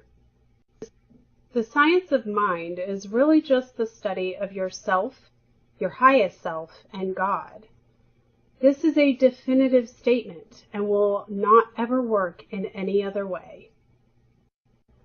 Thought, emotion, and action creates all things. If you go searching for the truth, then the truth will step into your path, so that you won't be able to miss it even if you tried. Reality, as it is constructed, plays no favoritism with any of its creation. Reality must be approached fearlessly. The Bible says in Revelations 22:17, "The Spirit and the bride say, 'Let anyone who is thirsty come. Let anyone who desires drink freely from the water of life.'" If I were to analyze this statement, I would say this simply means that God has given its creation the ability to align its thoughts, emotions, and actions in accordance with law, and that at any time one has the freedom to choose to accept reality and truth as it really is. The Spirit is God, or an understanding of the law, and the bride is the individual making that choice. God does not pick and choose who to pay attention to according to how much they pray or beg. God will respond to all thought, emotion, and action that takes place within reality regardless of behavior. God does not need the acknowledgement, approval, or acceptance of any of its own creation. God is simply the conscious spirit that is experiencing the physical reality of its creation. And to pray are thoughts, emotions, and actions that are created from mind and body that cause a physical manifestation in reality. There are two ways the mind operates. There is the subconscious, or the subjective reality, that is an inner personal experience that can only be proven by having the experience and is dictated by thought and emotion. And there is the state of consciousness, or the objective reality, that can be seen, felt, and experienced in the physical realm and is dictated by action. The subconscious, or thought and emotion, will always operate before the consciousness or the action. This is a creative process. This is how God created all that exists now. This is how all of creation continues to exist today and will continue to create into the future through eternity. Human beings have the ability to manifest physical results by aligning their thoughts, emotions, and actions within themselves. This will affect reality no matter if it is intentional or not. It can happen even when you are completely unaware of how reality works as a system. All thought is a creative force and is the jumping off point that starts the chain reaction that leads into the emotional intelligence and eventually into the physical realm. When a thought is conceived, it is formed in a limitless expanse of the non-physical. Once the thought is fully formed, it moves into the part of our bodies that can feel an emotional response from how this thought makes us feel about it. There is a level of visualization that takes place, and depending on how practiced one is in visualization, is how clear that emotion will be. Once the thought and emotion are fully formulated and operating in sync with each other, reality cannot help but respond by creating a physical reaction. No matter if that reaction is a negative or a positive one. This is where the free will of the individual has the power. Negative behavior will create negative reactions. Positive behavior will create positive reactions. This is cause and effect. Law is objective as this cannot be changed. Experience is subjective because this is spirit having a physical experience. We are unable to create law as these are already basic principles that operate within reality. We only have the ability to discover them and make use of them. Our thoughts, emotions, and actions are reflections of the fraction of the spirit within us. When our thoughts, emotions, and actions are all negative, this will create a life where all manifestation is negative in response. When our thoughts and emotions are ruled by fear, this will only ever manifest confusion, doubt, self-hate, conflict, denial, and delusion. And worst of all, slavery. When our thoughts, emotions, and actions are positive, this will create a life built around love, truth, and freedom. There is no trying. There is only doing. Thought and emotion mean nothing if action is not the ending conclusion to this creating process. So practice with care. This being said, there must always be adversary within one's own experiences so that they can learn how to create a life built with love, truth, and freedom. There is no light without the darkness. The key to creating is through the mind and working with law. The mind creates all and operates in accordance to law, no matter what. We are all fractions of the spirit that play temporary roles in the physical realm. Spirit has dropped parts of itself into our physical bodies as to have experiences and learn from this form of expression. Because we have never fully grasped this about reality, we have remained ignorant and have misused the law, which in this behavior has created hell on earth. We turned away from our inner voice and are now paying the consequences of it. Jesus said, "It is done unto you as you believe." This statement is really just saying that belief as a concept is subjective, and when you believe something rather than know something, the only result you will receive is the result of suffering and ultimately slavery. Spirit is with us always, and always works through our thoughts, emotions, and actions. When we use this formula with negative intention, the negative results will occur. Using this formula with positive intentions will result in positive results. It really is just that simple. This is not mystical information. It has only been occulted by the ruling parasite class in hopes that it will be forgotten by us forever.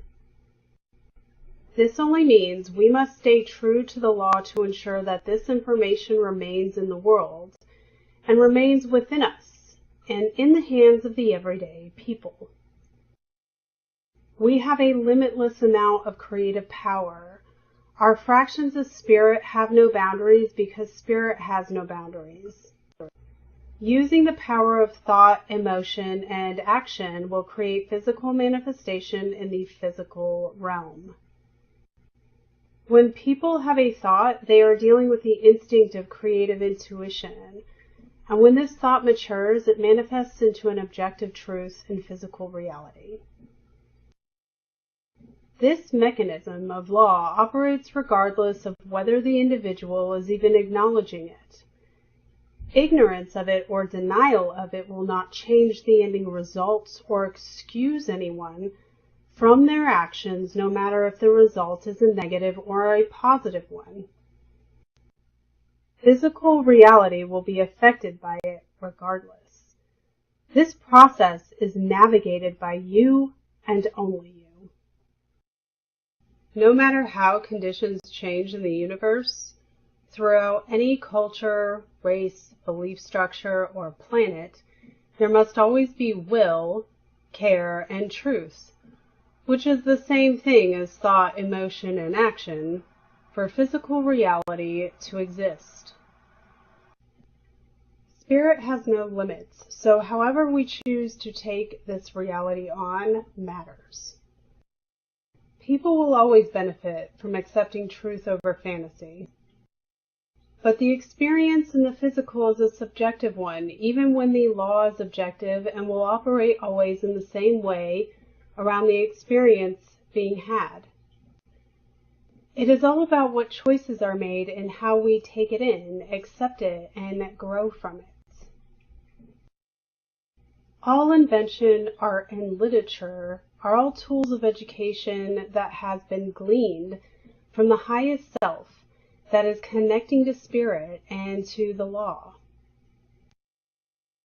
Spirit will never give us more than we can take at any given time, because it understands that we are developing into our most authentic selves, and that this process must be at the pace we, in the physical expression of spirit, can take it in.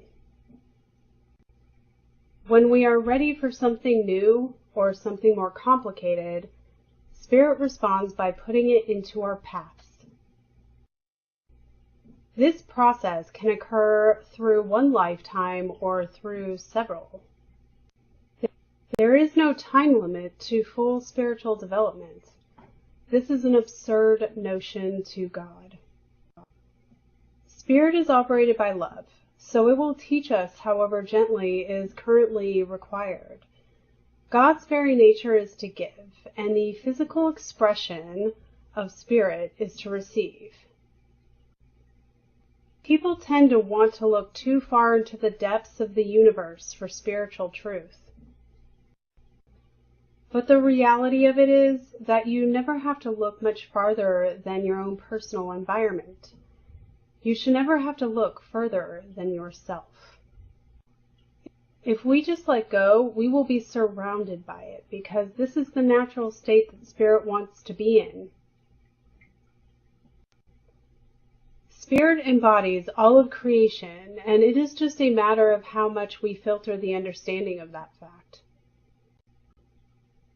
It doesn't matter in what form truth takes, as long as it is the truth that is thought, felt, and acted upon.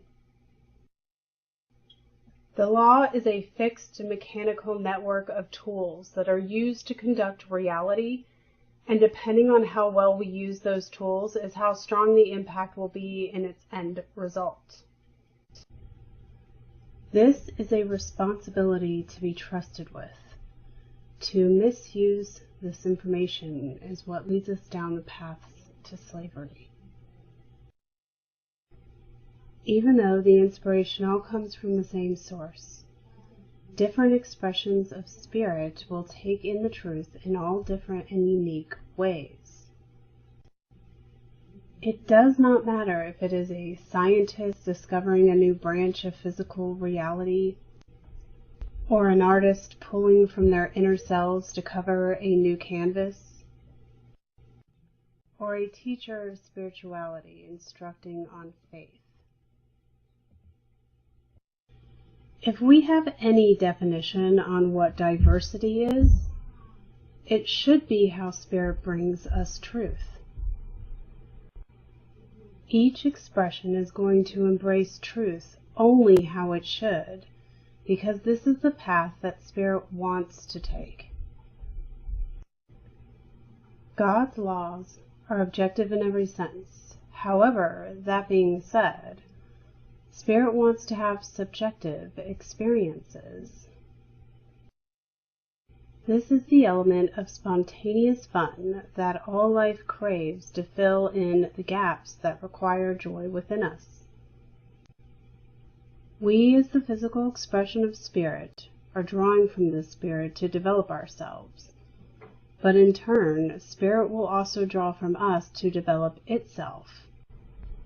This may sound like an unhealthy parasitic relationship, but really this is the infinite cycle of spiritual evolution. This is the stream of consciousness. It is required for expansion of the soul. There is no beginning and no ending. There is no first and last. We have physical birth and physical death in order only to chapter our eternal experiences, while we develop into our most spiritually authentic selves. We pull inspiration from Spirit. Spirit pulls inspiration from its physical expression. When people only halfway connect to Spirit through half-committed activities, then there is no amount of practices that will ever lead you to this truth about reality. It is not how much you meditate or how much you practice this as a belief. It is about how well you accept truth. It is all about how you practice morality. And we need to be careful about how we go about this process of discovery. Just because we discover the truth and discover its power does not mean we have the right to misuse it to gain more over others, just because they have not reached where we are in knowledge. It should always be used to empower all of creation to become its most complete self, and not be hoarded or hidden from any who seek it. This is what the ruling parasite class actively does to the people here on Earth. And before anyone pauses in their listening here to go, all those damn blah blah blah doing blah blah blah, let me make this statement very clearly. We have been divided not by that which you perceive, but by the behaviors we have enacted upon each other. The ruling parasite class are the only enemy, and they knew and continue to know how to divide and conquer us. It is mainly by removing God out of sight and out of mind.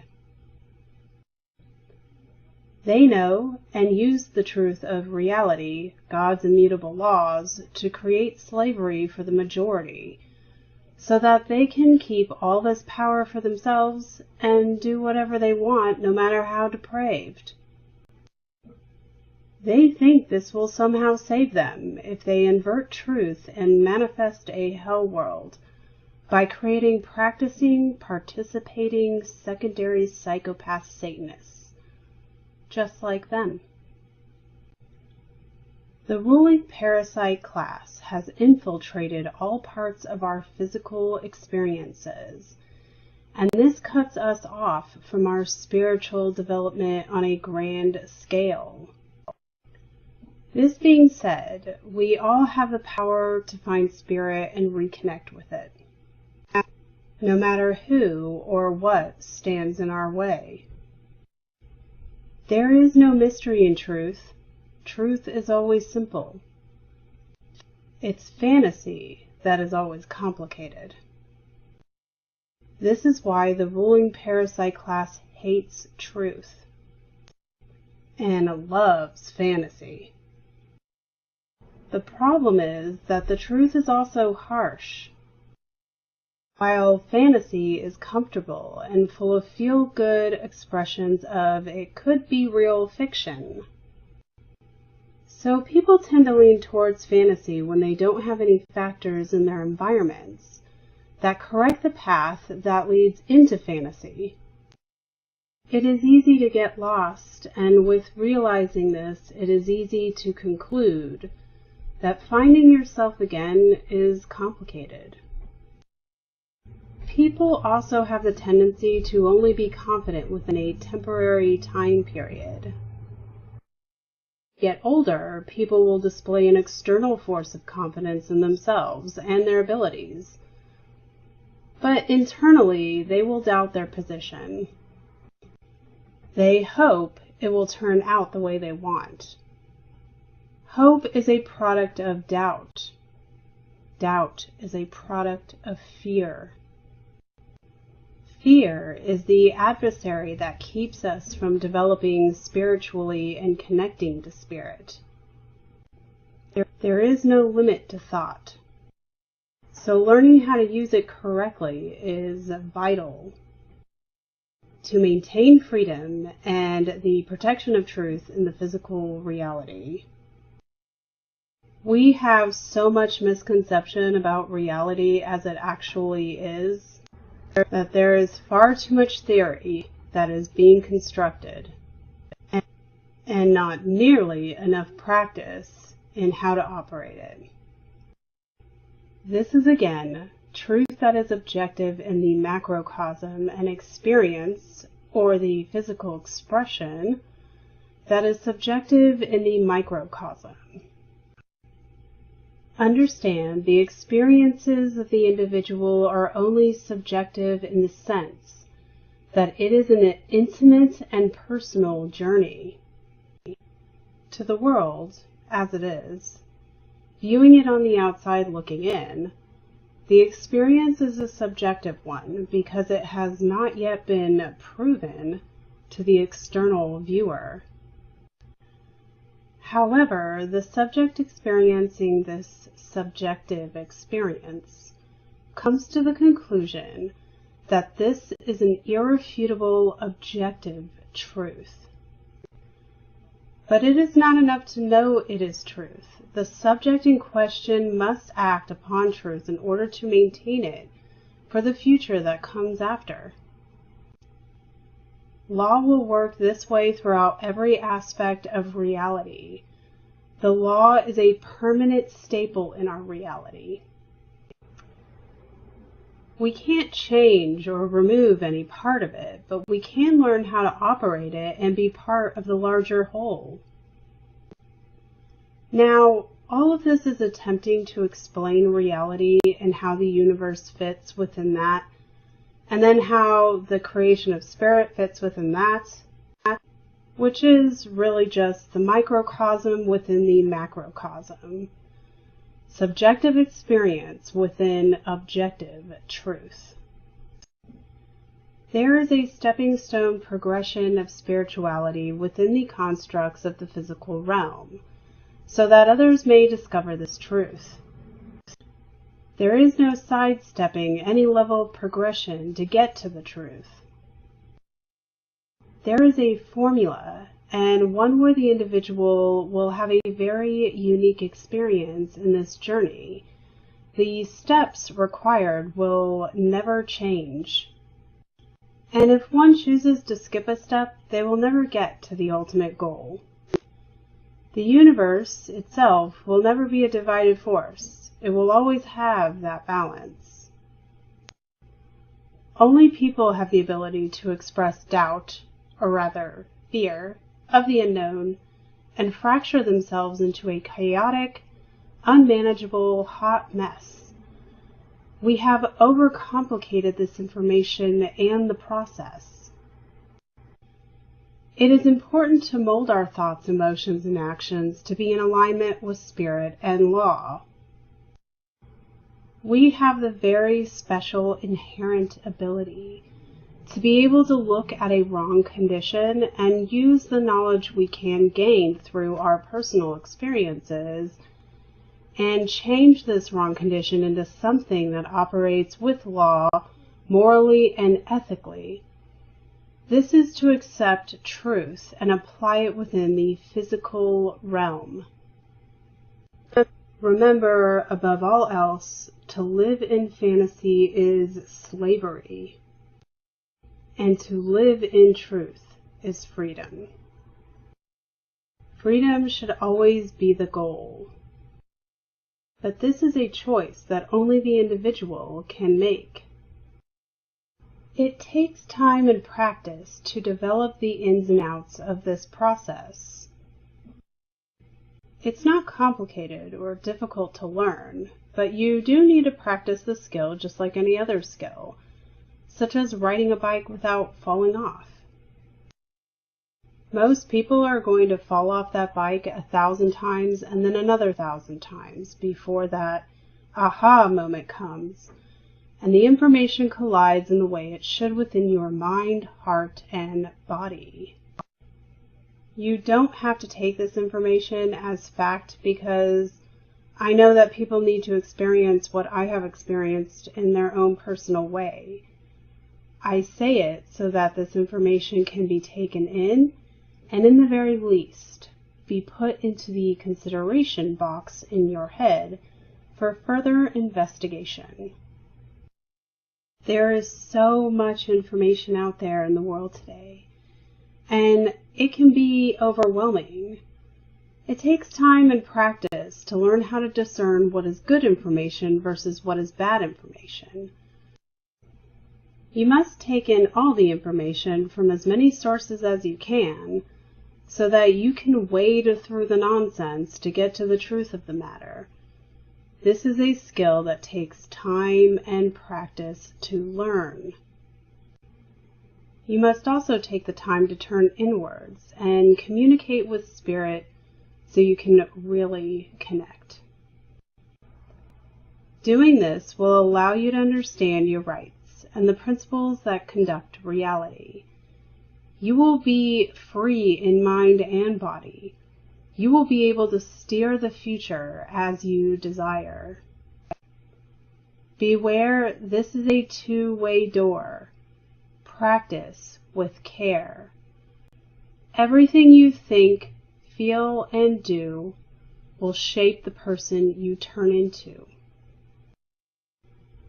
Once we understand that we have this great ability to create in reality, that means that we can create all things, including love and fear, history and the future, art and knowledge. So behave with care. I would like to end this presentation of an affirmation that Ernest Holmes wrote in his book, The Science of Mind. I am a center in the divine mind, a point of God-conscious life, truth, and action. My affairs are divinely guided and guarded into right action, into correct results.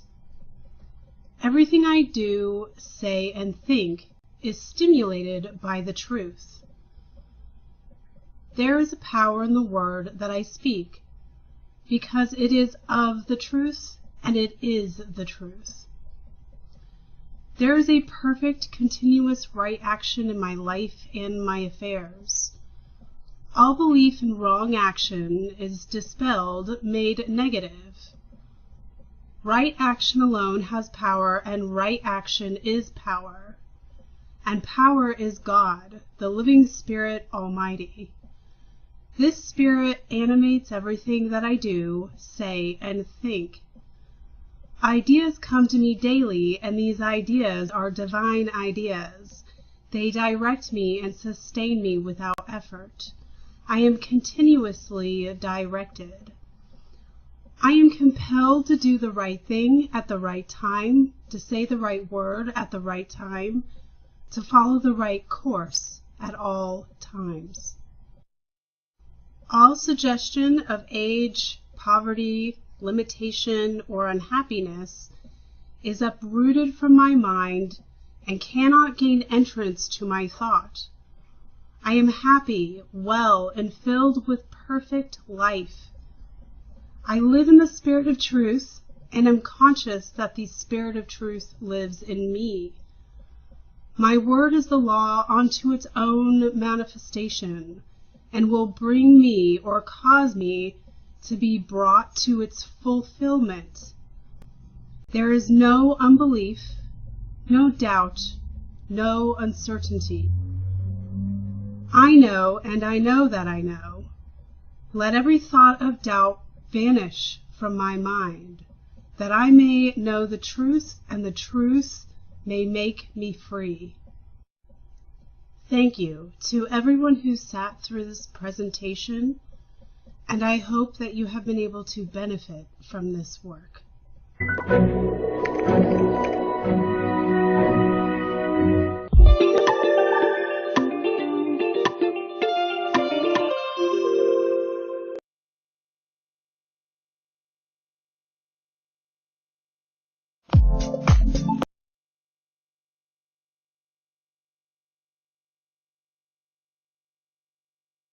And there's Chris. Thank you, Sarah. That was beautiful. I think that was just such a nice balance. You know, we had like Chris, he's very like kind of left brain, and mine was a little bit more on the left brain side this time. And then Sarah kind of evened it out with the spirit and the more right brain emotional appeal to just the myself off there. Yeah, no worries.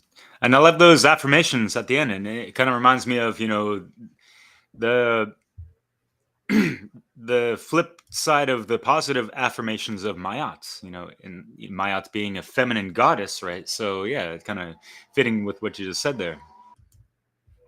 I got some cool art to share here. This is Sarah Cross art. And Sarah Cross does some beautiful sewing work too. And so I kind of want people to check out her work. If you look in the chat, I put her Substack. Sarah's a writer. And she's just been a really awesome content creator. She's been working real hard now doing a radio show on Revolution Radio, Crosstalk. And so she's been really putting in the hard work. So I'm glad to share some of her work with people. There's one image. Let me see if I can get the other one to share. Why isn't it toggling? There it is. Okay, here's the other one she gave me. She's very good with the symbolism, you know. It's kind of like the attitude, you know, that she's kind of talking about in the presentation there. The lack of care, you know. Yeah, and what to avoid or being conditioned towards, right? You know, they're trying to condition us towards this dark care, pulling at our heartstrings and playing it like a messed up violin or something, or a harp spelled with a double A-R-P, right? We got our Huggy Wuggies on, and they're spoon feeding us from the TV, right? With our dunce cap on. It's just like, so, you know, that's what we see, right? People are, because they're not inhabiting their own choices and taking on the passion of truth, then we wind up default getting programmed by all this BS around us. So yeah, that's a great work. I think we're going to do a quick song. I'm going to put on a song by Conrad Rogas, and his song is Talking Image. I love his music. It's kind of my style, so I'll just let that play, and then we'll come back on, Derek, and we'll introduce the next speaker. Sound good? Thanks, folks in the chat. Keep up the fun work of keeping this thing exciting and keeping the communication going. Appreciate it. All right, let's get this music going. Con, K-O-N, if you want to look him up. This is called Talking Image. Oh, yeah.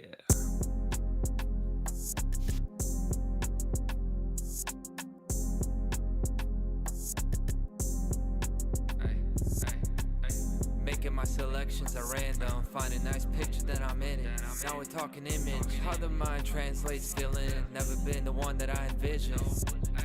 Every song I write comes out different, no one that they bought dualism. Body mind split, I come to heal that division and break the whole world out the prison. Do it by example, I chose the life of a modern day Apollo. Will you light a candle? For the image of the last one, really need a heroic standard. If I say I'm a god, it's a scandal. Made on his image, it was not a whim, you could put away the scriptures. Like a cross on your back, your image will break you unless you really live it. Am I religious? The word relic means image. I do have visions of a better existence. I love a hero like Christ, and I'll do you one better, a real heroine. You'll never hear that from inside the system. To inspire you is my self-interest. You gotta take charge of what gets imprinted. The journey of your soul really has no limits. Institutions turn you to a victim. Everyday recital, venerate the idol. We don't craft characters or write our own stories. We look outside and perpetuate the cycle. You can't try to live up to it. Infinite off-limit images, I just embrace. Own it all I got, plenty so I don't fake. Tears spilled on concrete foundation. I'll still go after it, don't get it twisted. Turn off the filters, I don't like the fiction. Reality hits and it's gone in an instant. Lust after images that never existed. Shatter the image, it never earned the spot in your mind. I'm never asking to serve nobody but myself. I'm like, when will they learn that your own view is the only one to concern yourself with? Welcome to my Olympic section. We all aim for heavens, no time to read the legend. Catch a false god and do a quick dissection. I'm somewhere between Poseidon and Elroy Jetson. Honey, where's Elroy? Oh, he's up at the playground, dear. Well, what took you so long? Well, we were playing, Dad. Playing what? Writing messages in secret code. See? Let me see this.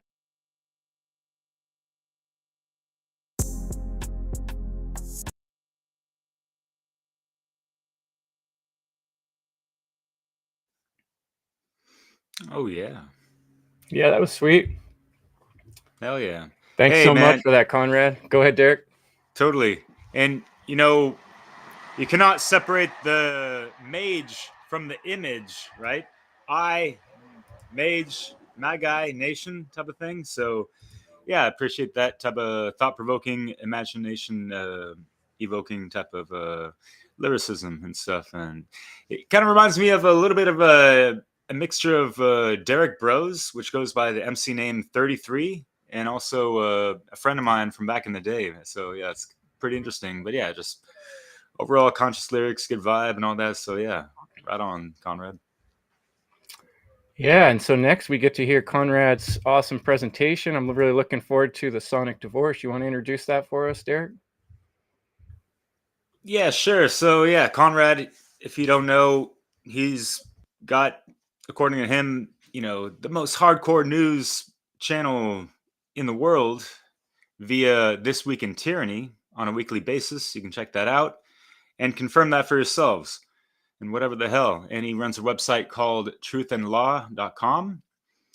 And he's specializing in quite a lot of things. And he's overcome quite a lot of adversities as well in regards to being kind of like a recovering addict and a street criminal, which he flipped the script and becoming more of a streetwise spiritual individual, right? So, and yeah, he had a life that was going to be a lot more lyrical, but kind of got sidetracked with the auto accident. He kind of mentioned that in recent episodes on his channel. But yeah, he is a freelance journalist, researcher, and teacher for love and healing and self-mastery for the freedom of each individual.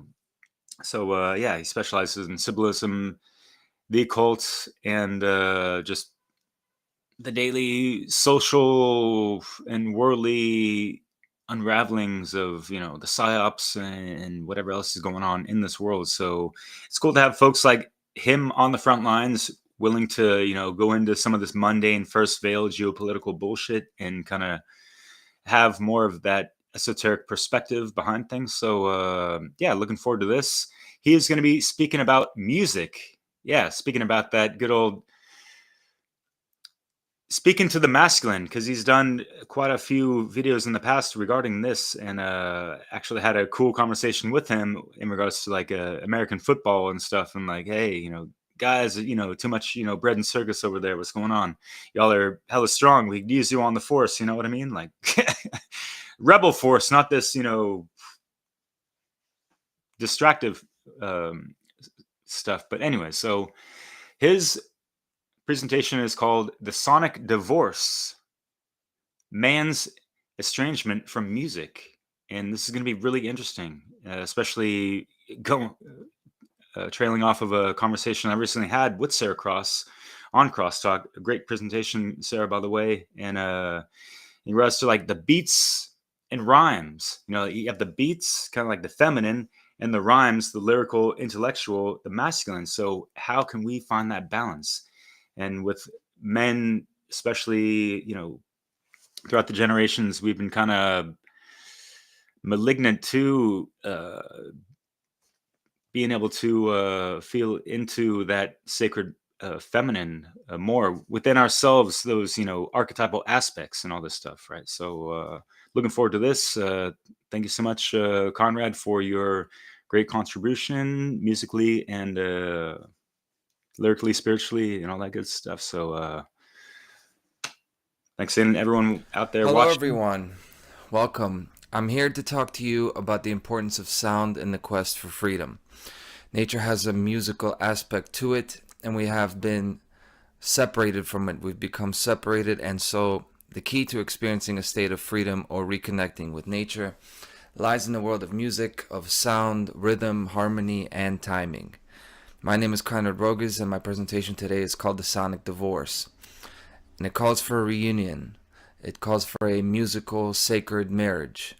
There's an intimate connection between music and authentic free living. It's freedom, justice, and all the principles of nature. All of them are objective, but they are subjective as well, in the sense that there's a profound personal connection to this world that is unique to each individual. And leading up to today, I've actually been really conflicted, wondering if I've done it all the right way, and if I'll be understood in trying to convey what I'm trying to convey, since the message seems to really overlap with the messenger.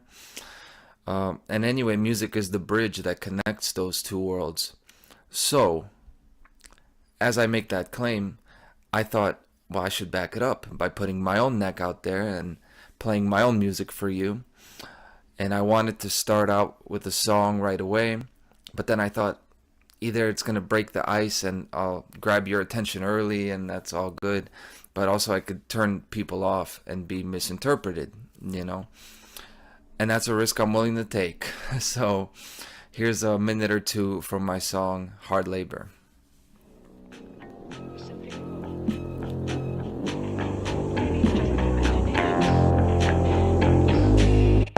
Gotta pay the cost, no tick, wick. This hard labor and I'm kicked. Never fit in with the crowd or got into politic. You can tell I'm built different. Trust, it'll be a sequence of events if you touch. Even when the women do it, love. I've been eye to eye with great people, but you would be mistaken if you put another one above. Looking in the mirror, I don't recognize what happened. How I end up in the realm of the lost, so tragic.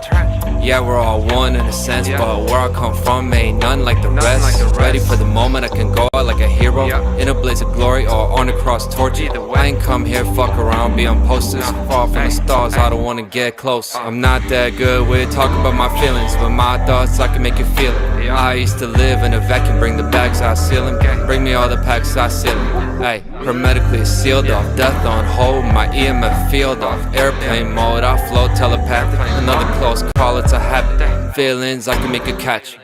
When you see me at nighttime, I could be connected to my environment. Hard to separate what's worth living and dying in. Any order that's man-made, I'm defying. Hard labor, I came here to modify the system. Take them down if they ain't listening. Straight demolition, from young, everything resisting. Good times, I don't really miss them.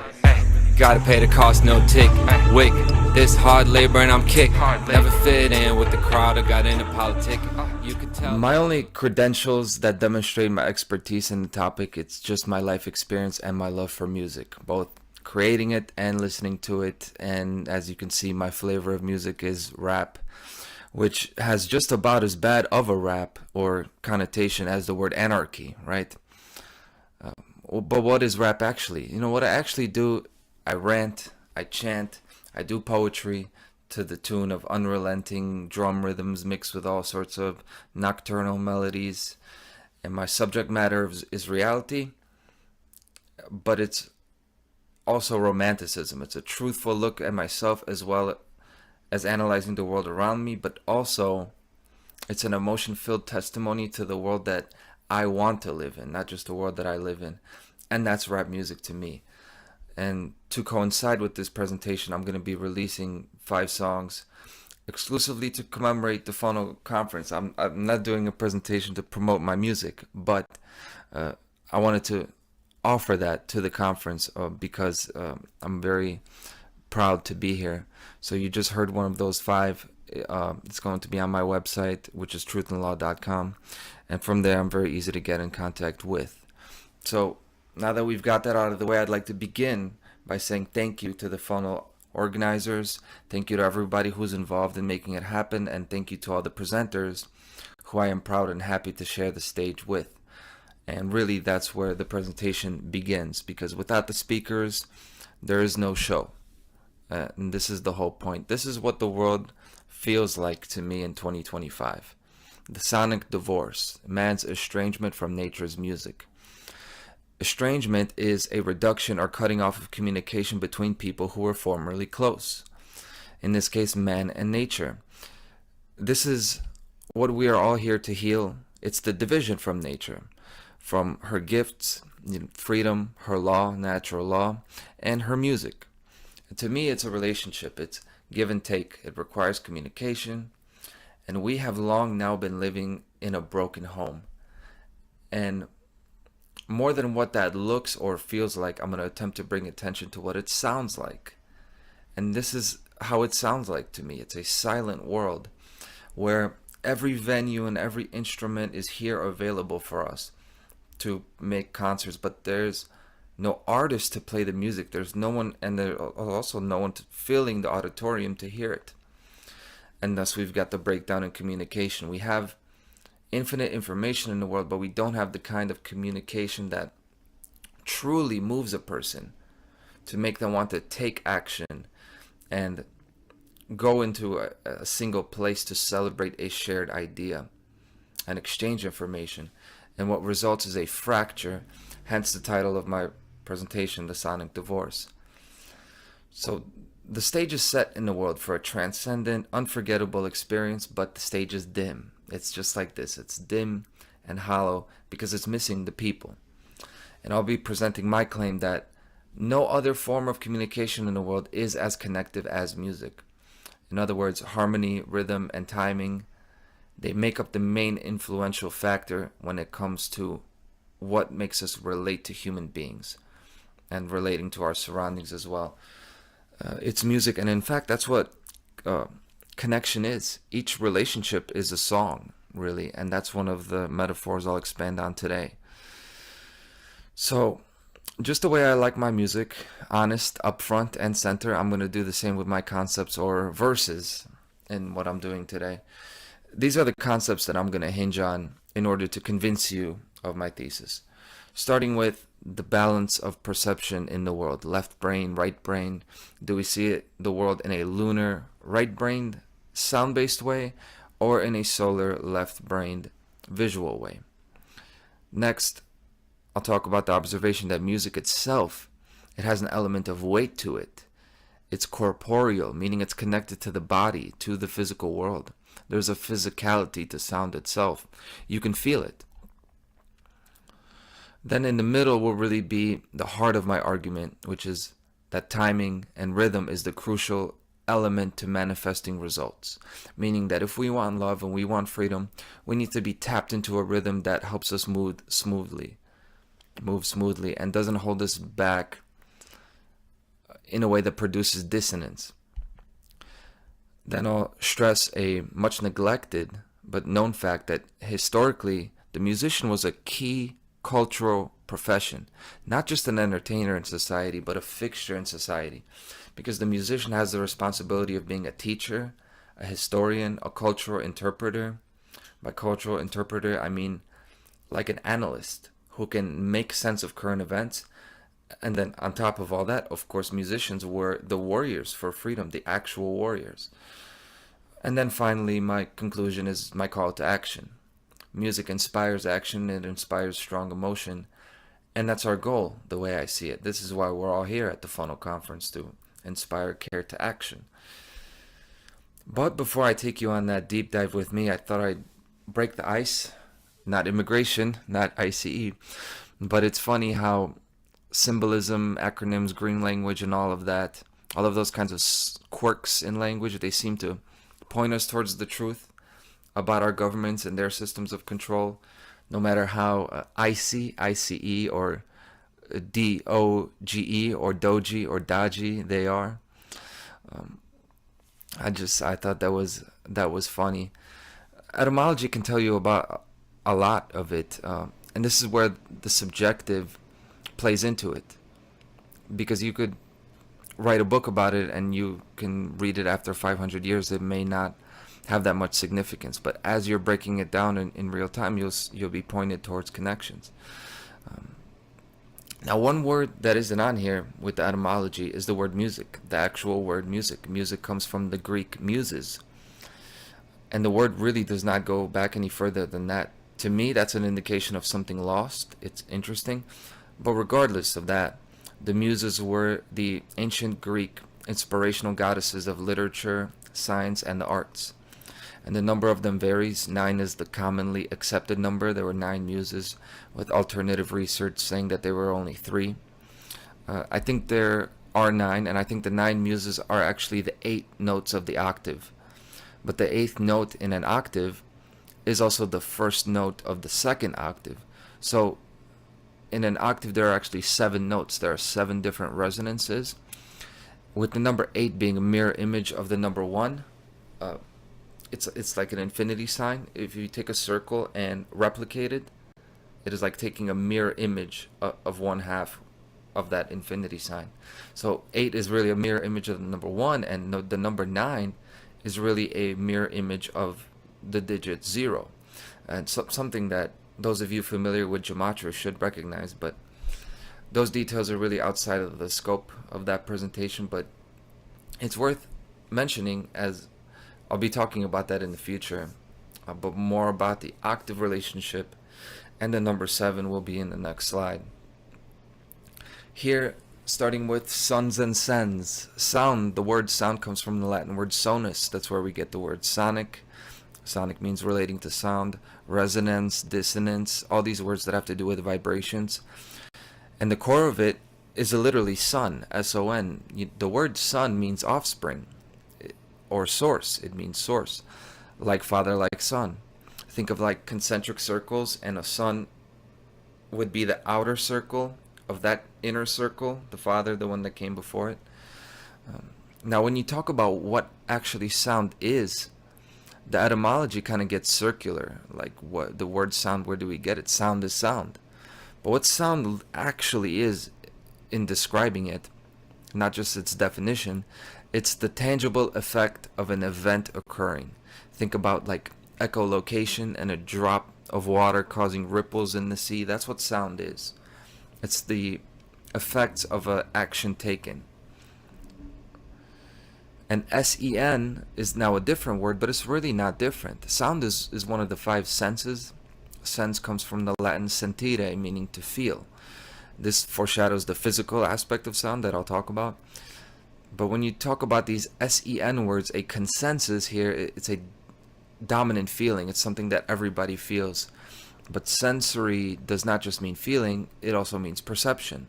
When you S-E-N-S-E, sense something, you're perceiving an incoming signal. So S-E-N is referring to perception, while S-O-N is referring to the source or the origin of that signal. But the two of those, they go together and signify the law of cause and effect. This is the way the universe is fractal. So if we want our actions to reverberate, we have to receive and transmit the right kind of signal. And then it reverberates. So we go to reverberate with the root word verb, which means word literally, but it also means sound. And a verb is also an action word. A verb is an action word. It's action taken. And it's the same thing as we just talked about. Sounds are consequences of actions taken.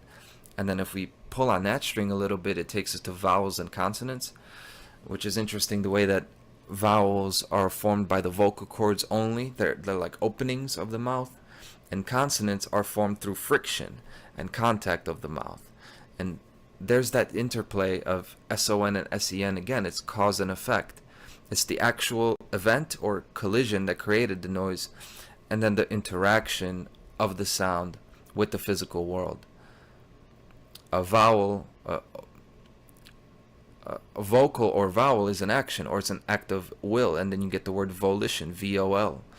V-O-L also means to turn, interestingly, to turn like a wheel. Evolution, revolution. A revolution is a turning of the wheel.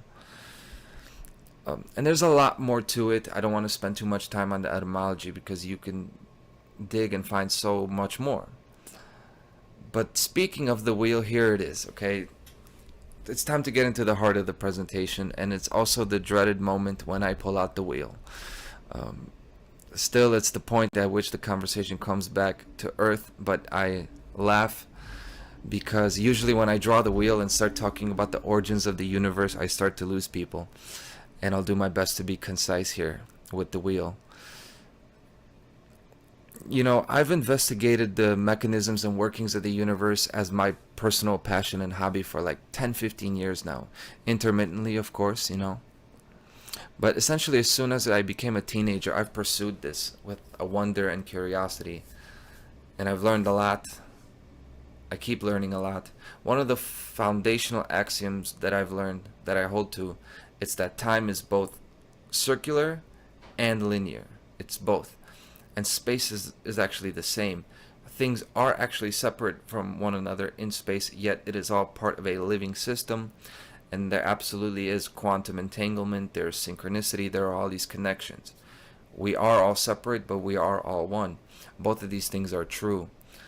And in that world, somehow astrology works with the whole zodiac wheel. We live in a world where we have the zodiac wheel, and your name and your birthday and the time and place that you were born, it somehow all synchronizes with a general pattern that applies unfailingly. It just happens to apply. How can that be? And why does it work? More importantly, and what does it have to do with music? So, the fractal nature of the universe is due to it following the same law across all scales. All representations of the universe, they follow the same law. They're juxtaposed on top of each other. And the circle is the shape through which we currently make sense of it.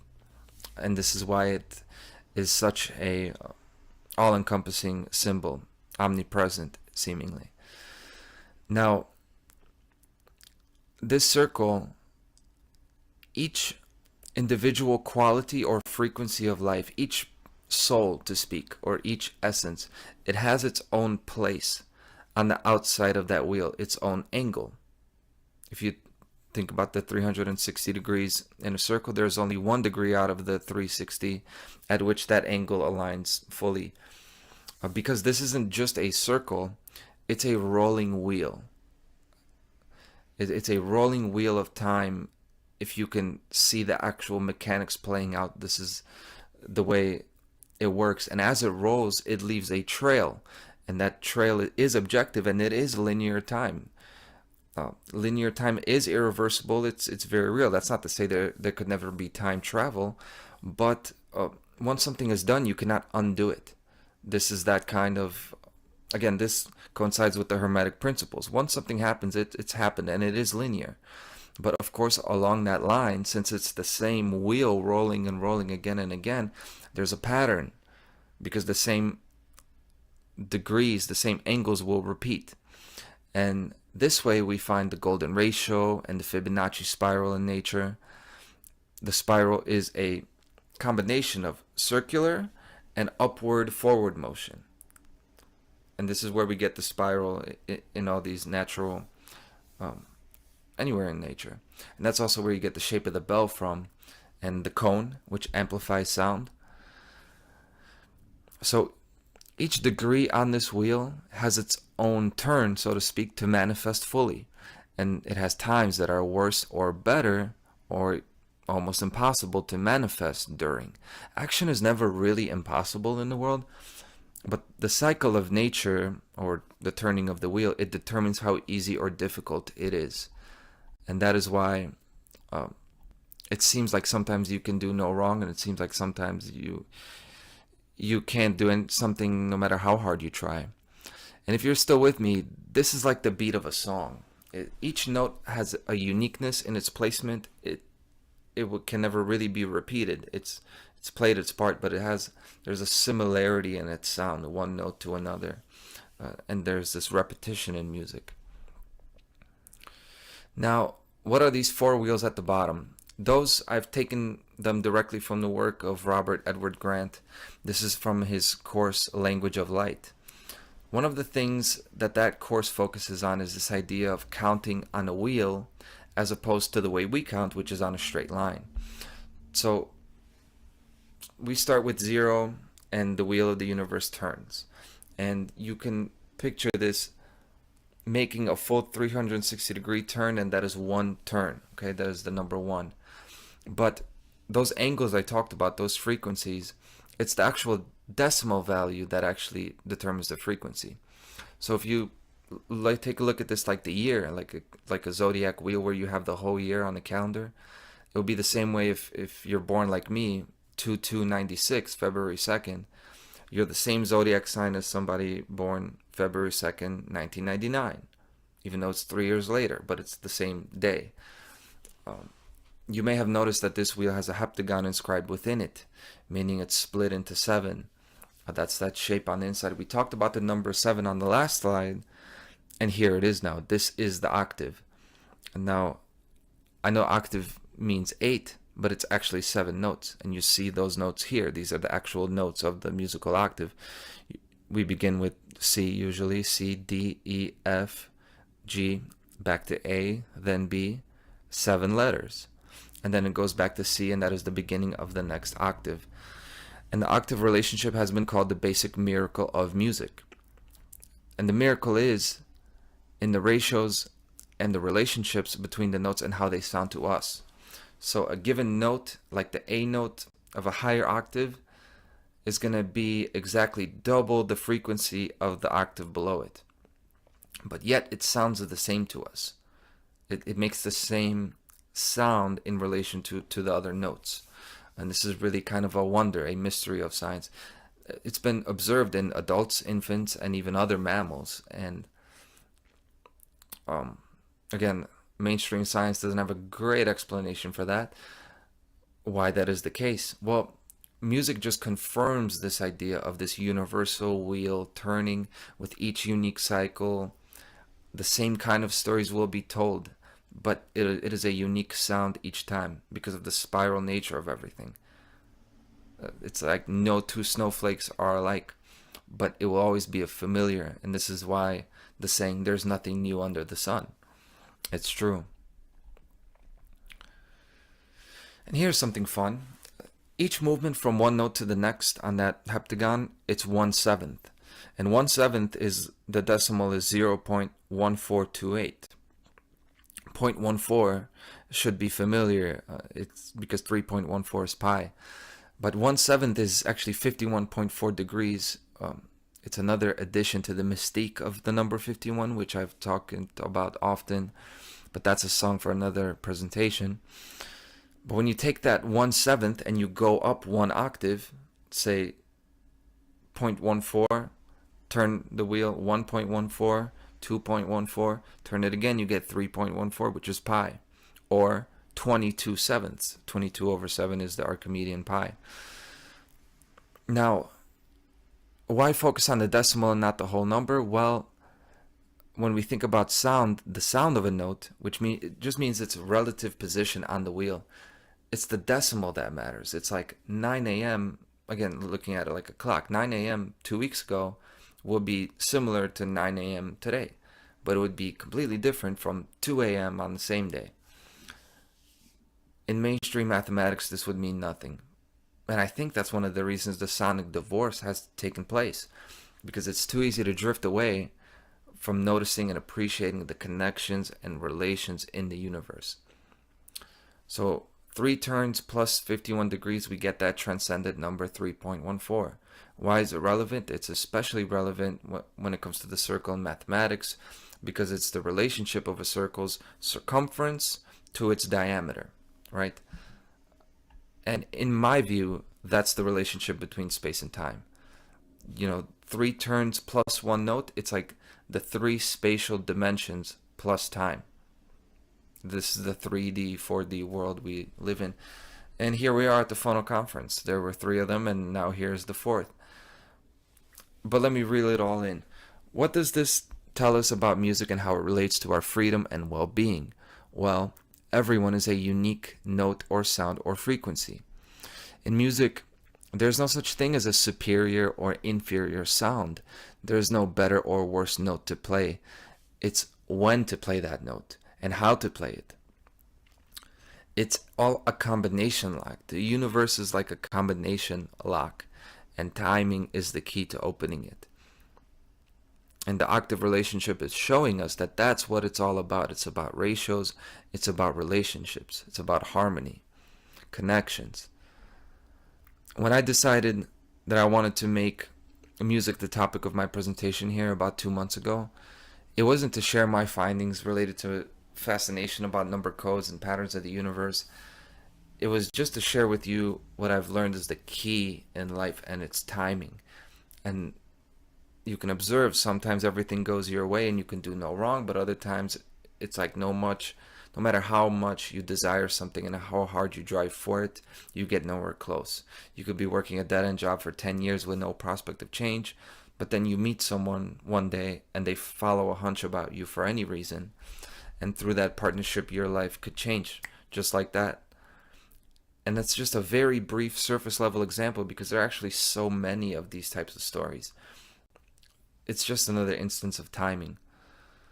And again, life is a combination lock, and time and place is the key. And that comes to us in so many ways.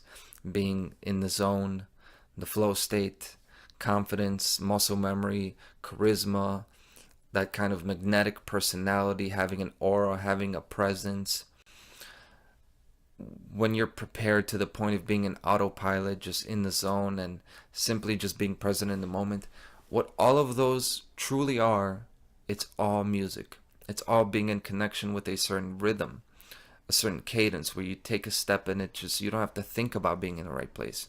You know you're there. And it just seems so light-footed and effortless.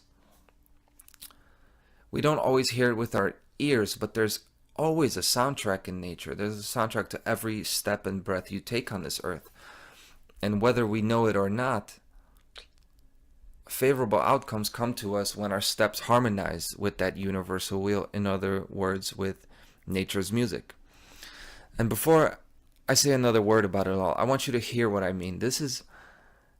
I'm going to play the title sequence from a 1960 movie called Beat Girl. And I happened to find this one day, and really this is the thing that inspired me to do this presentation. This is when I said, that's it. This is it. So let's hear it.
This is the sound of rebellion. To me, it's the sound of freedom.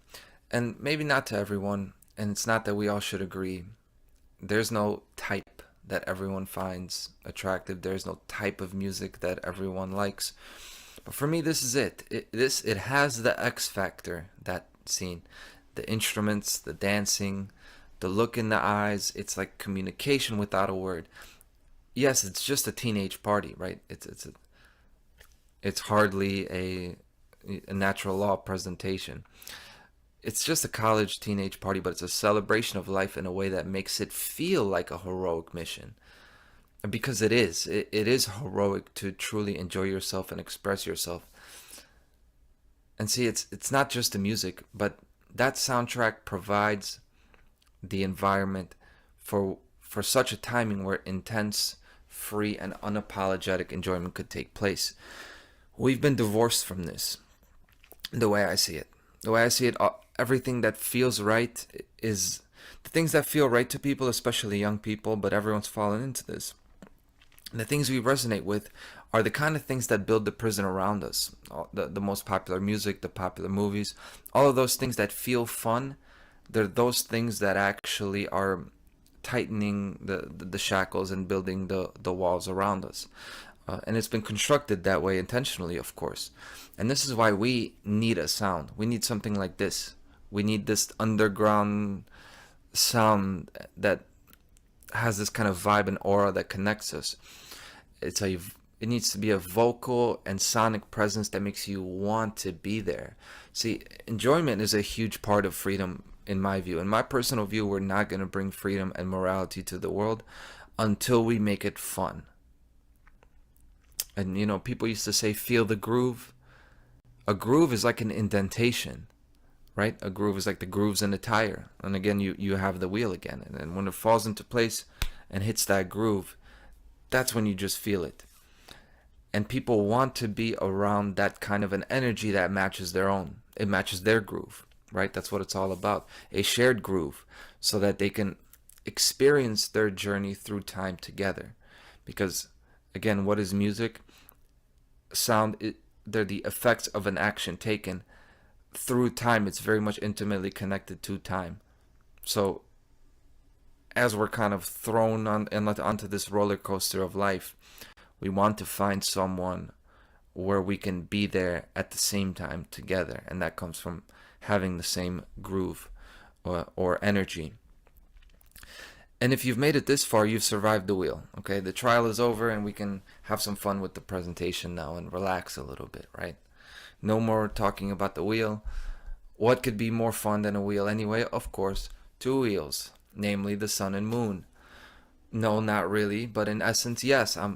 I'm using solar and lunar really as symbols here to bring attention to the imbalanced way that we perceive reality. This is the left and right hemispheres of the brain.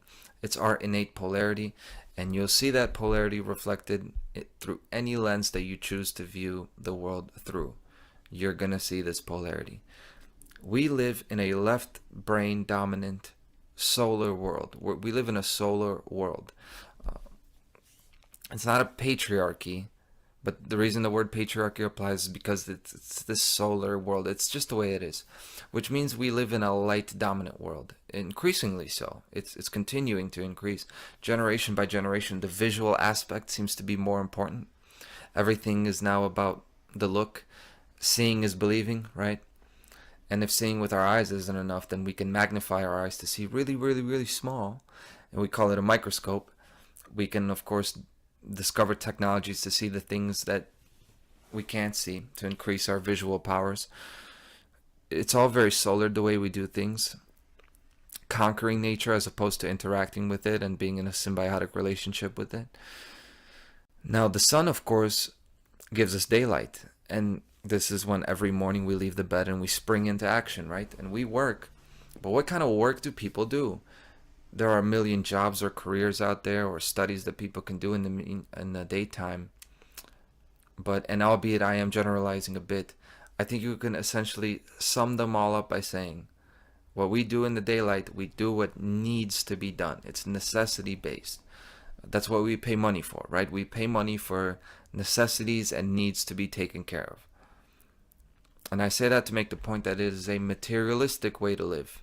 It's very objective. It's very matter of fact. Now, compare that, contrast it with what happens when the sun goes down and the moon comes out. The pace of the entire world slows down. the emotions seem to awaken. We see less, but we feel more. How many times has that happened to you where you've told someone something at night and then you think about it the next day and you're like, man, I never ever would have said something like that. What got into me? There's something about that moonlight. And we absolutely do not do what needs to be done. Quite the opposite. It's all subjective at nighttime. We're so concerned about our personal wants, wishes, and more open-ended endeavors that are motivated not so much by a set goal, but by the pursuit of experiences and exploration, right? Dreams. Mainstream academic solar thinking doesn't even have a great explanation for why we even have dreams. Why do we have them? It's not a biological accident. When you fall asleep with your headphones in and you hear something that wakes you up, you were clearly aware when you were sleeping. You heard that and it woke you up. It's just a different realm you go into. It's very real, and it's of course neglected in the way we see this in a very solar way. But the nighttime, it's when creativity comes out, and that's when reason's rulership over the earth seems to give way just a little bit. And you can see that in the light of the moon. It's not as perfect and overbearing. It has the spots. The moon phases itself. It shows you that it is not as indestructible as the sun, so to speak. It's not as dominant. But there is a strength to the lunar aspect. It's just not the kind that is seen. It's the kind that is felt. And not only felt within us, but felt on the face of the earth. The earth feels it. The moon is linked with the tides of the seas getting higher. Now, gravity is kind of a different conversation, whether or not that controls the tides and how the moon controls the tides. But the observation remains that the moon seems to control the tides. I went to Florida last October, and it made quite the impression on me how much more dangerous the sea seemed to me at nighttime, where you couldn't really see anything. It was really something. It was really intense. I thought the waves became more intense at night. I found later that that was not actually the case. It was not the size of the waves that increased, but the sound of them. They actually get louder. The waves actually get louder at night. But it's not just because there's less surrounding noise, so you hear more of the water. It's not a relative louder volume. It has to do with temperature and sound waves refracting back towards the surface of the water because of the differences in temperature. And but here's where sound plays into it, because sound itself, it has qualities of weight and mass. There's a physicality to it, to music. Loud noise actually moves object. It breaks mirrors. Bass rattles the walls. Different frequencies of sound can actually make you feel sick. The police, these militarized police groups, they have these, mass, they have these riot control systems like sonic nausea and LRAD, long-range acoustic devices, where they launch a sound cannon at you and make people just feel sick and feel terrible and nauseous. And there's a physicality that could be imposed through sound waves.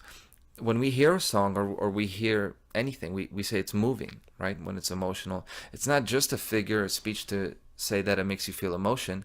There is actual movement there. It is actually moving. When we do say things move us.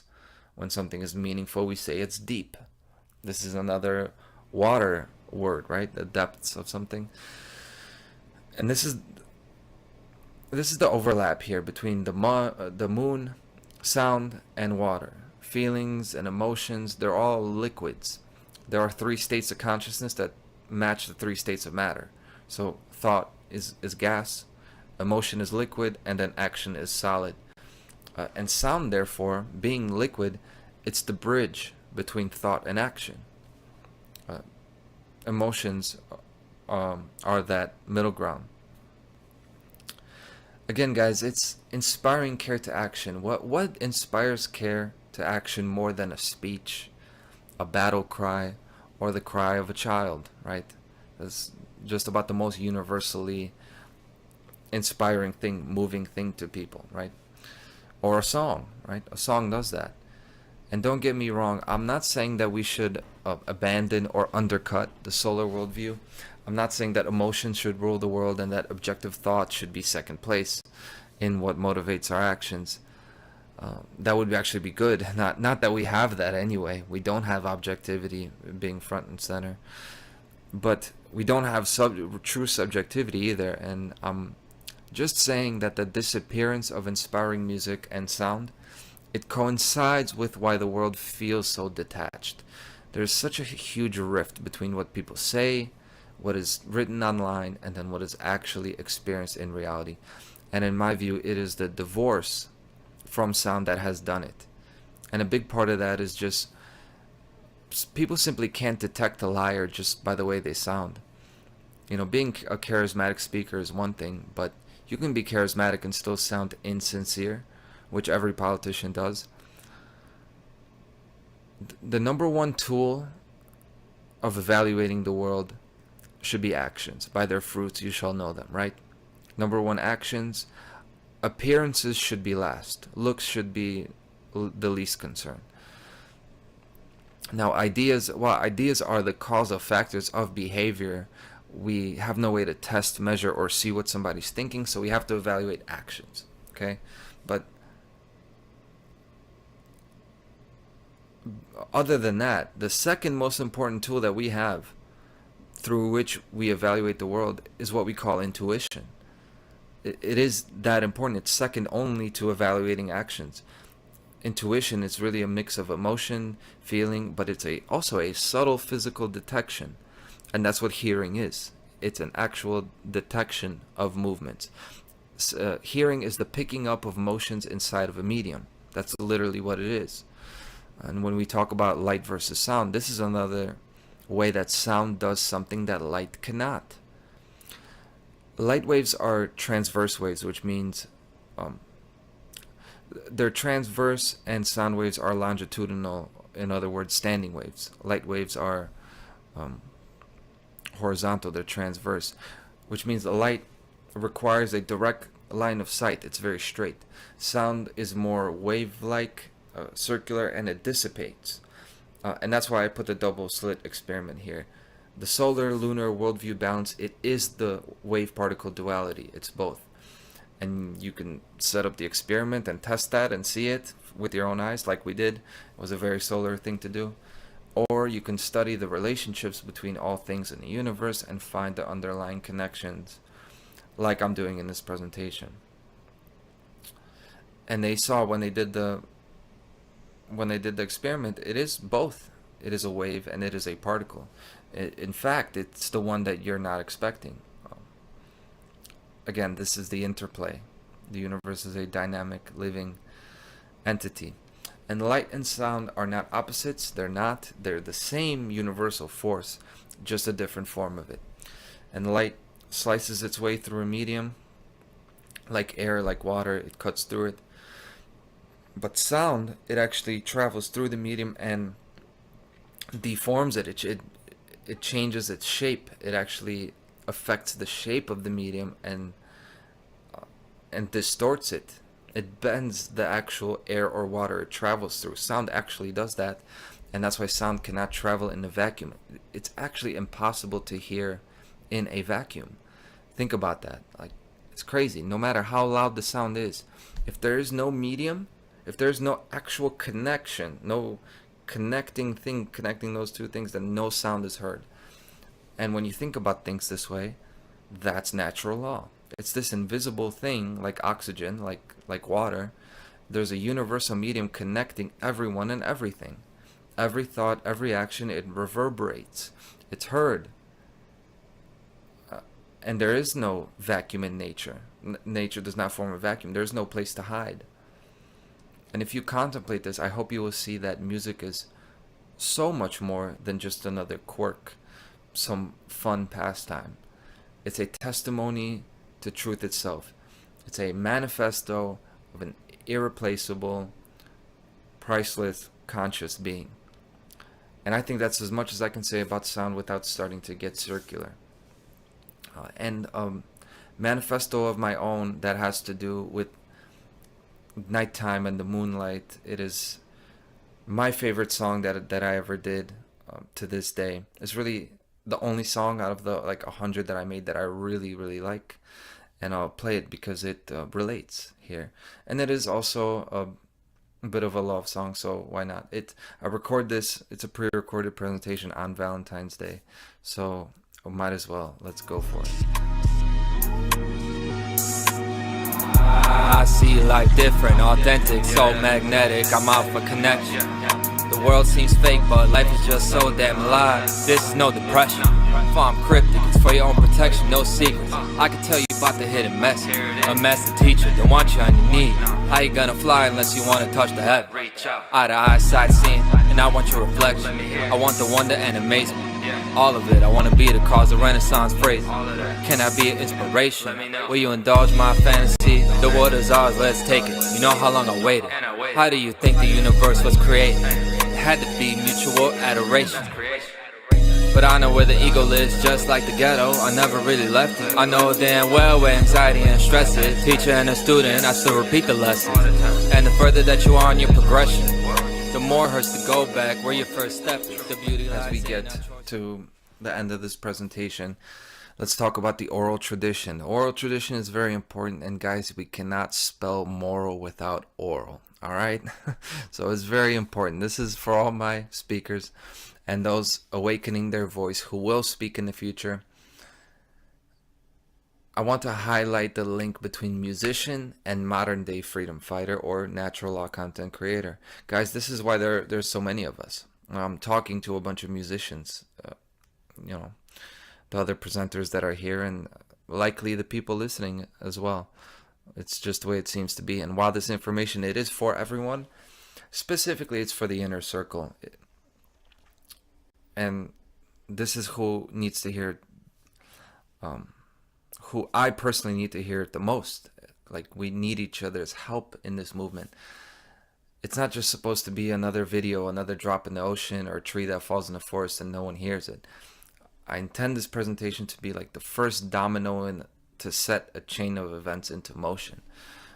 That is what I endeavor to do. And in order for that to happen, people need to remember their historical calling. We have a whole historical tradition and basis for what we do here as natural law content creators. There's a thousands of years old tradition of musician that involved much, much more than just singing and dancing. It involved preserving the cultural medium, maintaining the connection between people, their history, and their way of life. This is who we are, guys. It's really just a forgotten, really not royal, but truly elite lineage. Not by blood, but by craft. We are connected by our craft, what we choose to do. This natural community is cut from that cloth, right here, from this cloth. The Funl in Ireland, it is said that these are the descendants of the Druids. The Funl, about them, praise poetry, satire, and the legitimization of land ownership were only a few of the arrows in the quiver of the multi-talented Funl. They had to be a master of cuivna, that's how you say it in Gaelic. Cuivna, which involved historical knowledge, advanced memory skills, and the construction of genealogy. Even though they were typically employed by a single ruling family, they were one of the few people in society that had freedom of movement, which allowed them to travel freely between kingdoms. In other words, they kind of transcended the master-slave dynamic of the time because their craft made them nearly magical in what they could do, because their ability was not just in entertaining people or connecting to them, but it is deep in the amount of information they held and the way they communicated that information. And while you had an absolute monarch in those times, the Funl, just like with the Druids and these mystery traditions through time, their level of information and their ability to communicate it, their understanding of principles, it made them transcend even the slavery dynamic that we are in generation after generation. And this is the same for us. This is where freedom starts now. For me, is to embody that tradition and then share it with people so they can become more like us, and we can reach out to people, and then we transcend this master-slave dynamic together. Now, West Africa, totally different culture, totally different tradition, but you had the same thing, the griots. The griot is a West African troubadour historian. The griot profession is hereditary and has long been a part of West African culture. The griot's role has been traditionally to preserve the genealogies, historical narratives, and oral traditions of their people. Praise songs are also part of the griot's repertoire. The fact that they were historians, that they sing and dance, but they're also historians, and they have a historical memory of that culture, it fascinates me.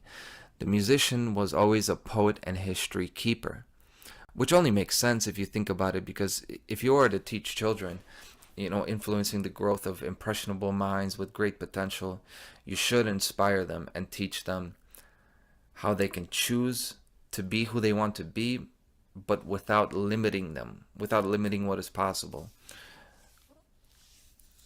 And then at the same time, teach them where they come from also. Like, why are you here? Why are we here in the place that we are? What did your grandparents, what did your parents think and feel? Where do you come from? What happened 500 years ago that changed the way things are now? That's for children. It's very important to them. But then it's for adults too, for your contemporaries, both young and old. They need to know what is happening right now, to comment on current events, and then do that in an inspiring way that's going to resonate with people. The musician is needed, this true musician, okay, is needed on a daily basis. And then when they are needed, the musician sings the songs of rebellion. And that takes us to inspiring care to action. And I want to finish really my presentation with these two quotes from a book that I read while preparing for this. It's really my single main reference. It's a book that I read with this in mind, that I was going to talk about music and sound. And it's from a book called Noise by Jacques Attali. Music is prophecy. Its styles and economic organization are ahead of the rest of society because it explores much faster than the material reality can the entire range of possibilities in a given code. It makes audible the new world that will gradually become visible. In other words, it has often been thought that music and art is a reflection of life, right? Art imitates life, life imitates art. They are reflections of each other, the objective and subjective. But what Attali says here is that music is actually prophecy. Music is actually ahead of the times of what will happen. In other words, it inspires the changes, the mass movements, the societal actions to be taken, and the changes, the way that wheel is going to roll. Music foretells what is going to happen. I think that's a real profound thing to take home with us. And now, so not only music in these songs that I played, I think, in my view, the podcast is the new form of music. Like, spoken word has really replaced music, I think, in the modern day. And part of this is, of course, negative. There's a negative aspect to this, that music has become so repetitive that we resonate with people talking to us more so than even like singing and expressing themselves. But on the other hand, there's a positive aspect to that there's such a need to be spoken to directly, that 2 hours of just spoken word seemingly without rhyming, we put that on to go to sleep. We put that on as our soundtrack to do things throughout the day. The modern day podcast is the new form of music, and we should approach it that way. And we should speak that prophecy to others. I don't mean to invoke like woo-woo, prophetic, overly spiritual language. But we are talking about magic, inspiring action. It is all connected. It's the physical, it's the emotional, it's the mental, absolutely. It is the spiritual. He says musician, priest, and officiant were in fact a single function among ancient peoples. That's what we were just saying. Poet laureate of power, herald of freedom. The musician is at the same time within society, which protects, purchases, and finances him, and outside it when he threatens it with his visions. Really interesting the way that kind of sums it all up. He's paid by these monarchs, right, to entertain, to sing and dance, and to even sing songs of praise, right, like the national anthems and things like that. But there's this power of rebellion that is held within to inspire people to change. And there's a lot of power, there's a lot of responsibility here. And this is what it's all about. A musician is connected to society intimately. We're all connected to this society, yet we can never be loyal to a society that has forsaken itself. So when it's time to sing the songs of rebellion. And this is where we are now. And this is who we are. It's time for us now to sing songs of love and war. And thank you very much. And that was my song. And it was 7 slides. Those were 7 slides of the octave. Now, I said it was a song, so if it was the octave, in order for me to complete the octave, I would have to go back to the title slide. But that wouldn't work because we've already done it, right? It can't just be circular. So the only way this works now, you having heard this song, the only way that's going to work is if you play the first note of your next song. It's time for your title slide now. I don't want any more grand pianos in empty auditoriums. We already had a sonic divorce. We don't need any more divorces. And don't be another sonic divorce. Be there. Be present. That's where you're needed. And thank you very much for your time.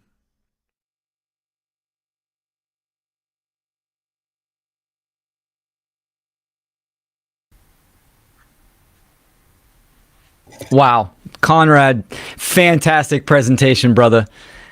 You had my attention the whole time. I was into that. I was present within your song and the message that you conveyed there.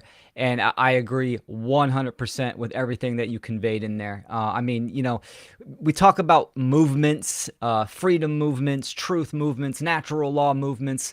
But in order to have a movement, you have to have the sound or the groove, the rhythm to move to. And I think this is what greatly is lacking. So I love your call to action at the end. Just fantastic, man. Well done. Yeah, great job pulling that full circle and, you know, highlighting so many important points. It's a great foundation. It's a great complement to my presentation tomorrow, which is also on the power of music. It, you know, just is so exciting, you know, to resonate, you know, with each other all day today with these presentations, and with yours, Conrad, really kind of recognizing how I, you know, had a very similar idea, and they're very unique and different presentations, but there's this underlying truth between them. And we knew, Conrad and I had talked a little bit about that, and we're like, no worry, you know, our individual expressions will be unique, and that our work will complement each other, and it's, I can see it happening. It's very synchronistic and beautiful. So music is a force, you know, that creates, and we are we are holding like the choice right now about what music we're going to make, you know, what's our next move. It's great.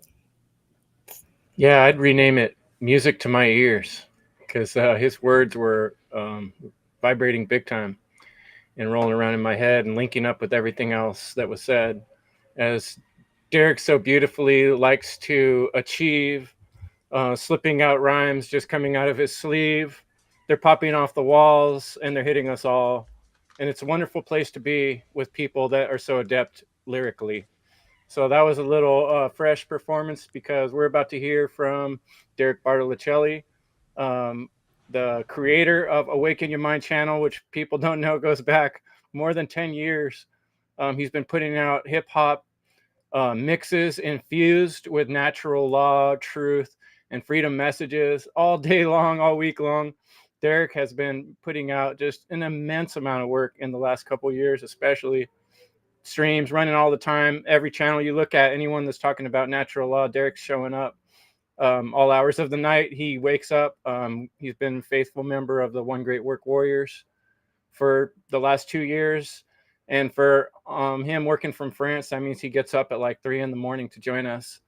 And he's just a warrior, a true warrior in this in this project that we're doing of the One Great Work. So I have so much thanks for Derek, and he's been helping me a lot with not only my show, the podcast, making his little cool beginning and ending mixes, but preparing for this very conference.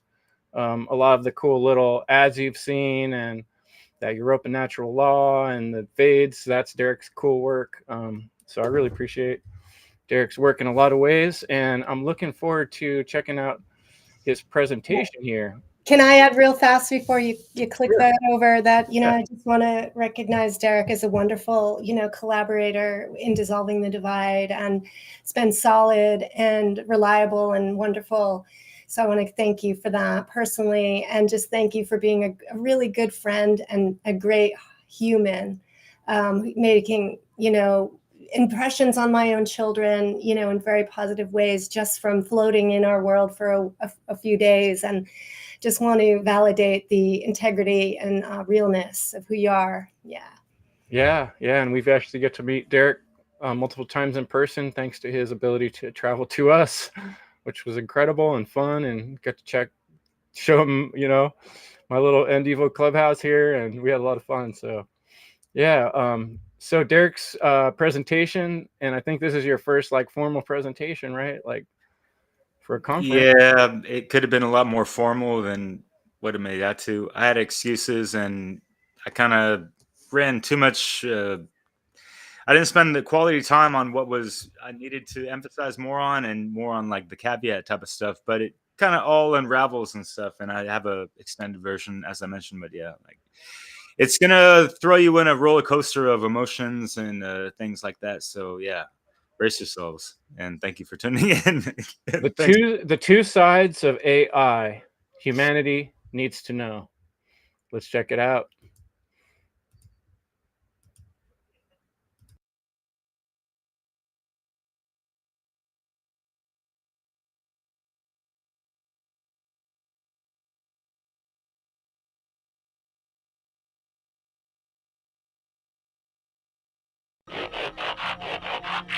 Orbital audio architect abstract of normal anonymous obvious operative threat to the populace cyber metropolis got the prescription, but what was the cause of this outbreak?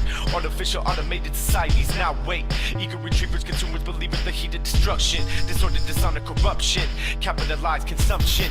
Categorized circumference. You couldn't compute this data. Matter of fact, what is this NASA at a master that spit it that abstract attack?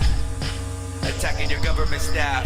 Coding, chemical carbonation, smoking, cynical suffocation. Trapped in a world of abomination. Nobody's safe when the mobs are waiting to chaos. What are they on? Artificial enhancement. Intoxicated by static. The murder within the madness.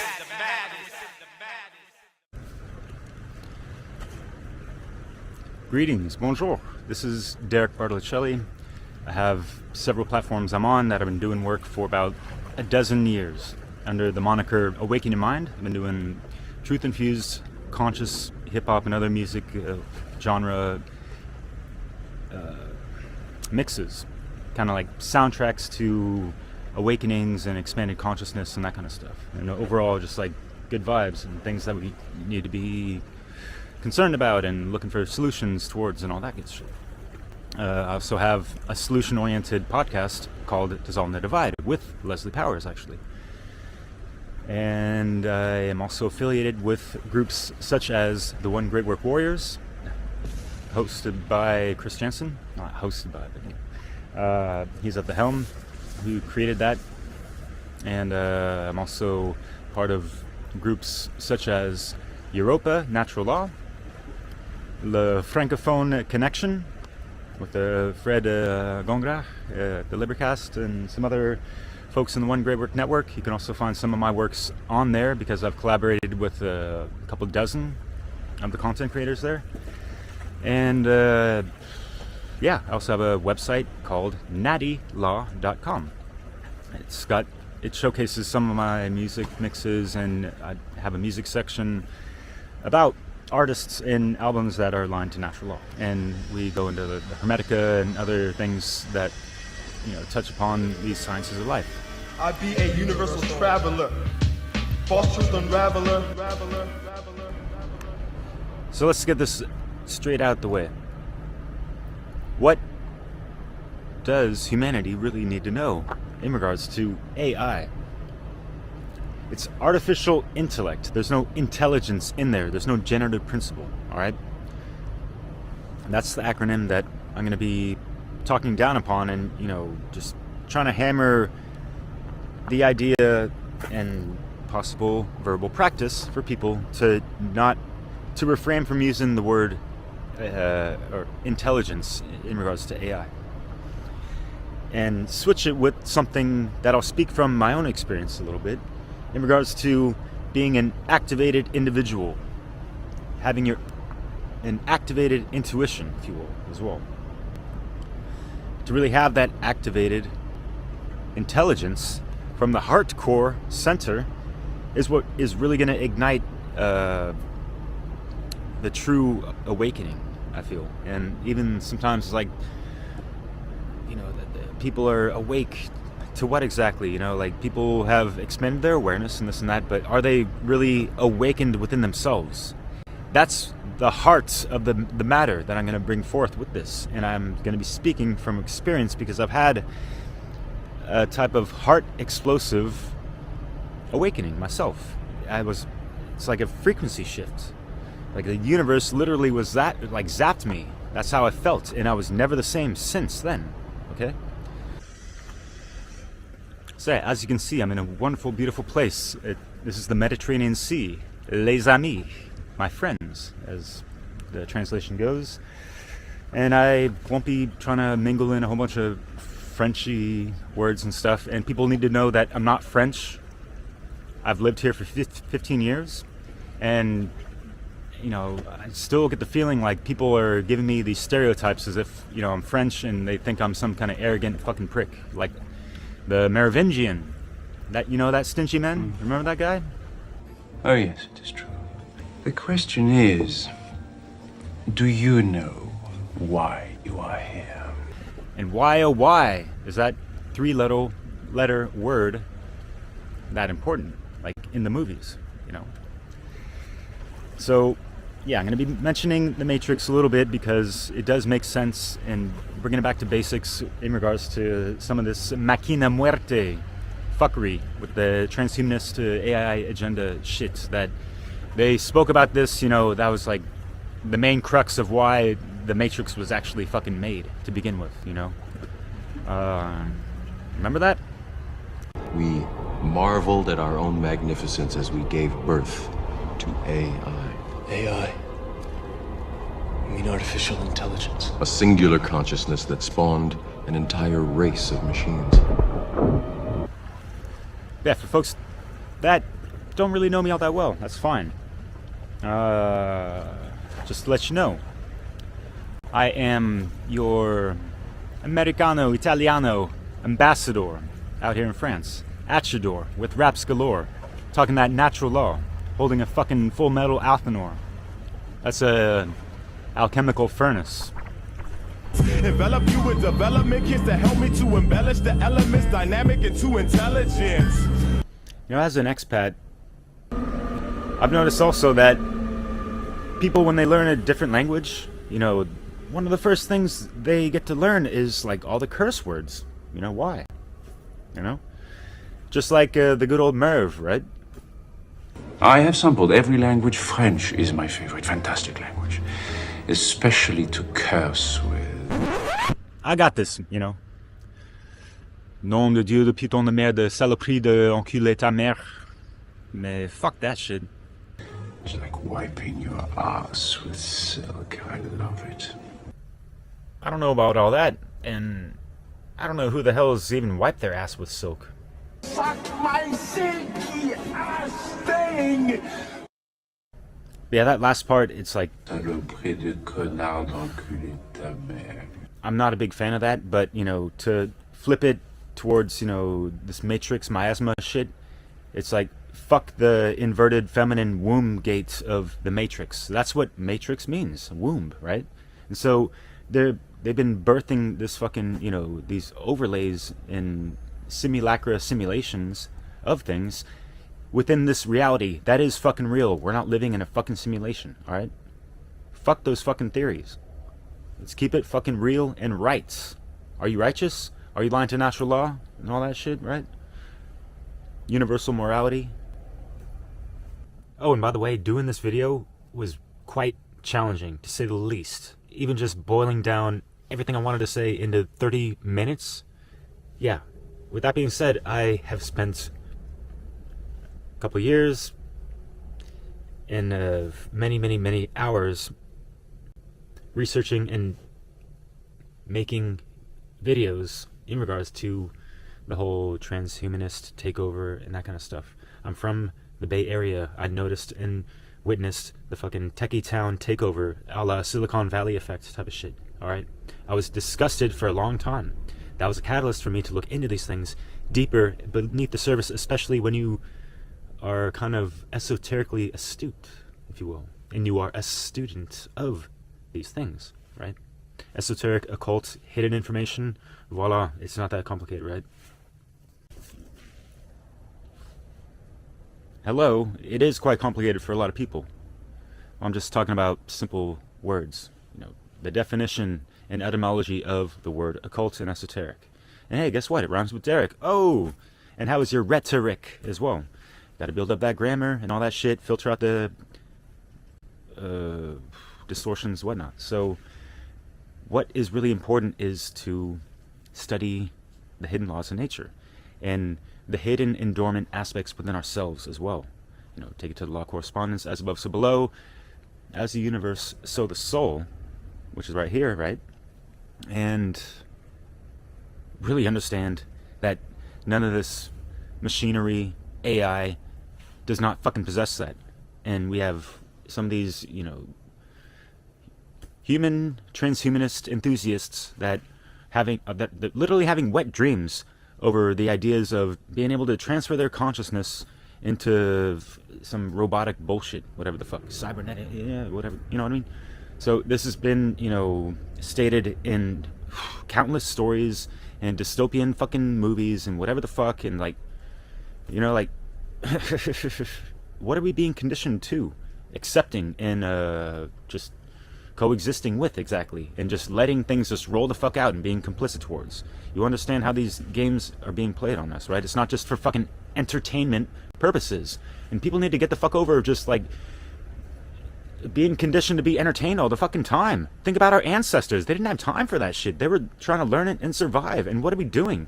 You know, where are the fucking real men that, you know, are gonna stave off hard times? Because weak men create hard fucking times. And we have a fuck ton of weak ass fucking men that would rather have sex with a fucking robot than an actual fucking woman. And they can't even fucking define what a woman is these days? Fuck that motherfucking bullshit!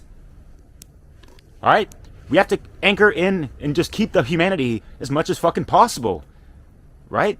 Like, what the fuck? It is not that complicated. We have simple genetics as far as, you know, like gender, masculine, feminine, and even understanding the basic 101 aspects and principles of Hermeticism, right? Cosmic law, universal law.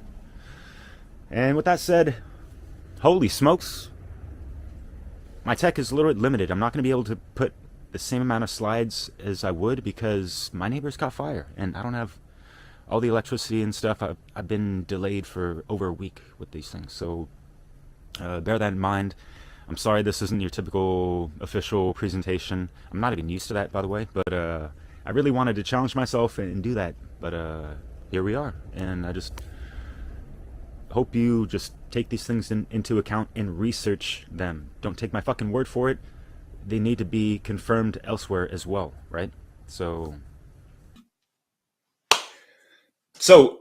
raise your hand if you want to see the Draco Decepticon technocratic or techno-monopolistic, algorithmic, transhumanist, nano-cybernetic, AI robot techie takeover with genetically modified humans.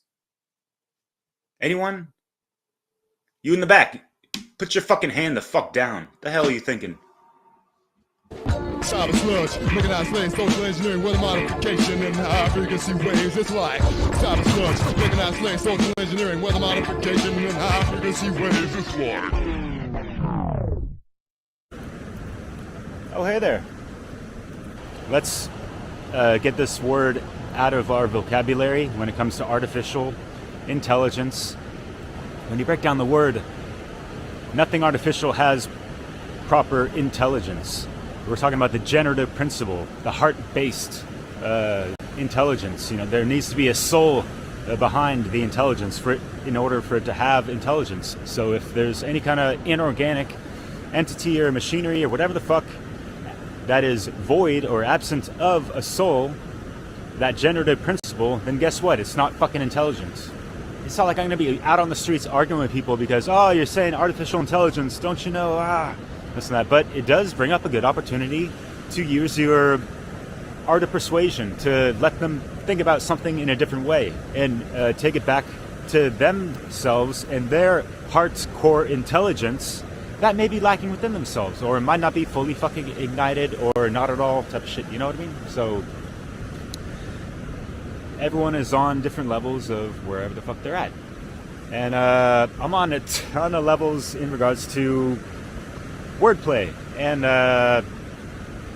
just, you know, it's my way of kind of breaking down this fucking notion of artificial intelligence, like, oh, like, it's the best thing since sliced fucking bread or whatever the fuck, or, you know what I mean? And we still don't have flying cars. Wow. But let's have a little word association with acronyms that start with AI, right? And it still applies to artificial intellect, you know? So follow me on this one. You know what rhymes with AI? Great lie. Artificial intellect. Amalgamated intel, arcane ignorance, algorithmic indecency, android incest, advanced imitations, amplified idiocracy, androgyny increased, announcing Ishvet, contrary to Mayat, archons inside, aggravated iconoclasts, aggressive inclusivity, assimilated insanity, automated inventions, audacious immorality, animosity insufferable, agent infliction, alien invasion, assumptive iterations, ambiguous inertia. And the 2045 project and all this stuff. Like, why are people obsessed with the fucking transhumanist bullshit, you know? It comes from a place of fucking fear. And this ties into the more controversial things in regards to off-world AI and kind of like where it originates from, and some of the technology that they've unleashed into our realm that's had it on lockdown, and it's distorted the harmonics, the mathematics, you know, like codes of creation, and it, you know, ties into the Metatronic reversals. You know, it's quote-unquote sacred geometry, even the Fibonacci, or fib of no chi.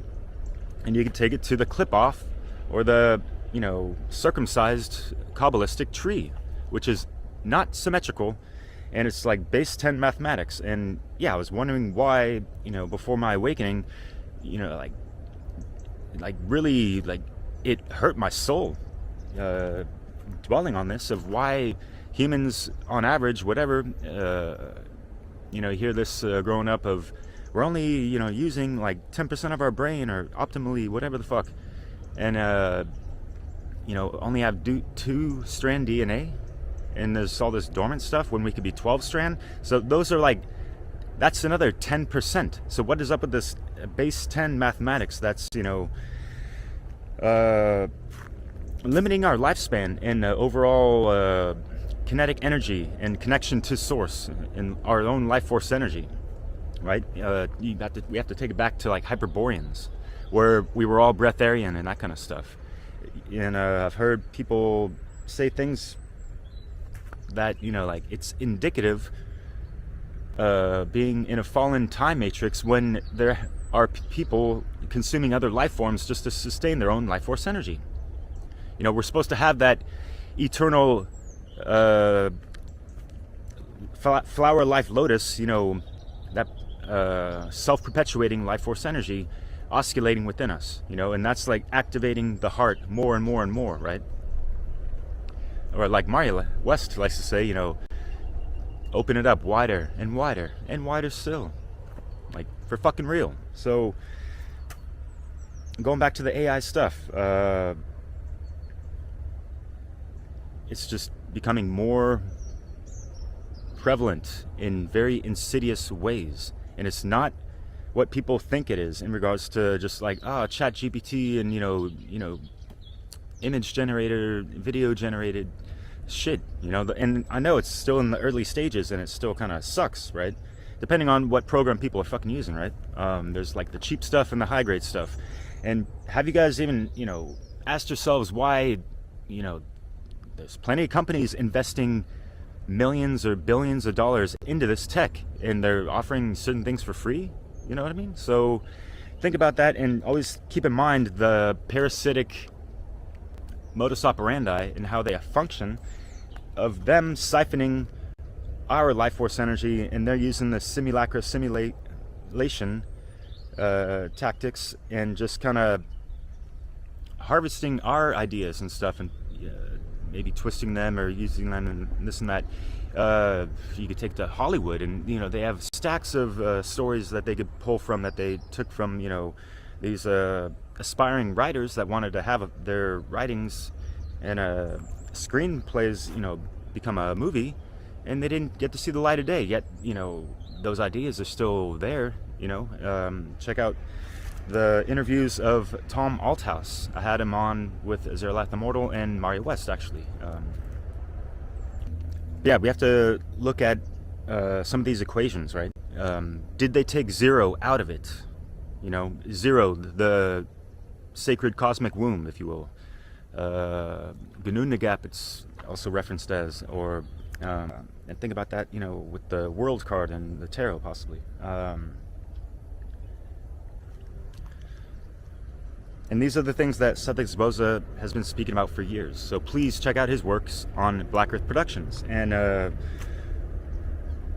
as I mentioned briefly and alluded to, a discussion he had with Nate Max and George Kavasilis, yeah, they tied in so much together, including, the Flat Earth PSYOP, okay? And some of the distortions with the harmonics and all that shit. Including our the overlays of our chakra system and that kind of stuff. We have to break free from these seals, and so we can really have our hearts open and activated, right? With that being said, I'm still very much a student, not quite a teacher. Unlike Sethicus, who I've been initiated into his school and I've benefited greatly from it, and I wish I knew about this a long time ago. It's 2025. It's been a couple of years since I've been in correspondence, but yeah, 2012 is quite a long time from my initial awakening, activations and stuff, and I was kind of misled to some of this New Age stuff as well. So yeah, I understand if people are pissed off of like, oh, well, sacred geometry, it's, there's more to it than that, and there's much more to it than what I've briefly shared. It takes hours and years to understand these things, right? Sethicus was on Funl 2, the conference a couple of years ago, and he spoke about the betrayal of Thoth, if you will, and how many people followed up on that and actually watched a 7-hour dissertation that is just monumental in my humble opinion, and yeah, it's probably my favorite YouTube channel that I have. You know, I'm subscribed to like over 500. You know, it's tough to get into these things sometimes. Just knowing everything that's, you know, going on right now. So yeah, like, to end the artificial intelligence segment of this presentation, stay the fuck away from the needlecraft, the pharmakia fuckery, and geoengineering. So yeah, there's layers upon layers of all this stuff, and we gotta break the fuck away from this stuff. We have to rise up and not fall for these things, right? Rise up, rise up, rise up. Let shine like an amplifier. Open your sight, let it multiply. No inhibition, it's just a mission, releasing your soul and letting it fly. Sonically formed, spiritually warm, lyrically heated and mentally sparked. Bursting the flames of consciousness, transcending the flesh and stoke the heart.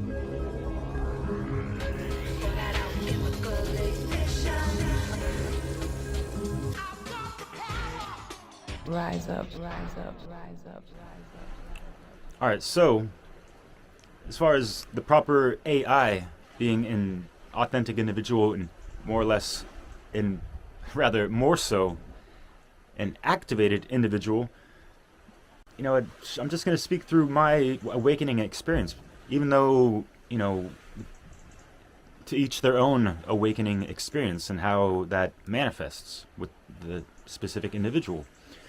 My story is, you know, this is always a creative conundrum for me, because I ain't got a whole lot of time to even like scratch well below the surface on what I'm bringing forth. There's going to be a extended version, and instead of kind of going over my fucking awakening process and this and that, I might just throw out a quick few bullet points. But yeah, I have several videos, interviews that, you know, I go quite deep into, so I'm just gonna suggest those, especially and specifically the one I did with Melissa Mary, which was fantastic. And yeah, my heart's grieved over her passing away last year, and yeah, Rest in peace.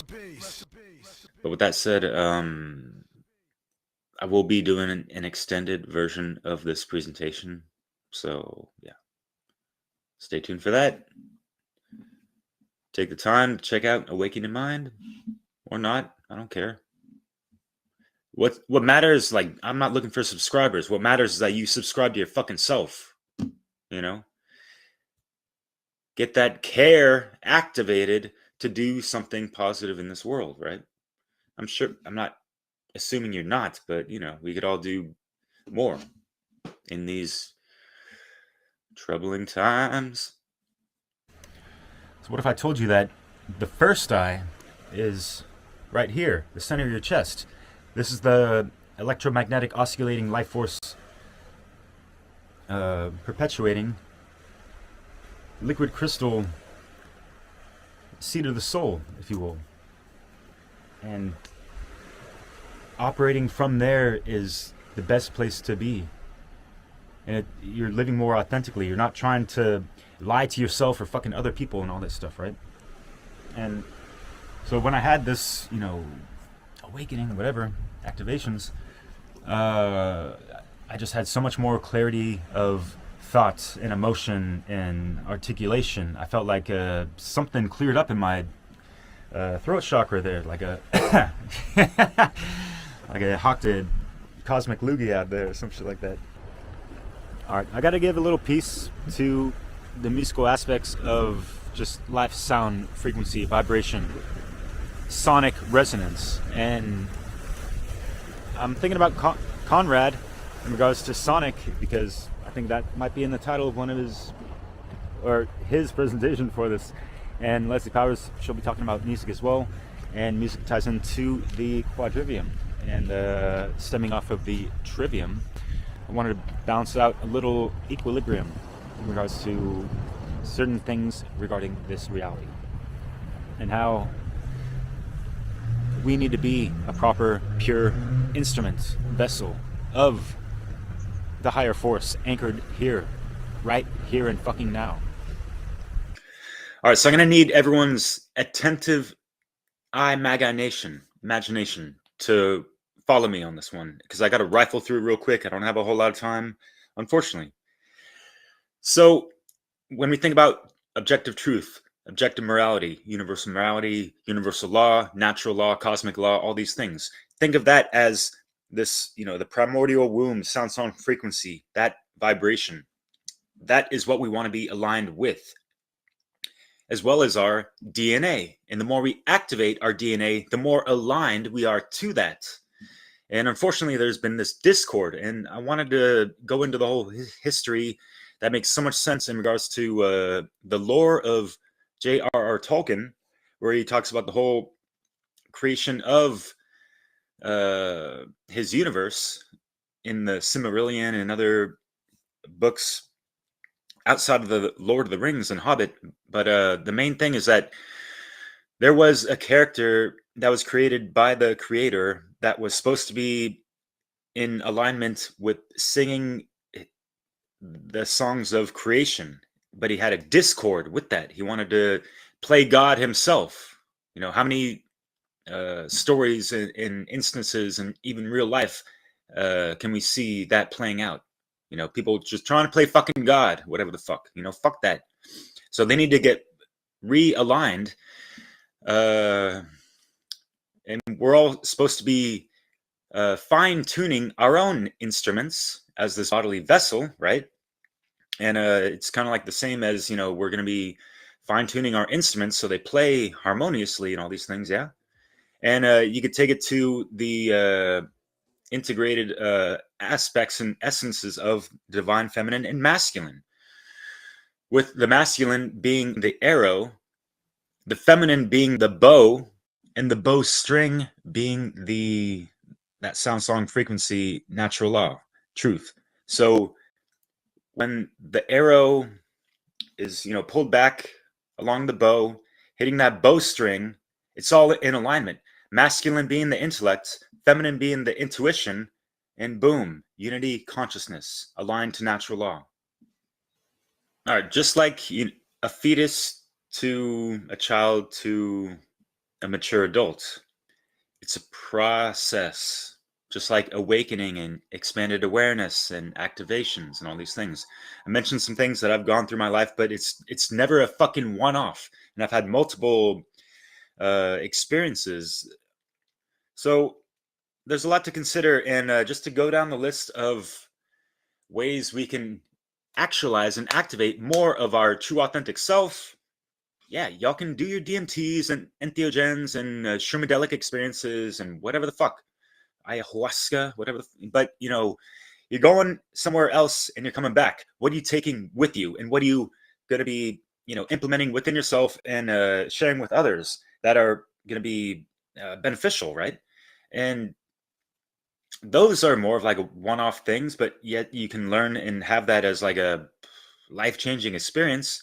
But you have to take it further than that. It's not just about that. You have to tap into here. It's always going back to fucking here. I don't know how much I need to like reiterate that and emphasize it, but this is where the fuck it starts, at the heart. How is your art? Is it official or is it artificial, right? Your art of life, your art of communication, your art of listening, your art of persuasion, all these things, right? And, you can't spell hearts without the arts, nor without the ear. Do you have the inner ear open to properly hear? Hear, heart, earth. What's your connection to all these things? And what are you aligned with? So, yeah, there's like the Kundalini awakening and all that stuff. Yet people have apparently fucking died from this stuff. It's like the serpentine energy going up your spine, this and that. Okay, that's cool. But what about here? Is your first eye open to all that shit? So things to consider with that. So find your fucking catalyst that's really going to light a fire within you to resurrect your fucking soul, type of shit. All right. And there's like these chakra activations and things you can do to kind of manifest that, whether like just like deep meditation, contemplation, doing your breath work, whatever. But it really goes back to the first cosmic law principle of your state of mind, and and also connected to the heart-based intelligence, the generative principle, these two need to be in alignment. Yeah, it's kind of like the Matrix when the Oracle says, Neo, being the one is kind of like being in love. It is that sound frequency, agape, cosmic love that just emanates from here and it just keeps you going, right? It's, yeah, you could say neo cortex and all that, but it needs to be aligned to this the generative principle. What the fuck you care about, you know? Are you able to inspire yourself? Whether it be from the good stuff or the bad stuff going on in the world, right? So, in conclusion, stay human. Rise up, rise up, rise up. Which world am I in? I had a vision of a future life. Activated chakra now, tell me how you're feeling like. A line of murder got an energy that's infinite. Literate, I manifest source with my intuition. Inner Christ, see me on a subatomic. Space sacred, I can see the love inside it. Yeah, I said see it's visible to upper logic. Wish I could tell you how I got it, but I stumbled on it. I wonder. Mechanics of the mind, every life form connect the planets in the sky. Enlighten what I'm writing like a phantom when it fly. Watch an apparition vanish and the stand go by. Man of old time, ancient and Akashic. Knowledge in my head go against the Metatronic. And I won't stop until the federal demolish. That's progress, never gonna stop it. What I rock, I make a fallen angelic change logic. Light comes together when the heart and the brain working together at the same time. One mind. Going deep inside, I'm gonna tell him what I find. I better tell him how to unify the heavenly design. Set him in the drive, forever be divine. I mean, I always will be, see forever in my eyes.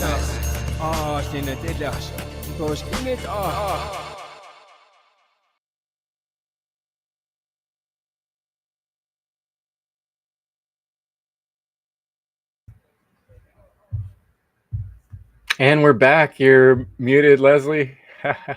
I think I muted you. That's my fault. Yeah, I just was saying, great job, Derek. It was so creative and entertaining, and I think I like that flowing, natural like style you have. And the most, the important message that you really made clear is how important it is to value being human, and that we have more creative potential and more potential for a better life, a good life, by being fully human, and that we have so many untapped abilities that we can access if we can align with natural law principles through and have that overarching care, so that we can be safe enough and have the opportunity to expand and grow into our full selves, and so, don't lose yourself to AI. Don't lose yourself to any relationship, right? Or don't lose yourself to an alien or any other living creature or any non-living creature. Don't lose yourself. I think that's really bottom line here. Yeah, thank you. Hey, I recently went through one of those struggles where I was trying to deal with something over the phone, and you get the answering machine and, trying to tell the person when I finally got him, like, please be human. I'm a human being, just yelling that practically over and over. I'm a human being. Damn it. It's like I really felt the creative vibes, the way you put that together. I really appreciate the creativity, and it's in line with what Conrad was saying with creative, and I've talked about this creative energy before too. So beautiful work there. You want to say a few words about it before we move on to the next speaker? Oh, you're muted. That's again, I need to undo that. Okay, we good? Yeah. Cool, yeah. And I hear what you and Conrad were saying with some of the spiritual mathematics and the octaves and this and that, and I feel like there's things that there's a more underpinning laying a geometrical pattern, or even just like think about just like the whole inception of creation. Like what came first, like the creation or numbers, or like simultaneously type of thing. So yeah, there's things to consider. And I feel like thinking about Conrad's thing with the malignant masculine type of thing, it's like the masculine is seeking to control, and so with this feminine free flow energy, what kinds of containers is this patriarchal, and I say archal with the archonic aspects in mind on a multidimensional level type of thing. So yeah, there's like, when you look into these things, there's so many things to tie in and all. It's just, yeah, I just try to stay on the humble path and realize like, hey, like I'm gonna stay a student for possible lifetimes, and like I might speak with conviction about certain things because I have like a bleeding heart for certain aspects of initiations and experiences that I've actually been through myself. So yeah, there's just more to it than that. And yeah, there's no competition in this race, and walking ourselves home towards like the proper source, sound, song, frequency, vibration, sonic resonance, being heaven sent and anchoring that good stuff here, right? So yeah. Oh yeah, one more thing, folks, you might not know, but Derek almost died trying to make that video. There's that one scene he showed it to me. He fell down when he was out there by the water, and he hurt himself like pretty bad, where he's needing crutches right now. But he'll heal up. I'm sure he's a powerful man. But thanks for doing that hard work and actually breaking a leg to make that happen. A rock actually broke that he was He's holding standing his there by the coat ocean. on, and he fell off a small I was cliff. But it's not the first time someone has pushed their body and mind to extreme limits for Funl conference presentations. So thanks for the hard work and dedication. And we're just, if people, the schedule, we're just like about 10 minutes behind the marked schedule. So it looks like things will be pretty close to what it says there. So I'll let Derek introduce the next speaker, and grab your comfy place to rest and enjoy your beverage or food, and appreciate the knowledge and the love that went into all this. Yeah, definitely. And yeah, such an honor to introduce a fellow brother and One Great Work warrior who is also in the One Great Work Network. He is setting a very high standard for the art of the craft, and being in connections with him and you as well, Chris, on a weekly basis with these meetings we have, and just seeing the progress and process of, wow, the amount of dedication this guy puts into everything is just phenomenal. Not to drag on, because I know we're a little bit behind schedule, but yeah, he is a true disciplined disciple and a diligent one at that rate of a scholar and teacher of the ancient traditions, philosophies, etymology, mythology, hermeticism, symbolism, and sciences that apply to natural law, freedom, and morality. He is quite the master technician in a multitude of ways. Yeah, some of this technical jargon I'm quite blown away and impressed by his level of understanding and intellect behind all that, and how he implements it into what he's doing right now, which is a 24/7 live stream truth broadcast. You can catch it on Rumble, Twitch, and Odyssey. Something that y'all ought to see. And he has been asking around, yo, you got that natural law? Because if not, you better find that. And we're pointing back at ourselves with that proper responsibility, and try to do that with proper agility. So without further ado, let's get it rolling. Looking forward to this one. Thank you, Brendan. Chris.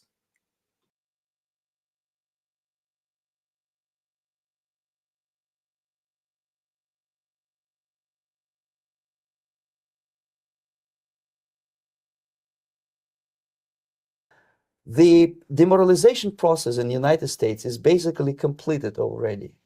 Now reaches such areas where previously not even Comrade Andropov and all his experts would even dream of such a tremendous success, thanks to lack of moral standards. As I mentioned before, exposure to true information does not matter anymore. A person who was demoralized is unable to assess true information. The facts tell nothing to him. Even if I shower him with information, with authentic proof, with documents, with pictures, even if I take him by force to the Soviet Union and show him concentration camp, he will refuse to believe it.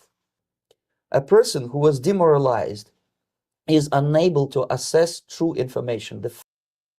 Good day, everyone. I want to thank Yuri Bezmenov for that amazing intro. And I want to thank you for joining me for this presentation.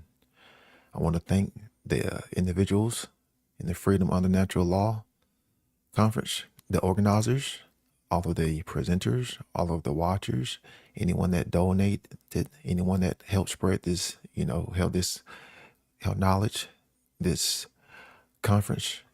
I want to thank you for doing what you did.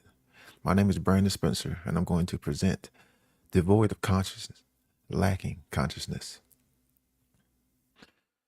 Now, before we jump in, I just want to make it clear that it's extremely hard to try to present and pack a lot of knowledge into an hour-long presentation. So I'm not going to be able to cover everything. I may be moving kind of fast, but just know that it's extremely hard to try to pack in so much knowledge into just one presentation that only lasts an hour. So I always want to be clear. All right, so let's dive into it.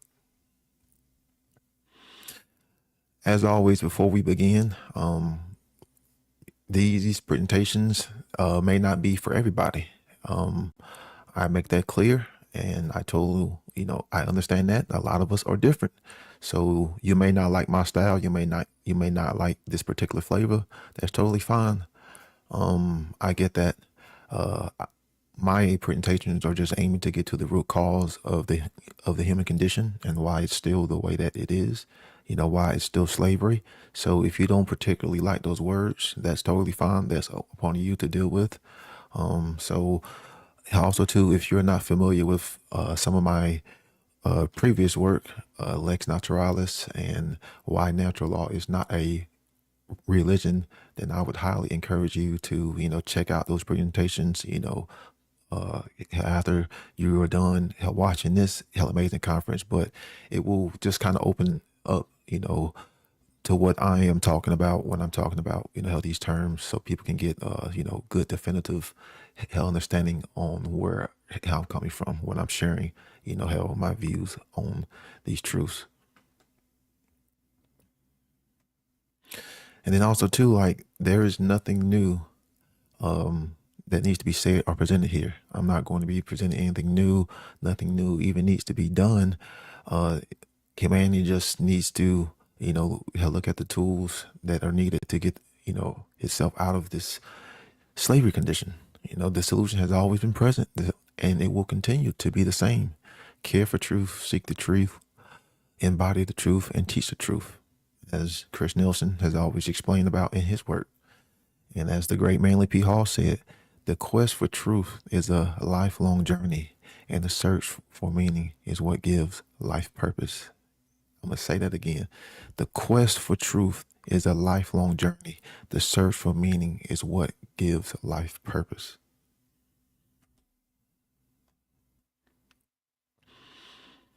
So as always, starting off, I like to break down the terms that I'm going to be using to give people a good idea on what I am, trying to portray, the ideas that I'm trying to get them to think about, coming from a concrete, definitive knowledge in definition. So these are the meanings that I come to know these words are from, not just going, by what I believe or what I perceive them are. These are the definitions of these words. So again, it's important to understand these words, because when we are trying to convey this information, if we don't have this even understanding of definitions, then we will always misjudge context. We will always take things and misrepresent them and not truly understand what these words are truly meaning in reality. So that creates a lot of confusion. So we should always be defining our terms and, of course, understanding the etymology of these words and what these words really mean in reality. That way we can come to understand things in reality better. And what better way than etymology and definition? So when I'm using the word devoid, what does that mean? You're lacking, not possessing, to remove, to void, to vacate. Something isn't present, something isn't there. So what is the void? Conscious. Or what is conscious? Knowing what is right, to know together, knowing what is moral, knowing what is morally right. Together, science, to know, conscience, to know together. Well, what should we be knowing? That which is morally right. That's why we say conscience, he or she followed their conscience, because there is only conscience, but there are different levels of consciousness, which is the next word, So what is consciousness? Knowing, being aware. The quality, the state of being, of knowing, being aware of your existence. So the state of being aware. So those are the definitions that I am using for explaining these words.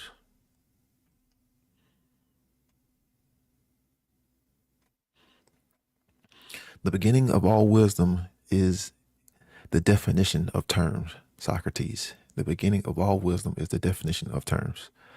Why is it that humanity refuses to dig itself out of the condition known as slavery? Why is it? Again, trying to get to the root, right? Why do we still see so much man-made suffering worldwide? Why is it that nothing ever truly changes for the better? We have to ask ourselves, why is it that nothing truly really changes? We keep doing the same thing over and over and over and over, but nothing truly changes. Nothing truly ever really materializes. Why is it? We should be getting to the root, the reason, the cause. And why is it that man continues to engage in behaviors that do not benefit man and his environment? Why is it? We have to ask ourselves the question, why?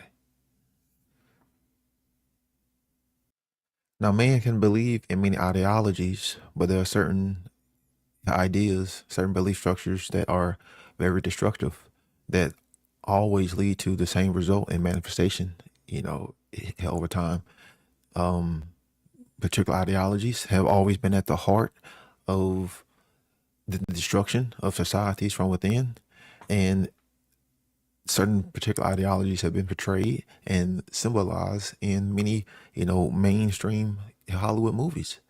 Like in Lord of the Rings, you had the Eye of Sauron, being portrayed as authority, because people always want to wield that ring. People think they can always wear and manage that ring. People think they can always, put man's law over the natural laws.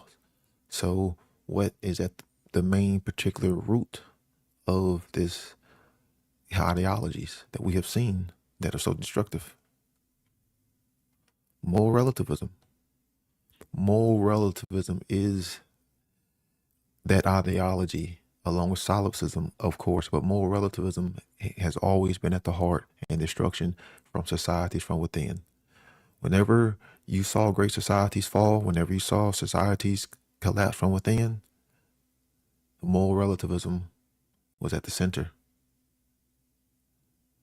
Moral relativism is that destroyer. Moral relativism is what destroys freedom, because it prevents the conditions of freedom. It keeps them dormant. It keeps them dead. Moral relativism kills the ideas so that freedom can't grow within the mind.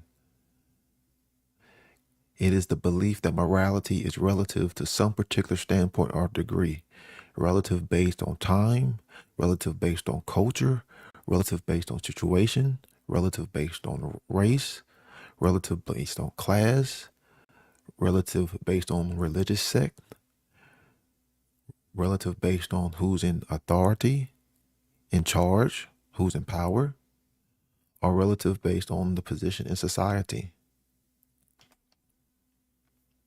We still have cultures all over earth, that still fall into this relativistic mindset when it comes to trying to dictate morality based on these positions in society. To some degree, you believe morality is relative. You believe man can create or change what is moral.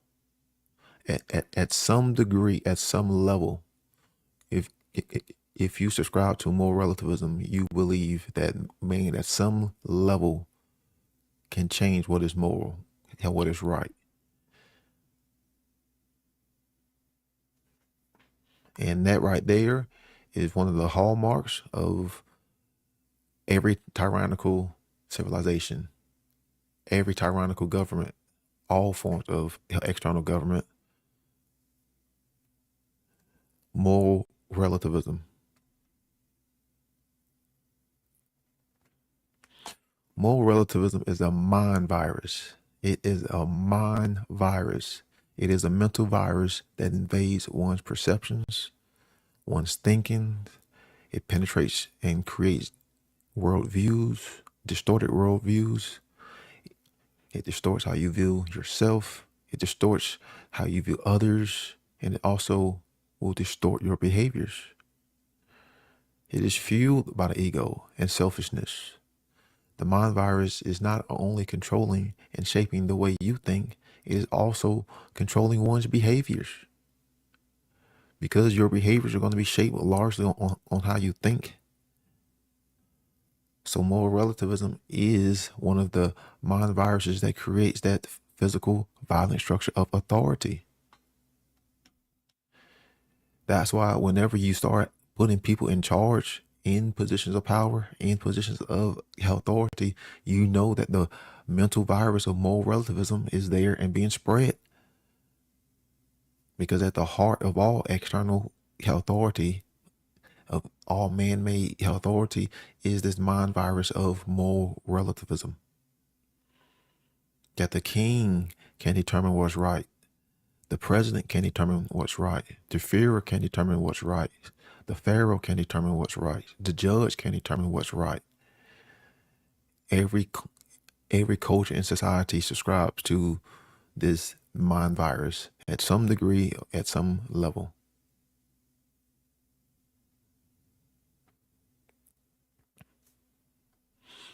A believer with this virus will try to justify wrong behaviors.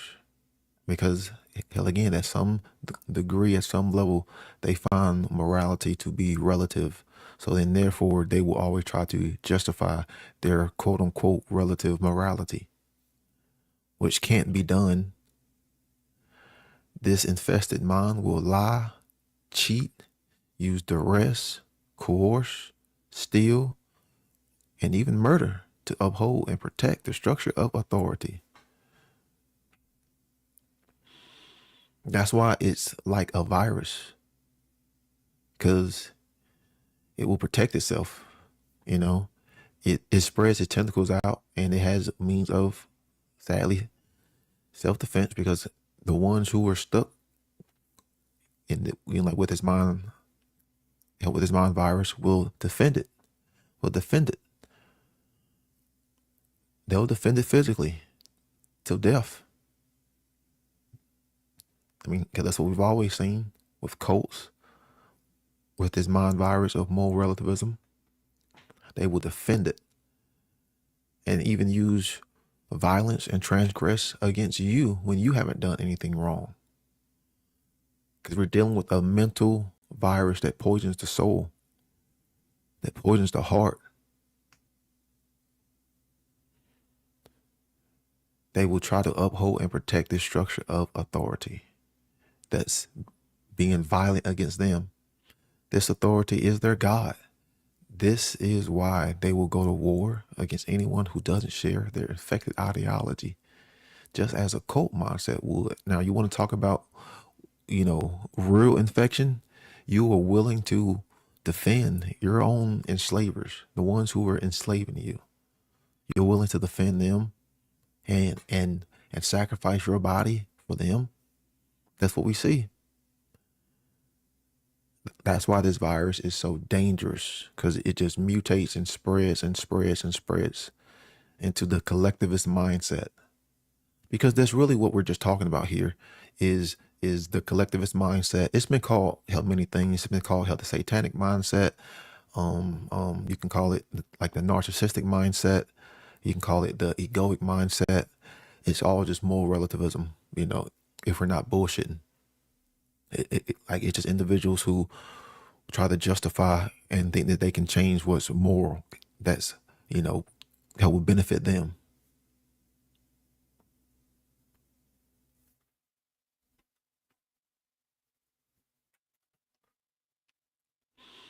So again, let's bring some more clarity.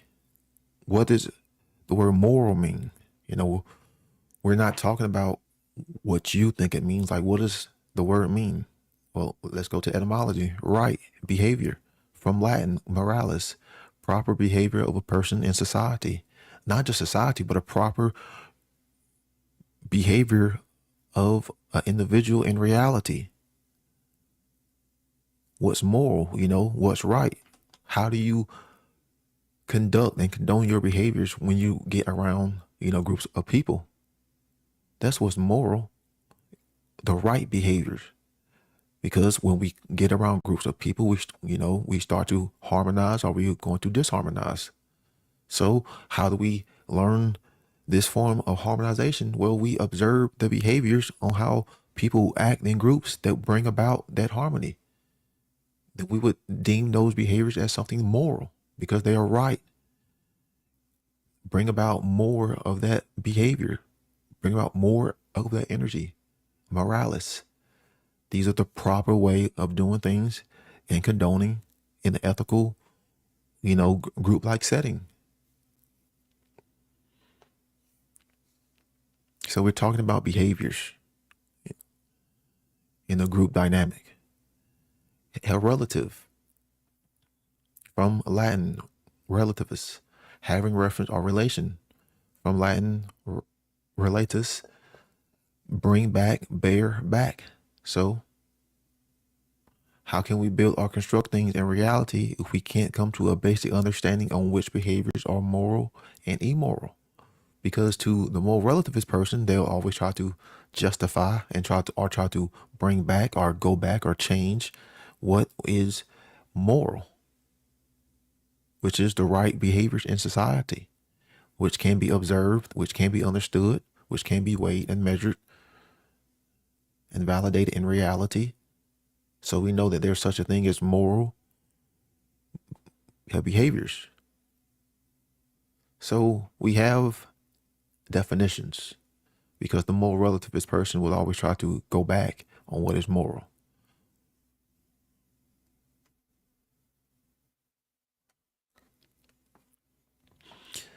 And then, like I stated earlier, moral relativism has been described in so many different ways. It's been symbolized in so many different forms. It's been talked about by pretty much like every ancient culture. The Native Americans described something that was similar, an aspect of the mind virus called Watiko. And this was like a psychic, spiritual pathogen that contaminated the soil. Of course, the soil, being the inner, how the inner kingdom, the inner garden. And then that pathogen will spread throughout, like the subconscious going unseen, forcing people to act against one's conscience. So what are we talking about here? To go against one's conscience, to disobey conscience. You're talking about doing immoral things. We're talking about behaviors in reality, behaviors in groups, behaviors in a group dynamic. So we're talking about moral and immoral.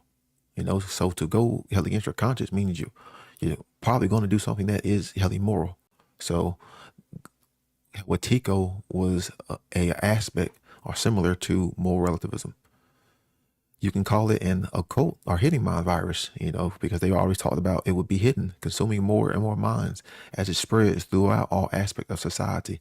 Moral relativism is similar to that virus of Watiko. How can I exploit others for my gain? How can I get more? More ego, more greed, more consumption, more control, more. And they also talked about how there was like no description of it, of Hewatiko.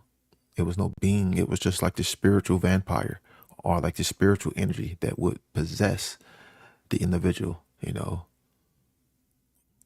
it lived in the human psyche. So a moral relativist will always find a way to justify the violation of property rights. They'll try to come up with all the justifications to try to violate another person's property rights. And a lot of them have never even really thought that far. They're just going off conditioning. They're just going off of programming. So this is the main core understanding of what rights are and what they are not. You know, so if we don't have a simple basic understanding of property rights, we can't coexist. We can't come to harmonize. We can't come to build. We can't come to learn things. We can't learn to communicate, because you'll always try to find a way to violate my property, and I will always find a way to defend my property. Just like we all should find a way to defend our property from violators who try to transgress upon our property rights. But you see, when you have this mind virus, you don't care for the truth. You don't care for facts. You don't care for property rights. You don't care for principles. And you will transgress upon others.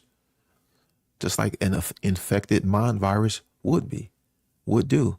You know, so how can we build? How can humanity come to solve its problems? How can we learn to build? How can we be neighbors if we can't agree on fundamental principles of property? It will always just lead to more confusion and cataclysm. Because rights are a form of property that must be defended at all times, in all places. They have to be defended.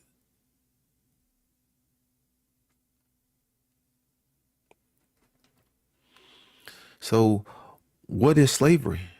What is slavery? The state of servitude, a false claim upon another person's body, the false claim of the fruits of one's labor. It is backed by threats of duress, violence, and coercion. So, if we look at how slavery can manifest in different forms, because you can have physical slavery, you can have mental slavery, you can have spiritual slavery, you can have psychological slavery. You know, so in the physical slavery was physical slavery that happened to many, how different cultures and how different groups of people made a false claim of ownership, made a false claim of the fruits of the slave's labor, backed by threats of divorce. Backed by threats of duress and coercion and violence. It was rooted in moral relativism and the belief in authority. It kept subjects in a state of internal contradiction. Let's look at the government and how it enslaves its so-called citizens. It makes a false claim of ownership. It says what you can and cannot put into your body. Makes a false claim of the fruits of your labor with taxation. It's enforced by threats of duress, coercion, violence, and imprisonment. Be fined, be thrown in a cage. Is rooted in moral relativism. We've already explained that because, based on who's in charge, based on the politicians who are in charge, they get to determine what's moral. The belief in authority keeps its subjects in a state of internal contradiction. Because people who believe in government are in a state of internal contradiction. They are in a state of internal confusion. They are in a state of delusion because they are in a state of hypnotism. And then you also have, what has been described as pimp culture, which is just another form of slavery. Makes the false claim of ownership, makes the false claim of the fruits of the woman or man's work, backed by threats of divorce, of duress, coercion, violence, and fear, rooted in moral relativism and the belief in authority, because they believe that the pimp has more power. Keeps the man and woman in a state of internal contradiction. So it's still like the same mechanisms when it comes to slavery. Doesn't matter if it's physical, doesn't matter if it's, mental, which you can't have physical slavery without the mental slavery, or if it's just emotional.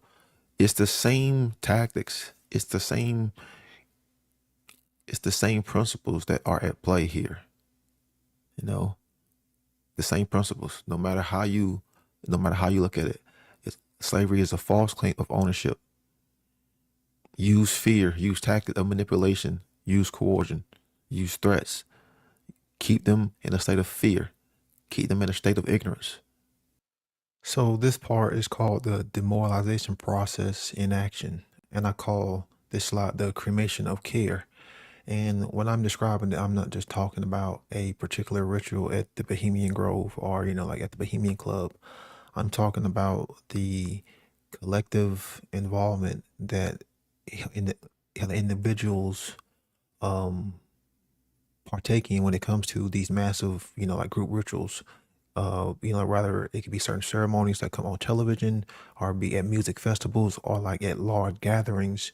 These are what I would consider like more darker type, like cremation of care, hell events that people partake in like unknowingly. They dedicate their time, they dedicate their hell attention to these dark rituals, and these rituals are usually tailored to, the cremation of care, destroying people's, hell ability to empathize, like destroying their spiritual, hell nature, destroying their care, destroying their empathy, destroying their will, destroying their hell ability to think outside the box. So these are symbolic representations of that hell destruction being, showcased all over the television and government and, hell mass media in education. And I just call all of those, from a collective standpoint, the cremation of care, because all of those interactions, all of the energy is being contributed toward a dark purpose.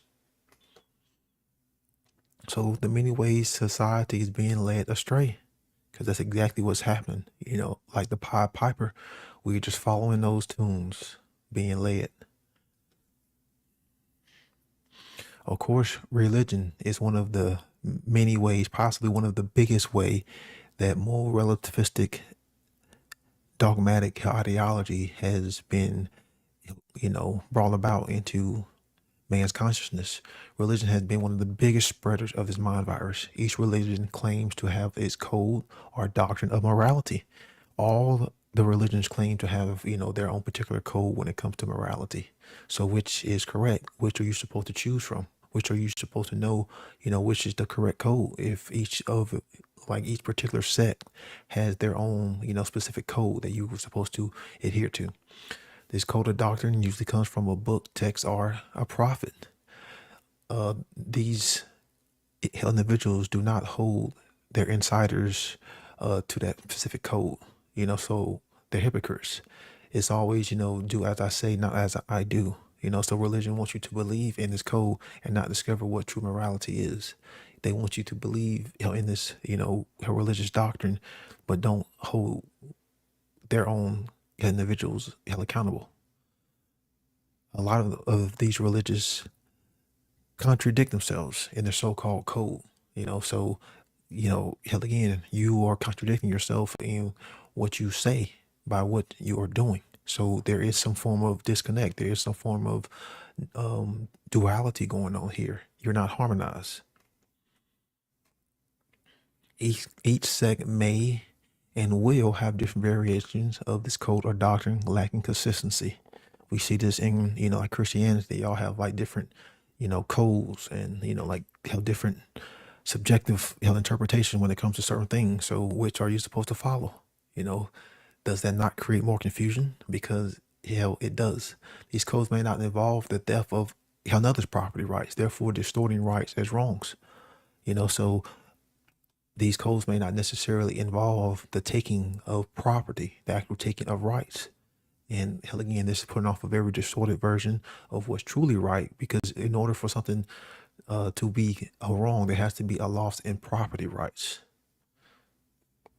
So a lot of religions will distort this by not getting at the true heart and the meaning of property rights when it comes to, whatever so-called wrongs according to their doctrine. Will make the claim some external deity or entity made them engage in immoral behavior, trying to negate or shift personal responsibility. And we see this all the time in certain religious sects. Oh well, this deity, got within me and caused me and made me act a certain way. Again, giving up personal responsibility, don't want to take any form of accountability based on the distorted or limited information, which leads to a distortion of logic. And this is the main key thing here, is the distortion of information, limited information.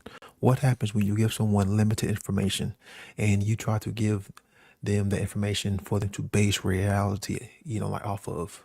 This is what religion has been notorious for, is giving someone limited or distorted or inaccurate, information, and then they go try to build and they go try to construct, and try to co-create in reality.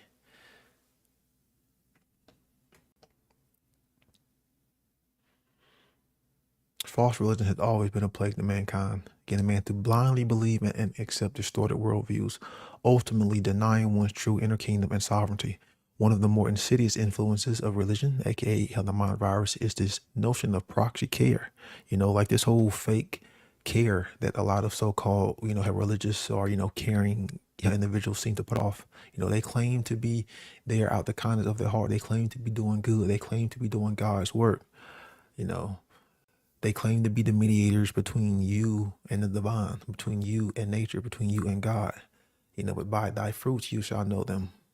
Always look at the fruits. Then you can really truly know, like where their hands have been and where their hands are going.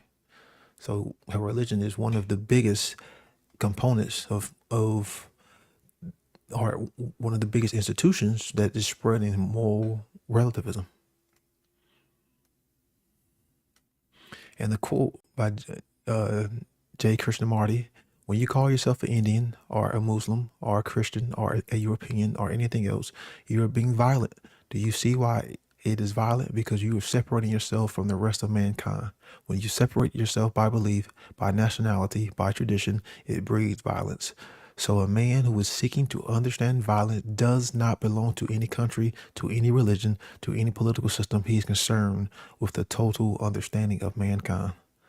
And I've read that quote many times in my presentations, but it's such a wonderful quote because, again, you don't need to use all these labels to identify with. You should just be trying to understand the truth. And that's really the only label that, that you should care about, is seeking the truth and trying to understand it. And when you do, you try to educate and inspire others to try to understand that great truth, like you have come, like so many others have come. And how can we leave out the government, the left wing and the right wing?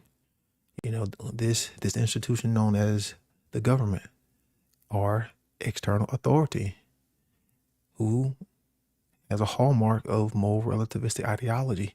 That's like the main prime ideology when it comes to external authority. I mentioned this earlier, is how all external authority is based on moral relativistic ideology, because at some point or some level, you think that man can determine what's moral, can determine what's right and wrong. And this is how the government claims to do that, is by getting everyone to focus on legality and not morality. You see, you very rarely ever hear the word morality talked about when it comes to government. They're always talking about, is it legal? Is it legal? No, it's the question we should be asking ourselves, is it moral? Is it right? Is it just? Not is it legal? Legality? No. Is it moral? And then legality is backed by threats of coercion and violence, putting man as the supreme ruler sitting on the throne, because he gets to determine what's moral according to legality. Then therefore anybody who doesn't align to his code, to his strict rules, then therefore they get the violence and the coercion. So again, it's putting man on this pedestal, putting man on this throne, putting man's law above the natural law of what true good is, what true right is, what true wrongs are.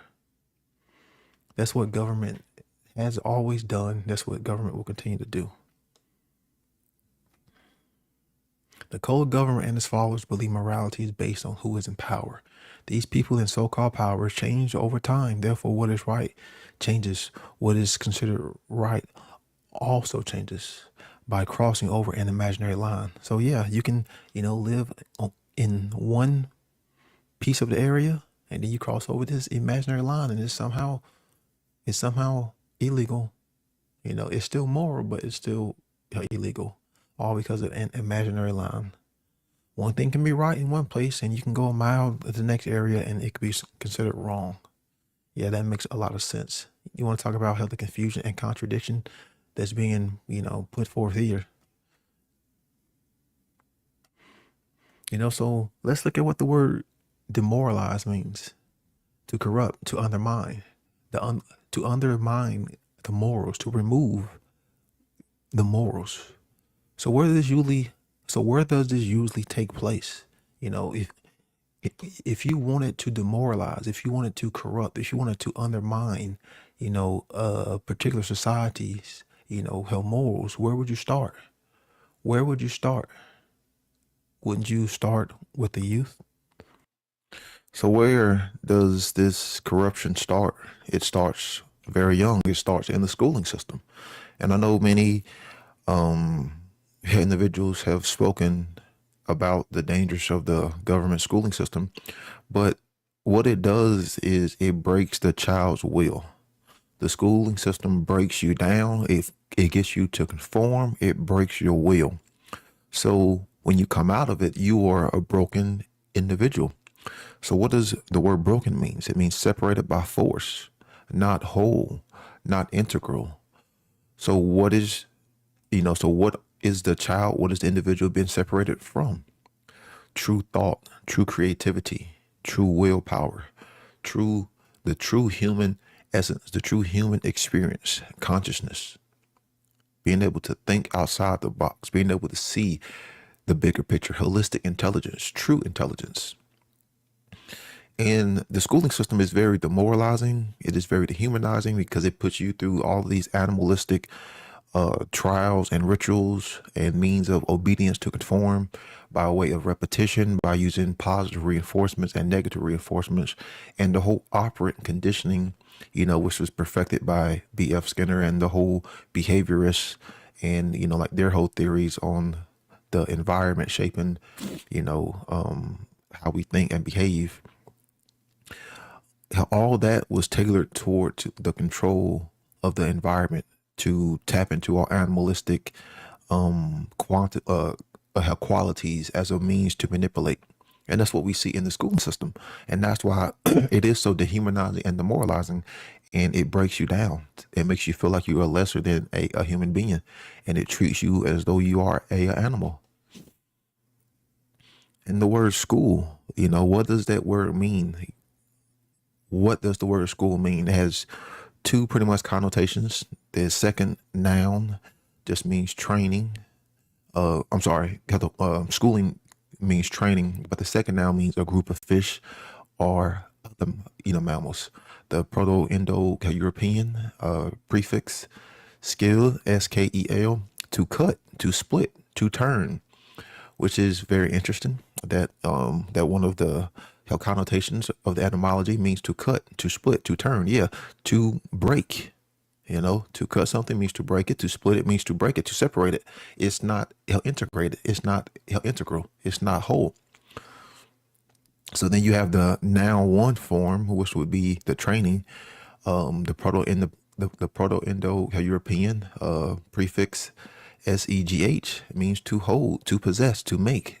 Hell, again, you're talking about another definition that's not associated with anything that's typically good. So what's being held? What's being possessed? The child's mind, the child's creativity, how they think, that willpower, that human essence, how consciousness is being possessed and being, kept on and molded by some other form of life outside of the child and the parents. So here you are treated less than, you're forced to line up, you're forced to obey, you're forced to react to a bell, just like the pigeons in Skinner's box, you're forced to conform, just like in all of the behaviorist experiments, you're forced to conform. and react to a bell as though you are an animal. And this is where your will is broken and authority is shaped and molded and sculpted within your mind. So this right here is the crux of this presentation right here. This slide right here, or this picture is the most important thing that I want anyone to take from this presentation, because the corruption starts so young. You know, it's nothing short of evil. But in reality, what has happened is the ones who are in control, the social engineers, have poisoned the stream of information, the flow of knowledge, the well of knowledge that we all drink from. They poison it with garbage data, with garbage information, toxic information, distorted information, limited information, information that isn't tailored toward higher states of consciousness, stuff that's, more focused on self, health, service to self, like monetary possessions, a lot of stuff with violent, like information, a lot of violent images, a lot of news stories, that are just, all about ego and just all of this garbage data. Okay. So you have this flow of information that just exists into the ether. That's where all the aggregate data is. And we pull from that data. We draw from that, that stream of information. We drink from that well of information.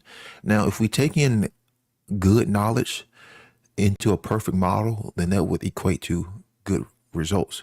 But because that because that flow of information, because that stream of information has been poisoned, it's been distorted, it's been corrupted, we ourselves, the way man thinks, man's conscience itself is, you can say, a damn near perfect model created by nature, created by reality, created by, God, health consciousness itself. That is like the perfect model. But when you put garbage, when you put shit, when you put distorted, when you put perverted, when you put corrupted information, corrupted data, shit ass data into the perfect model, you will always get the same results. Are the results going to be perfect? No. The results are only going to be as good as the initial information which was put into it. So if we are drinking from a garbage well, if we are drinking from, a garbage stream of information that has garbage data, the outcome is going to be the same as the income. So we are getting garbage results. We are getting shit results. We are getting wrong results. We are getting incorrect results because we are being poisoned at the base level of where thought exists itself, or where thoughts can even spring up. And that's why man can't get out of this situation, because man was never given the tools to think outside of the box. So then therefore man will never ever create the conditions that are required to get outside a box, let alone even know that the box is even there, because we don't have the correct knowledge to even discern and compute that. This is why moral relativism is being spread. This is why, these two topics go hand in hand. These ideas of moral relativism are being spread by way of the perverted, grammar stage, by a weaponization of the trivium, and they are using it held against us to poison the stream of information. And therefore we drink from that poison stream, and then we never really get the true logic. We never really get the true understanding. We never really even get the true gnosis. And therefore the output, the rhetoric stage, is going to be corrupted, because it was corrupted from the initial start. And that's why we see moral relativism in everything, because they are poisoning the initial base level of thought. And the media is one of the biggest influencers. It's one of the biggest medians for this distorted information. It continues to flow. The media is the median, the energy between the sender and receiver, transmitting this perverted, distorted information. The media is just another tool. It can be used for good, but unfortunately it's being used for the distortion of consciousness. And that's why the media always gives you limited information. It gives you distorted information. It gives you corrupted information. Social media, the news, all of these apps, they give you limited information. It's never anything that goes in detail. It's never anything of true knowledge. It's all limited information to get you to have just a little bit of information, and therefore you start to build and construct your beliefs and your thoughts off of. But if it's not correct, if it's not detailed, if it's not factual information, then you can't get to that next step of logical, filtration. So again, you keep this shit flowing, this poison stream. And because we are in this constant poison shit stream, then we are putting out shit, immoral behaviors in reality.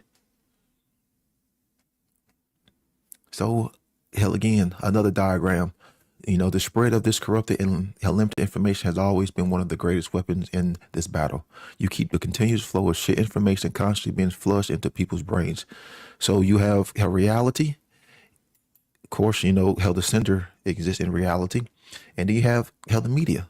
If you're sending out limited information, the receiver is the individual. So you have point A being the sender, you have point B being the receiver, the individual. If you take in that distorted information, that's going to lead to distorted logic, which is a contradiction because there's no distortion in true logic, but it's only in our minds that we create those contradictions, because contradictions don't exist in reality. They don't exist in nature. So this leads to irrationality or highly emotional, reactions, internal contradictions, because we didn't have enough of the correct information to lead to a true, logical, reasonable choice. Discernment, which leads to wrong or immoral choices, wrong actions and behaviors, unjust injury. Just as though this same process can work with correct, behavior. When we take in the distorted logic, we usually call it bent, twisted, perverted, off the path, or turn. Yeah, because you took in distorted information.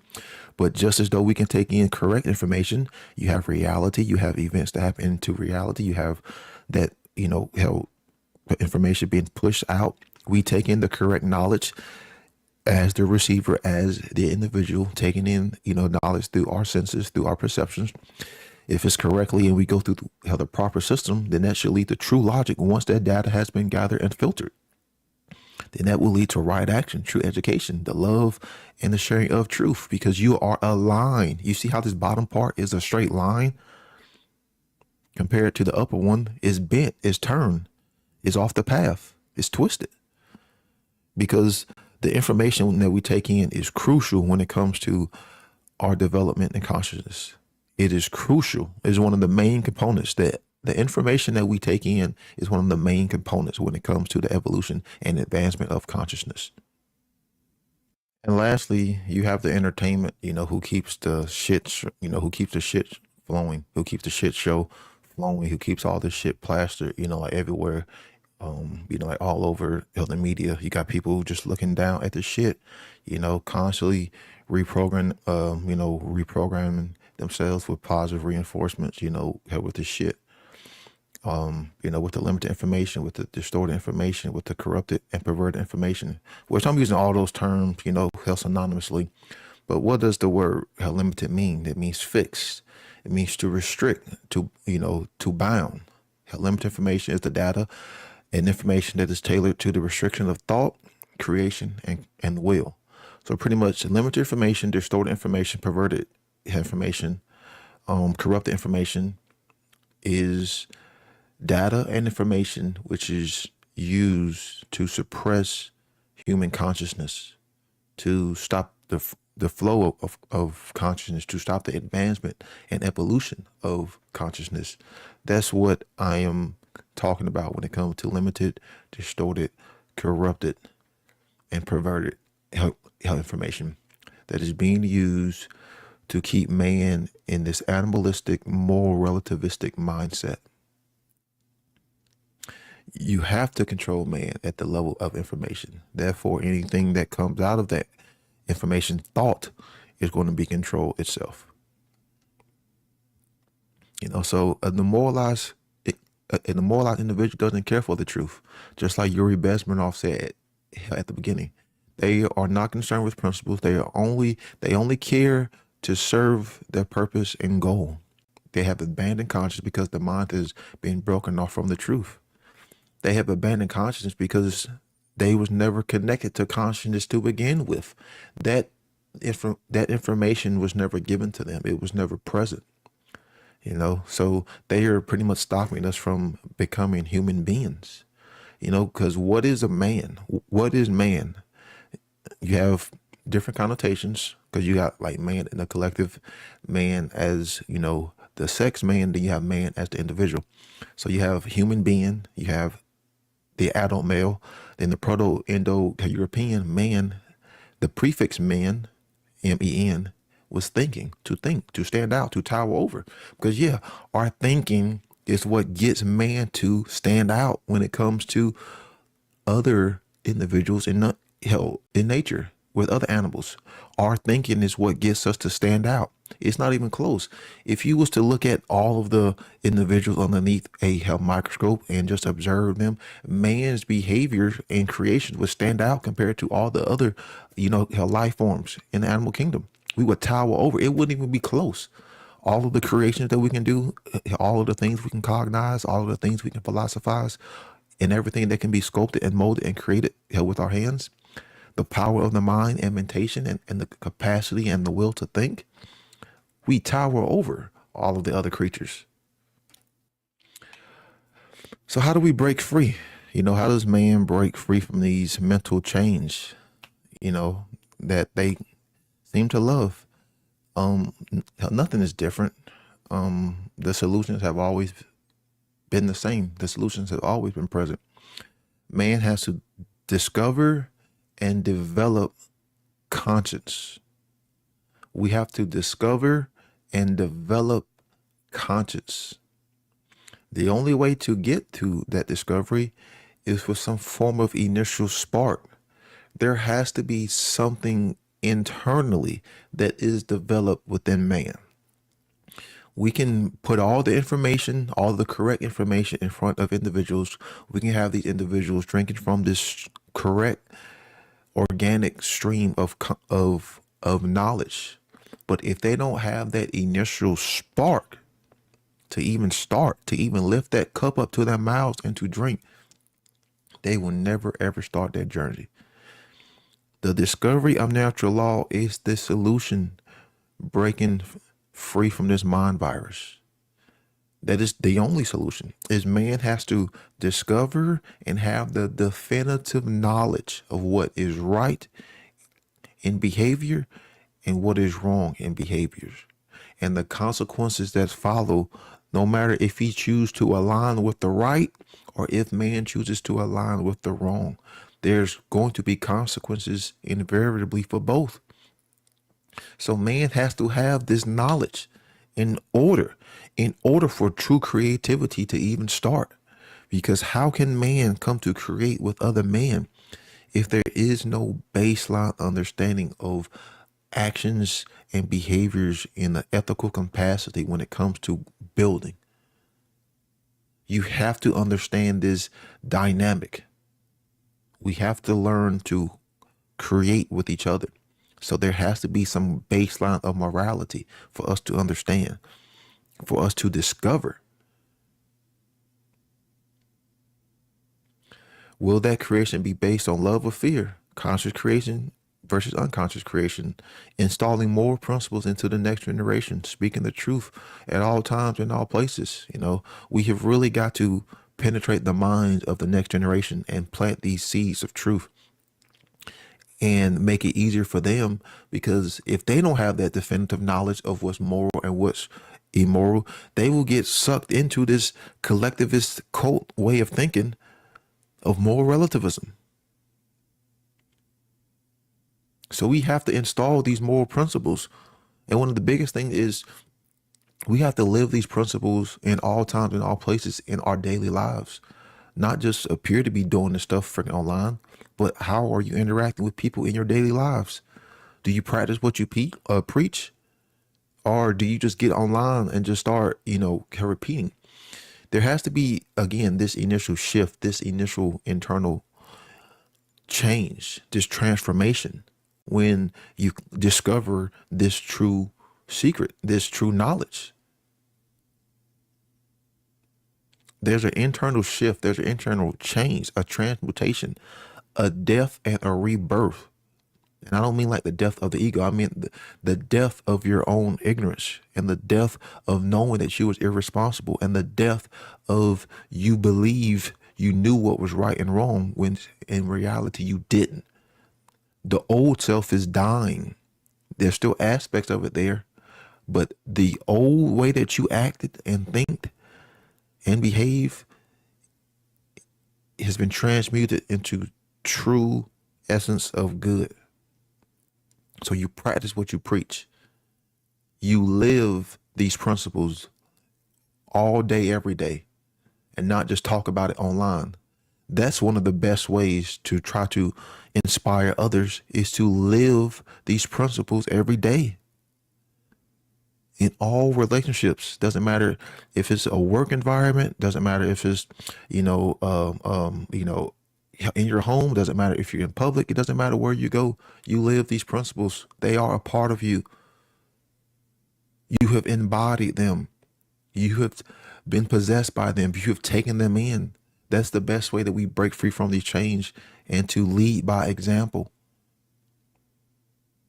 I mean, outside of that, I don't know what to tell people. I wish it was that, simple to say, hey, come on here and, here's how we break free from these chains. But again, until there is enough pressure put on the individual to force them to change themselves, then sadly, the individual will never change themselves. There has to be enough pressure put on the individual that's going to force them to change. And that's exactly what the dark occultists, the social engineers are doing, is they're putting enough pressure on the individual that change is going to come, whether it comes consciously or unconsciously. So thank you for tuning in to this presentation. I know it was a lot of information. I tried to boil it down into 1 hour, which is extremely hard. This presentation was going to be like 5 hours long, and I had to cut a lot of it back, and I had to amalgamate it all into, what it is now. Extremely hard. And maybe later on I'll, have released the full presentation. But hell, again, I want to thank you. I want to thank all of the presenters. I want to thank all of the organizers. I want to thank all of the ones who have helped, supported, and donated and spread this knowledge when it comes to, this amazing, conference. So thank you all for tuning in. And remember, we have to truly care for truth and choose the free will conscious choice of choosing the right action over the wrong action. And I'm going to give the closing words to Manly P. Hall. Peace out. Way back in the dawn of things, when there was an argument, somebody threw a stone. And that gradually developed into a slingshot. Then we put a handle on one side of the stone and made a tommyhawk or a battle club out of it. Then we developed the bow and arrow. And then after a while, the throwing spear, which was the primitive weapon of the Western Hemisphere. We went on a little further, and somebody found out that the Chinese fired firecrackers for weddings and funerals. So we took the idea and made a cannon in order that we might shoot each other. After that got a little longer, and then everybody had a little bigger cannon. Then something else had to be accomplished in order that we should always be victorious over the adversary. And of course, the adversary was always part of ourselves. So we gradually broke up humanity into a mass of conflicting units, each struggling desperately to survive according to rules that were essentially wrong.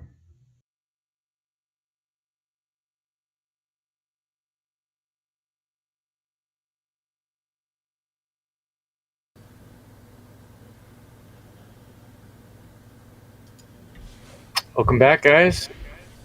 Fantastic presentation. As always, Brandon brings the fire. Oh, yeah, he's so consistent. I remember when Brandon first went public, you can tell it was clear. He's like, I'm doing this. He got better and better with the quickness. I mean, all the way up to where he's at now. These phenomenal presentations, 24-hour live stream of just Gnosis playing every day, all day. That presentation, the message was profound. I'm highly interested in the extended version. The aesthetics were great. The slides, the quotes, he delivered it perfectly. So well done, Brandon. Another phenomenal presentation. Yeah, for sure. You know, Brandon Martin said it well, that Brandon Spencer is like the calm fire. And it was so fire, and it's like passionate inside, but his presentation's calm, steady, delivered, right on point, succinct. Like, I was so impressed with how much he got in and so clearly stated. I think this presentation should be shared with everyone. I think it's one presentation that could make a big difference for a lot of people. He's the element of lava. Yeah. Hot lava. Yeah. Yeah, I said Aries Embers.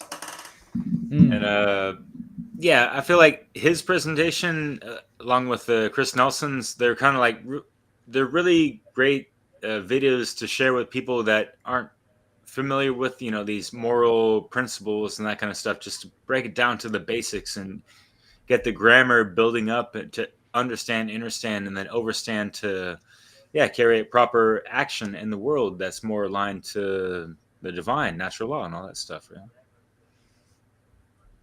Great engagement in the chat. And again, we're streaming on Odyssey, YouTube, Facebook, Twitch, the One Great Work Network, all day long. So thank you all for tuning in and engaging and dropping comments. And obviously, if you put questions in there, we got the roundtable for later on. So we will put those questions in a category, and we can address them when, some of the presenters get on the live roundtable.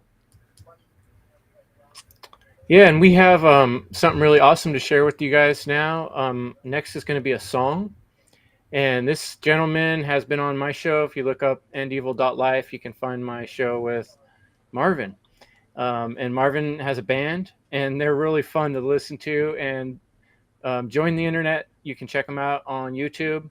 It's all one word, Join the Internet.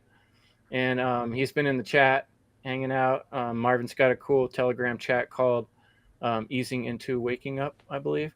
And if you want to share that link in the chat, that'd be cool. But yeah, I'll go ahead and play Song Made Custom for Funl 4 from Join the Internet. And then after that, I'll let Will introduce the next speaker. So let me turn off our faces for a minute, and I'll put the music on. All right.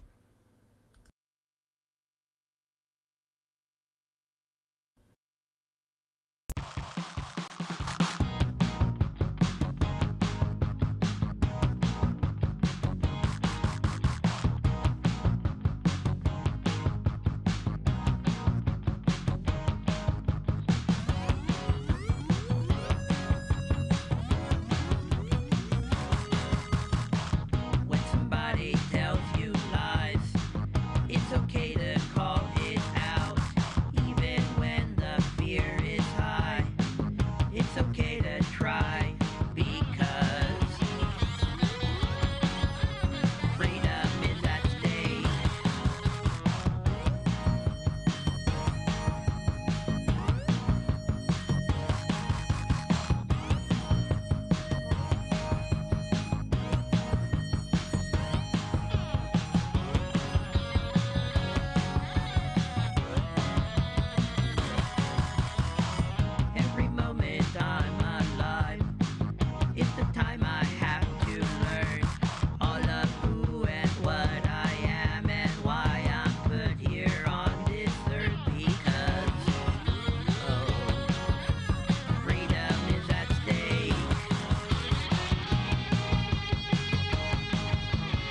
So that was Join the Internet.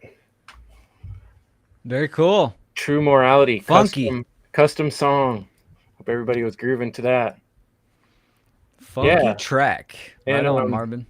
All right, I guess we are ready to move on to our headliner for tonight. Will, you want to do that introduction? You ready for that?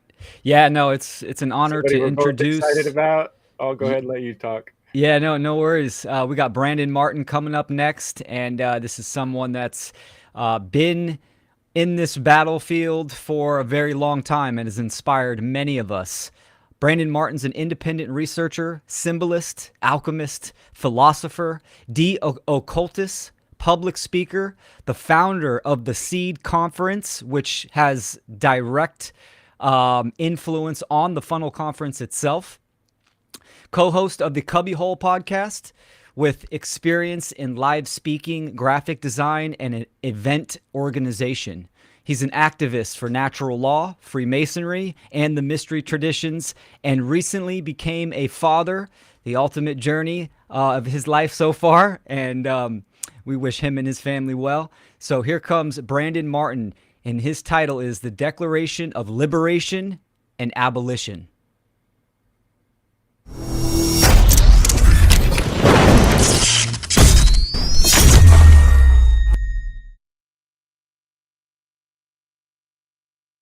Hello and welcome, one and all.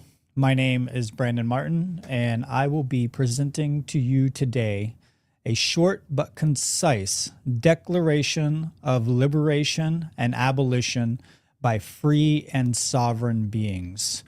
We gather here today not as subjects of any system, not as vassals of any throne, but as free and sovereign individuals bound only by the immutable laws of nature and the sacred principles of liberty.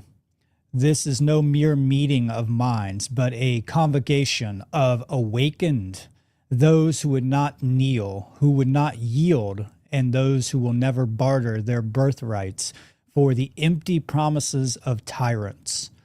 For too long, the chains of coercion have bound the hearts of men. For too long, corrupt systems, political, financial, and ideological, have sought to enslave the human spirit under the weight of deception and domination. But today we proclaim what has always been true, what no government, no despot, no self-proclaimed authority can erase. We stand upon the foundation of natural law, upon the eternal self-evident truth that no man has rightful dominion over another, that no institution, no empire, no apparatus of power may trespass upon the sovereignty of the individual. And so let it be declared here and now, this declaration of liberation and abolition. When in the course of human events it becomes evident that any people or person of the universe have fallaciously advocated, condoned, and created systems of governance which are by their very nature reliant upon coercion and violence, which are inherently unjust, it is the responsibility of free and sovereign individuals to reject such systems and assert their inherent rights under natural law. A decent respect for the immutable truths of existence compels us to declare the principles that guide this rejection of tyranny and the establishment of true liberty under natural law. The sovereign and autonomous individual recognizes only the legitimacy of the inherent rights of individuals, aka moral agents, and the moral law of nature as the foundation of a free and just society. I, as an autonomous and sovereign individual, also known as moral agent, hold these truths to be self-evident, that all human beings are created equal in rights, that they are endowed by the very nature and virtue of their existence with immutable, inherent, and innate rights. Among these, but not exclusive to, are moral life, liberty, rightful property, and the pursuit for moral happiness. These rights are inalienable, thus cannot be granted or taken away by any individual, collective, or institution. Any attempt to deny or infringe upon these rights is a violation of the sovereign's autonomy and natural law principles, and is therefore null and void and can be met with the necessary use of rightful force or self-defense. No individual has the right to rule or be master of another, nor can any institution claim such a right. All authority in proper context of the master-slave relationship, which is rooted in coercion, is a violation of this immutable truth and must be rejected entirely. What is natural law? Natural law is a set of universal, inherent, objective, non-man-made, eternal, and immutable conditions which govern the consequences of behaviors of beings with the capacity for the understanding of the difference between violence and non-violent behavior. The understanding of natural law is centered upon bringing our conscience into alignment with objective morality. This means definitively knowing which behaviors are right because they do not initiate violence upon other sentient beings, and which behaviors are wrongs because they do initiate violence upon other sentient beings. When human beings live in the aggregate, in harmony with natural law principles, and therefore are moral, they become and remain free. When human beings in the aggregate live in opposition to natural law principles and therefore are immoral, they become and remain enslaved. Let it be known to all those who cherish liberty that the measure of a people's freedom is bound inextricably to their morals. As righteousness flourishes among men, so does their liberty expand, unrestrained by the yoke of tyranny. But when vice and corruption take root in the hearts of the people, the ground beneath them erodes, and the despot's chains are fastened upon their limbs. No nation was ever enslaved by foreign conquerors before it had first decayed from within. It is not by the strength of kings nor the arms of oppressors that the people lose their freedom. It is by their own abandonment of moral principles, by their submission to fear, and by their willingness to exchange duty for indulgence. When the spirit of virtue wanes, the tyrant finds no resistance, for the people, having forsaken their own discipline, soon beg for the lashes of a master to order their affairs. Let this, then, be the unalterable truth upon which all free men must stand. As the morality of the people rise, so too does their liberty. But as it declines, so follows their enslavement. If we seek to be free, let us first be righteous and courageous. If we desire to cast off the chains of oppression, let us first cast out the vices that make us weak. For no man-made law, no constitution, no decree shall ever preserve the freedom of a nation that has abandoned the laws of nature. Would we remain free men? Then let virtue be our shield, courage be our armor, and truth our sword. What is a right?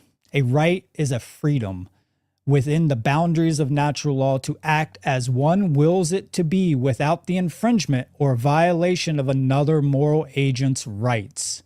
Coercion at all time and on all levels is the violation of someone else's rights and therefore cannot be justified as an exercise of a right.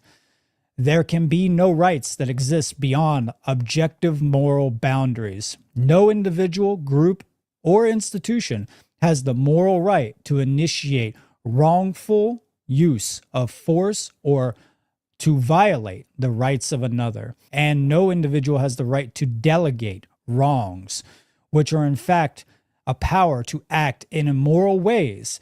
And this does not absolve a person from moral responsibility if they falsely act upon such erroneous delegations.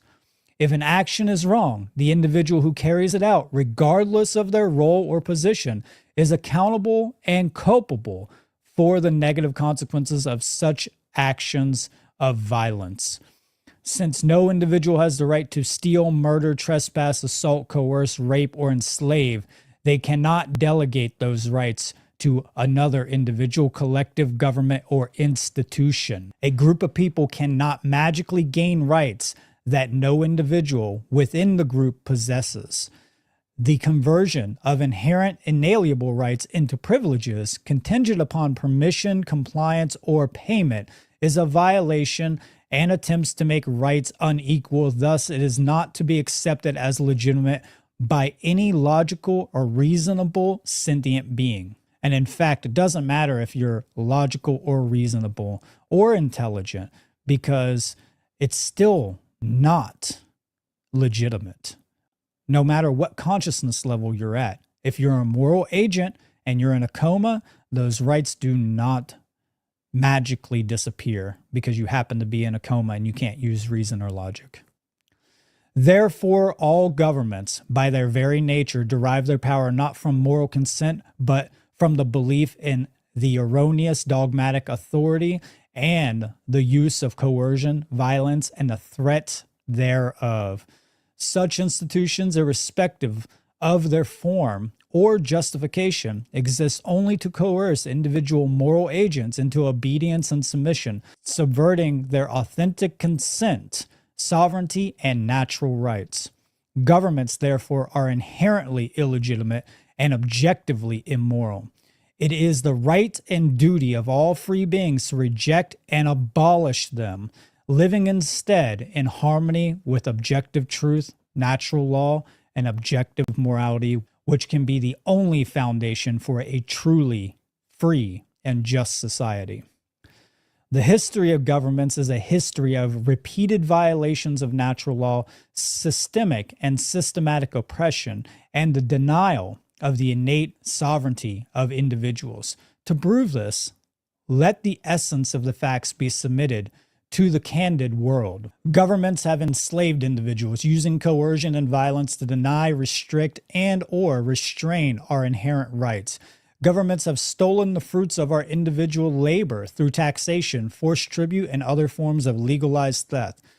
Governments have created a monopoly on violence, disarming individuals, criminalizing self-defense, and reserving for themselves the unchecked power to use force against the people. Governments have restricted free markets, interfering with voluntary exchange through licensings, tariffs, regulations, and corporate favoritism, stifling innovation and prosperity. Governments have conspired with monopolistic entities, creating centralized economic systems that benefit the powerful while oppressing the independent and the free. Governments have imposed arbitrary laws and regulations, compelling obedience under the threat of violence, regardless of whether these edicts align with natural law or morality, which is moral relativism. Governments have waged wars, spilling innocent blood to expand power, control resources, and enforce domination over others, while profiting from the enslavement, death, and destruction that has taken place from their expansion. Governments have manipulated currencies and created systems of fiat debt currencies or fiat debt slavery, debasing the value of honest labor and subjugating individuals to perpetual financial servitude. Governments have restricted freedom of movement, thought, and speech, erecting borders, prisons, and surveillance systems to control and oppress the people. Governments have fostered divisions and dependency, using propaganda, fear, and coercion to maintain control over individuals while undermining voluntary cooperation and mutual aid. Governments have perpetuated a monopoly on justice, denying individuals the ability to seek fair resolution and restitution of disputes outside of the purview of the state-controlled courts, which often serve the interests of the slave masters, those in power, rather than truth and morality. Governments, in collaboration with central banks, have created a monopoly on the medium of exchange, which is fiat currency and money itself, through the manipulation and centralization of currency and the limiting of competition in the markets. They have stolen the power of free individuals to control their own economic destinies. I affirm that all individuals, institutions, and entities that collaborate with governments or any form of authority that is perpetuating coercion, violence, and the subjugation of free beings are morally culpable of the violations committed by those governments. This includes, but is not limited to, politicians, lawmakers, and most importantly, law enforcement officers who create, uphold, and implement unjust laws and regulations. Corporations, banks, and other financial institutions that conspire with governments or the state to manipulate the economy, monopolize resources, and perpetuate systems of debt and financial enslavement. Media organizations that serve as mouthpieces for propaganda, actively distorting truth, lying, and misleading the people to maintain the status quo of government control. Any individual who directly or indirectly participates in the enforcement of unjust laws or actions, whether through compliance, collaboration, or silence. Let me repeat that part. Any individual who directly or indirectly participates in the enforcement of unjust laws or actions, whether through compliance, collaboration, or silence. I do not claim the seat of final judgment upon humankind, for to do so would be to fall into the very despotism I oppose. Yet in the face of tyranny, I assert my innate right to defend myself by whatever means are necessary against those who would trample, usurp, and or erode liberty. The aggressors, whether through willful malice or blind submission to unjust authority, bear responsibility for the role in perpetuating coercion and must be held to account in proportion to their culpability and complicity. But the acknowledgement of our shared fallibility and culpability in such systems that have permeated the whole of the world must be recognized. We all have played our part in creating the conditions that we are experiencing. Thus, I do not presume to be the ultimate judge of humankind, nor can any individual or group in reality claim to be such. Justice, to be true, must never serve as a new engine of oppression. Then so it must be stated that accountability must be correctly guided by the objective principles rooted in natural law, which safeguards us against the corruption into mere retribution and vengeance. Lest we replace one master with another. If we seek a world without rulers, let us be ruled by nothing but truth under the properties and faculties of holistic intelligence, reason, and conscience. And let the justice be that of the free, not the decree of new tyrants in the guise of avengers. Mob rule shall not be tolerated as a form of justice, for it falls prey to the very same issues of moral relativism and social Darwinism that are the axioms of slave systems. These collaborators who knowingly and unknowingly or unknowingly participate in systems of justice will be held accountable for their role in perpetuating coercion, violence, and a denial of sovereignty equal to the level of culpability. The culpability will be gauged under correct and non-biased due process to ensure that through these measures we affirm that the process of accountability shall not be wielded as a tool for further oppression, but as a temporary and necessary step in the restoration of freedom towards a free and stateless society based upon objective truth and morals. Let it be known that I, the sovereign and autonomous individual of the universe or reality, invokes under natural law and defined in this Declaration of Liberation and Abolition that no individual will be bound by any act, man-made law, or regulation imposed by those who claim the right to govern the sovereign individual through whatever arbitrary means, if those conditions are not in alignment with natural law. The sovereign and autonomous moral agent or individual renounces any claim to legitimacy made by the individual, collective, organization, institution, authority, and state or government. For we recognize that no social contract can be valid if it is not objectively moral or freely entered into and directly consented upon by the sovereign and autonomous individual. Governments and all such claims have never obtained a legitimate consent to rule and master any individual, thus they have no power to dictate the life and liberty of such individual. The cornerstone of any valid contract is direct, voluntary, informed consent by any and all parties involved. Any and all contracts signed under duress or coercion are invalid in any and all moral or legal frameworks. All social contracts have always been voided. No one explicitly consents to the social contract when they are born into a society. Instead, they are automatically subject to its laws, taxes, and governance without their voluntary agreement. True contracts allow parties to withdraw if they disagree. Under the social contract, individuals cannot meaningfully opt out without severe consequences, such as imprisonment, fines, exile, or up to death. The idea that using public roads, paying taxes, or staying in a country implies consent is absurd. Practical participation in a system for survival does not equal agreement. Thus, a tacit consent fallacy will not apply to such claims, for governments claim the exclusive right to use force to ensure compliance, making the social contract a tool of coercion, not voluntary agreement. If you refuse to comply with this contract or laws, taxation, or regulations, you face fines, imprisonment, or violence up to death from the state. In every instance, those individuals who have resisted these abuses, seeking to live in accordance with truth, natural law, liberty, and voluntary cooperation, have been met with violence and suppression, for governments fear nothing more than an invocation of abolition of their monopolistic control through the apparatus of the state and government.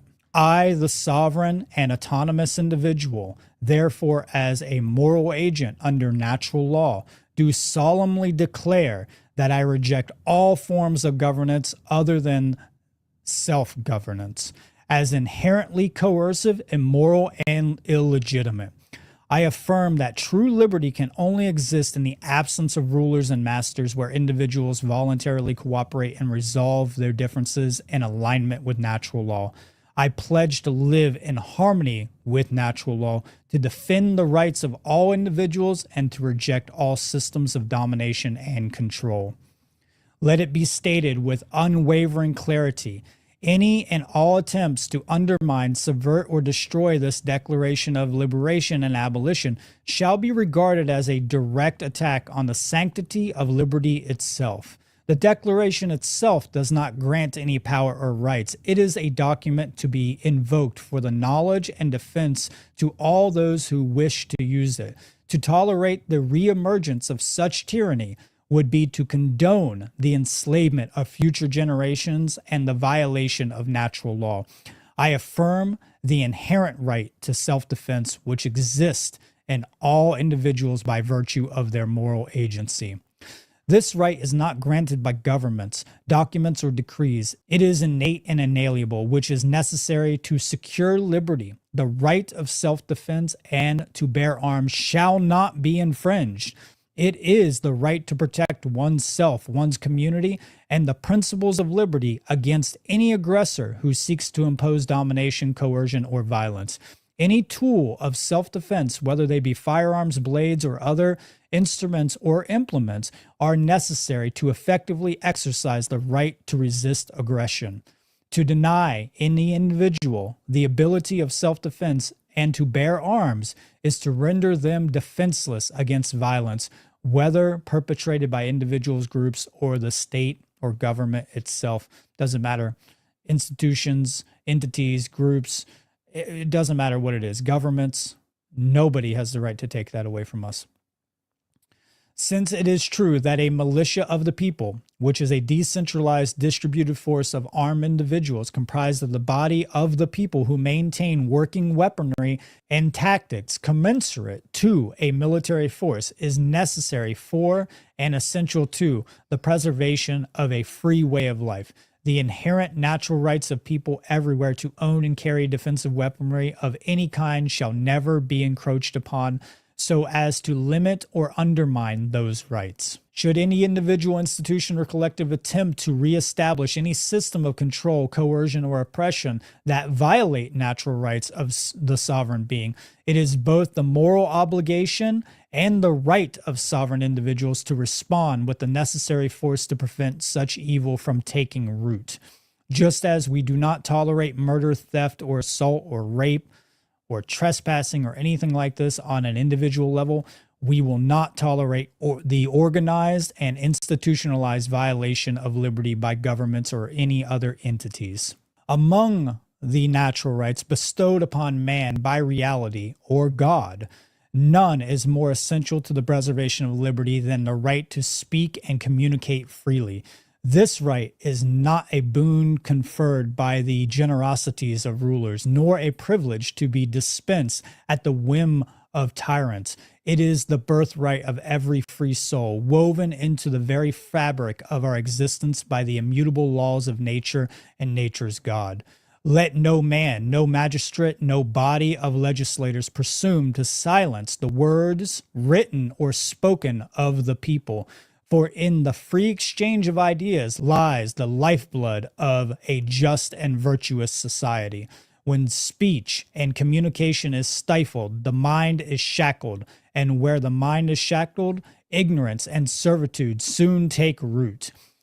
Despots fear the truth, for it is the harbinger of their downfall. Thus they seek to smother it under the weight of censorship and coercion. But let them be warned, truth is a fire that tyranny cannot quench, and those who conspire against it will find themselves consumed in its flames and burnt to ash.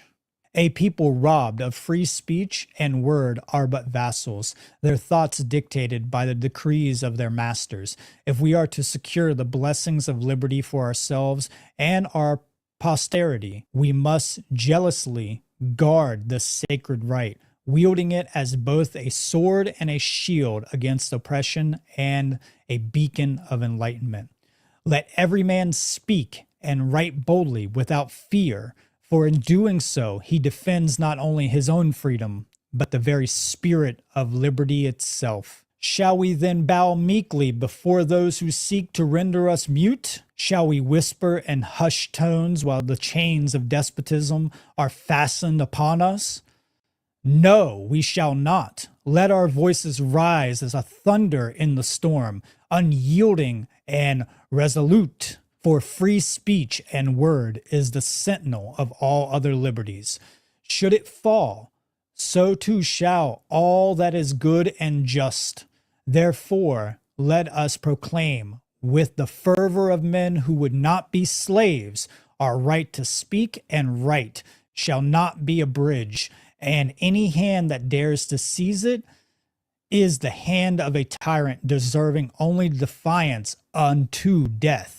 I, therefore, the sovereign individual of the universe, invoke this without the need for congressional approval, for the exercise of any inalienable right, such as the abolition of all forms of government, which is slavery, requires no approval, endorsement, or authorization by any authority or by any governing body, including Congress, courts, legislators, or any other artificial construct of coercive authority. As an autonomous and equal individual in rights, appealing to the eternal laws of nature and nature's God for the justice of our cause, do in the name and by the authority of the truth solemnly declare, it is the duty of all free men, animated by the spirit of liberty, to resist every encroachment upon their rights, to cast off the chains of despotism, and to stand firm in defiance of every power that would presume to rule them unjustly, with firm reliance on the eternal principles of truth and with steadfast reliance on the eternal principles of natural law. I do hereby pledge my sacred honor, my resources, and my very life to resist all forms of tyranny, to restore harmony, and to protect and uphold the liberty for and of all posterity and progeny. And may posterity, looking back upon this declaration, say, in this age, as in all ages where tyranny has reared its head, there were men and women who would not submit, who would not yield, but who stood as vigilant guardians of freedom, unwavering in their resolve until liberty was secured and the domination of tyrants cast into oblivion. That is the Declaration of Liberation and Abolition. This declaration will be free and open source for any individual to use. It will be available on my website. I will be adding downloadable links for this, and I hope everybody enjoyed this. Normally, I would put together a very lengthy presentation, but I didn't have time for that this year. I hope that all of those who came here today very much enjoyed and learned from this declaration, and it is nothing but an honor to stand beside all of these amazing speakers at the Funl Conference yet again, who are standing for liberty. This declaration goes out to them. I dedicate this to all beings, all holistic, intelligent beings who have ever stood in the face of tyranny and did not bow down. And that's it, folks. Thank you very much, and I hope everybody enjoys the rest of the Funl Conference.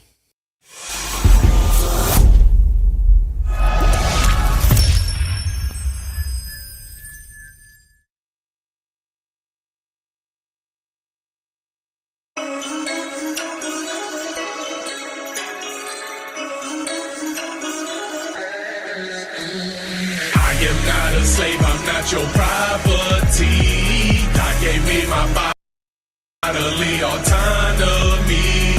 I will not take part in mass compliancy. Under natural law, I know that I am free. I am free. Oh, I am free. I am free. Oh, I am free. I am me, I am D, ISL, yes, I am free. No Neuralink, RFID, no microchips getting put inside me. No vaccine either, so F what you thought. Trust the experts, them experts is bought. Every mainstream scientist is in the science biz, so they lying to the kids about what science is. First they think it's a subject, then they grow up thinking that they love it, till they find out it's a business with a budget. But it's too late cause they need it to be funded. If they want to do their research, so they compromise a little bit of integrity for the greater good and the sake of humanity. But when you go to bed, what you wake up is the enemy.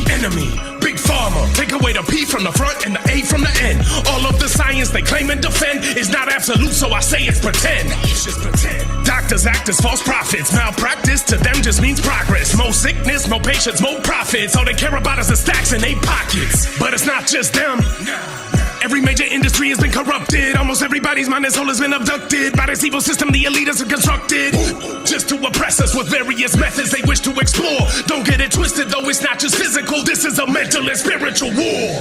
I am not a slave, I'm not your property. God gave me my bodily autonomy. I will not take part in mass compliancy. Under natural law, I know that I am free. I am free. Oh, I am free. I am free. Oh, I am free.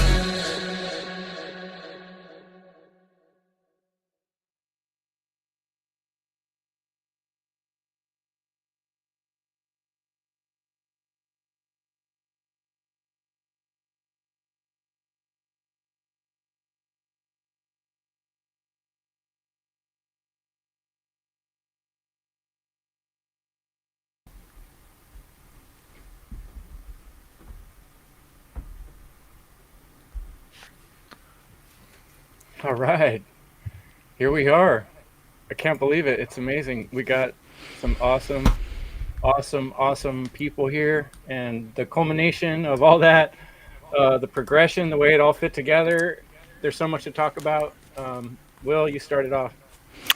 Well, first I want to say, Brandon Martin, that was probably the most powerful speeches that I've ever heard. That was fucking incredible. It gave me chills. Goosebumps. Oh man, yeah, that was fantastic. I hope everyone takes Brandon's request, take that, use that, speak that into a camera, put it out there in the etherwebs, and fully, first and foremost, comprehend it, what the words that he is saying, and absolutely use that and put that out there. That was fantastic. You didn't need slides or anything with that, bro. It was, you looked good.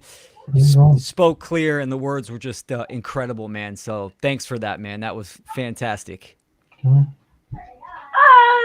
I'm muted. Thank you so much. It was such an honor to be able to put that together.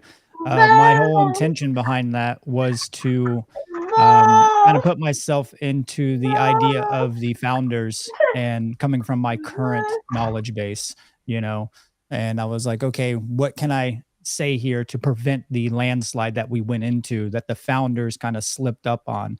And I wanted to invoke the spirit of liberty as it should be stated today. Well done. And Diesel Automatic came through with I think that's a fresh track he did, and that was great. I love the kind of the AI animations over the face. That was fantastic. So in my closing words, everyone here on day one, Funnel 4 did a phenomenal job. Very impressive with the content, the structure, the messages. So extremely honored and grateful for day one. Yeah, that Cecil song, I was just going to put it in the chat. It's called I Am Free. That was a really good icing on the cake too. Man, I felt like, you ever see one of these movies when they're trying to talk to everybody, they're about to go into a war or something, like Brandon just gave us a speech like that. And I've been feeling like, off what you said, Conrad, about sound and vibration being like, that's what reality is. Like we're speaking these words out really powerful right now, and it feels good. Like this is what we need to be doing. This is what everybody needs to be doing. Yeah, hey guys, are you hearing me well? I'm trying a bit of a different setup. I just want to make sure I'm not feeding back. Okay, great.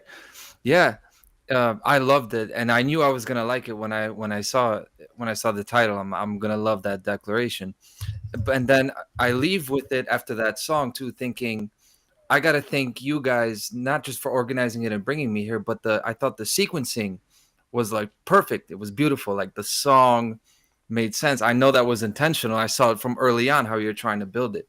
So it's been beautiful to be a part of that. Yeah, it was both, it was an intuitive process and intuitively intentional, but also deeply synchronistic because we didn't watch anything in full. Yeah. Oh, wow. I find that to be like really amazing. It makes me feel like there's magic, kind of happening here that amplifies the messages. And it really just today was so powerful and wonderful, inspiring. And I want to thank all you guys who presented. It's just really a kick-ass. So good. That's a treat for us too, right? I mean, we're organizers putting this event on. We're also, viewers and students of all these presentations. So sure, we check them out, make sure audio, video is all good. There's going to be no issues. But then we're watching this whole conference, with all of you guys as well. So we appreciate all the engagement, the questions and the comments and the chat and people that showed up. So Chris, go for it. I like this question a lot because, after creating some presentations, it's like, I wonder if people realize how much time these presenters put into the work they do to get this final result. And how many people in the world out there in today's world have the spiritual armor and willpower to sit there for hours and hours on end editing? And, here Brandon's got a infant, brand new baby and a new relationship. Look, Chris is managing his children, Leslie's got 3 kids, like I got a chicken. You got a chicken. And a daughter and a cat, and I don't know what other menagerie. Yeah. And Brandon Martin, Brandon Spencer, the amount of work that he puts in and the hours, I've seen it myself. He's dedicated, very dedicated man who inspires me every week. So But yeah, we'll send it to Brandon Martin since the question is for you. How long of a time period did you spend on this document from concept to finish, from Youngblood Elixir? I would say that it was accumulation of my life's work. So it's not something I could quantify into just a short period of time. I have rigorously driven this knowledge into the soul of me. And it was pretty easy to get it going, but I had to reread the document, obviously, the original Declaration of Independence, and kind of dissect it.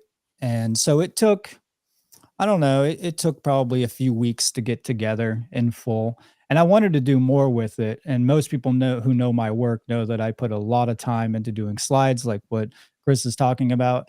I mean, sometimes it takes thousands upon thousands of hours, depending on the type of work that you're doing, whether it's a podcast or a presentation.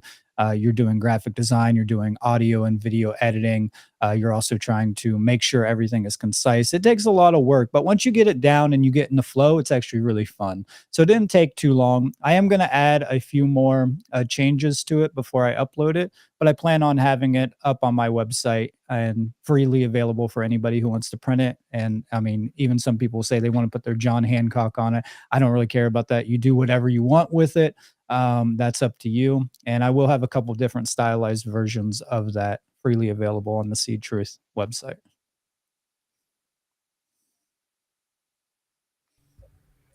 Yeah. Do any of you, I mean, we should kind of go back to the beginning of the day. Let's do that because I want to go back to Chris Nelson. Really started things off with just what I think of as a super solid foundation. And then I was so stoked because I had all the metaphors about building and stuff. And I was imagining framing up this construction of thought that I've come up with, this bridge.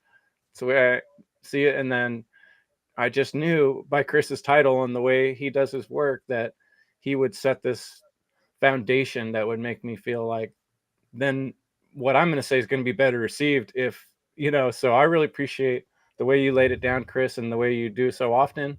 And even popping on my podcast live shows and just always being there with like stuff you've really thought about, you know, even if you have to disagree with someone, you know, you'll say exactly what you think. I really appreciate your style and your hard work you've done to come to that point of thinking mastery. Yeah, thanks for the kind words. Yeah, from the presentation, I think it was obvious that I took the second title that you guys came up with, inspiring care to action. That's what I really based like my idea of how I wanted to be inspired by inspiring care to action to formulate a presentation. That's what I based it around. I also put part of the humanity rising, like one of the slides was rise humanity rise, but I realized that after I sent in my video, I forgot to put the actual title as the title, and I used the subtitle as the title as my opening slide. I had Funl 4, and then I put inspiring care to action instead of humanity rising, and I realized that after, and I was like, oh crap, I didn't use the actual title. But that's because what I really used for like creating the whole presentation was the inspiring care to action. That's why the first two slides were, you know, based on the etymology of inspire, and what I also associate with is when you're inspired by something, you can aspire to that as well and live it in your life. Yeah, and that you know, on that topic, I should say real quick, I want to hear what other people have to say about Chris's presentation too. But like we really, Leslie and myself and Will, met every week for quite a while, tossing around ideas, and same with the Trivium and Funnel 2. Like we really intentionally thought about like, okay, what are we trying to say with this conference? Like, what is the progression? You know, and like the Trivium, we had the convergence, you know, trying to bring people together. And then the Trivium's like, okay, we got them together. Now, how do we get their attention and get them on the right page? Well, that's when we bring in the tool, the Trivium. And then now where do we go with that? And we're like, well, now we need to inspire people to actually care enough to do what we're trying to, you know, the message, you know? And so that you caught right on to that. Thanks, Chris. Would anybody else like to comment on Chris's presentation or any questions for him? I'll jump in real quick because I know a big factor with us when we were talking about the theme of Funnel 4 was we wanted all the presenters to kind of already be teaching natural law and have that be their main message in their work. Because in order for humanity to rise, that is the cause. Understanding that and aligning that is the core right there. So that had a lot of weight into. Of course, the whole conference is freedom under natural law, but you can bring in other presenters that touch on it, but dive into different categories or come from different sectors. But this one, we wanted to really make sure that that everyone was rooted and the majority of their work was focused around natural law. So, Chris, your presentation was perfect to jump off the whole conference. You did a phenomenal job, like always, man. Well, thank you very much. I'm glad to have been invited and honored to be part of a panel of great speakers who, in their own right, put out their own work and do part of the great work of trying to end evil and our collective enslavement that we're chained by the ignorance of others, and that's the goal, and that's why education of natural law is so important. That's the only way the ignorance is going to be diminished and alleviated, so that we can hopefully eventually, maybe in a few centuries, reach true freedom for humanity. I'm not too hopeful for the short term, but there's always the potential for it happening eventually. Yeah, well, you're raising your own seeds over there, and that's great to see over there on the Canadian side of things, brother. And yeah, it's just interesting, looking at all the presentations going on, and it just hits on so many different things that I myself, as well as with Leslie, with Dissolve and Divide, or my own presentations, I released a conscious hip hop mixtape titled, "The Breath of Life." And Chris, when you introduced your presentation with like aspire, respire, and all these things, like, I was joking around, and I cut this out of my own presentation of like, hey, like, joking around but kind of serious, like, hey, I'm trying to aspire to be a breatharian, and that's kind of like a double meaning type of thing, and kind of contradictory in and of its own self. And so, yeah, it's funny of just, and yeah, it goes back to what you were saying, just breathing in the breath of life into this reality. Like, what are we actually trying to actualize within our own lives and within our own immediate environments type of thing. So yeah, it's just harkening back to the whole theme of inspiring true care to action, the generative principle, aligned to natural law, not just like, oh, there's so many different aspects of care that's been hijacked, right? So yeah, not to dwell on all these things. I know, yeah. I'll jump in here if I can on inspiring and aspiring because it made me think the 1, 2, 3 doing the trivium, and then like where do we go from here? This is the whole thing with the octave, that the way I see it, it's like the 7 chakras. So 1, 2, 3 is the foundation, and then you get to the heart, and this is where we're at. We're at like the 4, and then it's really like I see it as a mirror, and then it reflects. So you inspire, you breathe it out, breathe it in, and then you got to breathe it out to put it back out there. So it's really this is like the reflection point, or what would be what I see as the cosmic womb as well. But it's the heart. It's pumping, sending the blood in and then out. This is the way I saw it. So like me, I'm a fresh face. I've been listening to you guys. I know you guys, but I'm trying to get in here, and well, I'm not really gonna really say anything new, but it's that bringing the fresh flavor. And then, well, we're gonna do the trivium all over again. You go grammar, logic, rhetoric, then okay, we got it, now we got to reflect it back out and then inspire the next teachers. So yeah, I saw it all as really connecting, from Chris, like laying the groundwork, foundational, and then it ended with a song, and I had never heard Diesel Automatic, and I heard that, I'm like, man, I see a collab there. I see it would be nice to do some music. So Yeah, so many opportunities. And I remember in past conferences, everybody came out inspired. And our original idea for Funl Conference was inspired by watching the Seed Conference that Brandon Martin and seedtruth.com put on. And so that's what I feel like is, someone's asking in the comments about, it is, you get low traction and low views on truth and freedom and natural law. And how do we reach more people? Well, this is one of the ways. You put in a lot more effort. Like we got to connect with more people, talk to more people, keep reaching out, even though it's hard and even though we get frustrated with people. But I would like to go through and talk about every single presentation. I don't know how much time we have tonight. Maybe we'll be able to do that, maybe not. But I would like to hear from each of you here a little bit. I don't think we've heard from Sarah yet. And then Brandon Spencer. And then after that, we can see where the conversation goes. And we got a couple questions in the comments. So, Sarah, thanks so much for coming. Your presentation was fantastic. I really enjoyed it. Oh, thank you. Yeah, that was something. Well, the article itself I've been working on for a couple of years, and it's developed.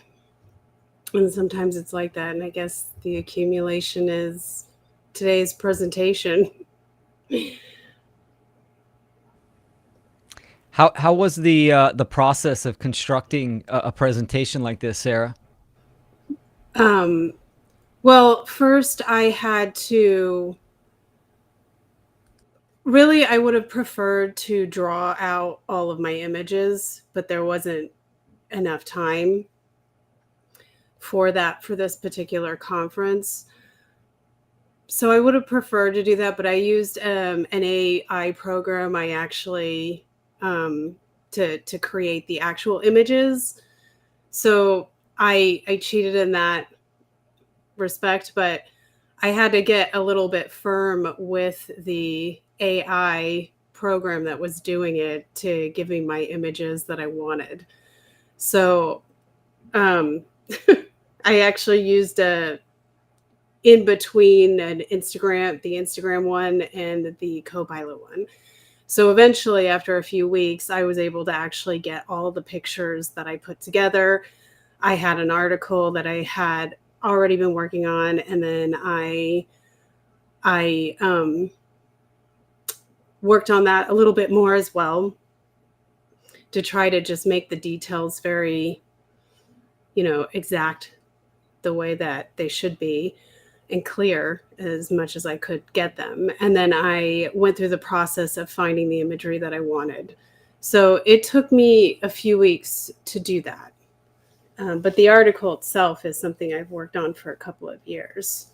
I mean, like Brandon was saying, like, sometimes the stuff is just an accumulation of what you're putting together through your life experiences and pulling from your own past. So there's a lot of things I never even really figured out until now. But I realized they're things I understood without knowing them from my past. So it's kind of like that. It's weird. Someone's presentation really, I can't remember whose it was that really put that in my head, that it was Brandon Spencer. The journey is the learning. When you make one of these presentations, it's our own soul journey.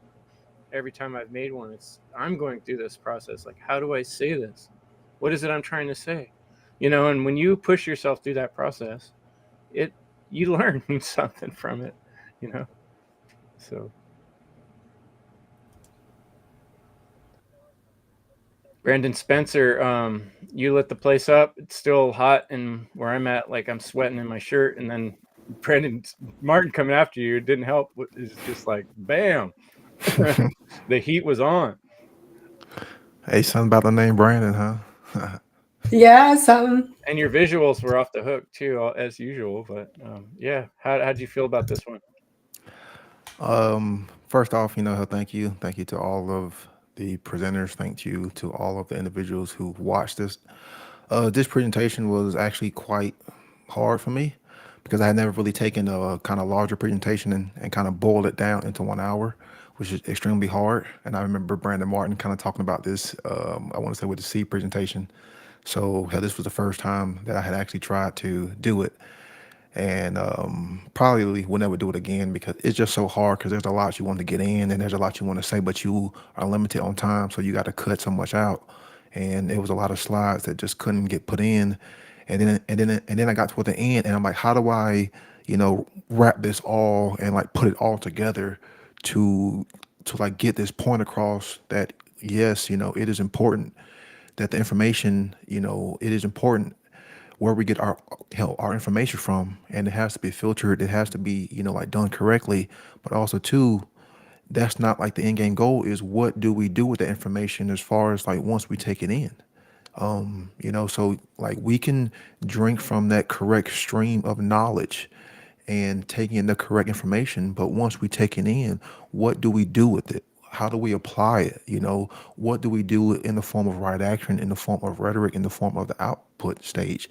That's what I want, like people to get, because when you put that out, it's like, like we're all, trying to inspire, so there's this universal theme, with the breath and trying to pretty much blow that light or shine that light outward so that others can develop and taking that knowledge, taking that breath, taking the information and taking that light and go through that same process or start that same process and go through that same journey that we have discovered and still going through, so that that way when we all come out on the other side, we can actually start to progress in consciousness and true freedom. Because it's not just taking in the knowledge, which has been perverted, so we have to take in that correct stream of information, but also to what we do with that is going to lead to right action and to correct consequences. And that's what we are all trying to inspire others to do. It's not just, the first part of the trivium and then have the second part, but the third part. It all has to be brought together in some form of alignment to push this knowledge outward, so that for that stream of information is in a constant flow, so that others can drink from that same spring of knowledge, so that others can learn, and so that others can go through that same journey, and others can go through that same form of self-discovery and self-authenticity and understand these objective truths that we are talking about that have always been there. So like that was like the main theme of that short 1 hour, presentation, because we are trying to inspire others. And when we are, in devoid of conscience, devoid of what's right, devoid of what's wrong, we lack awareness. We lack awareness.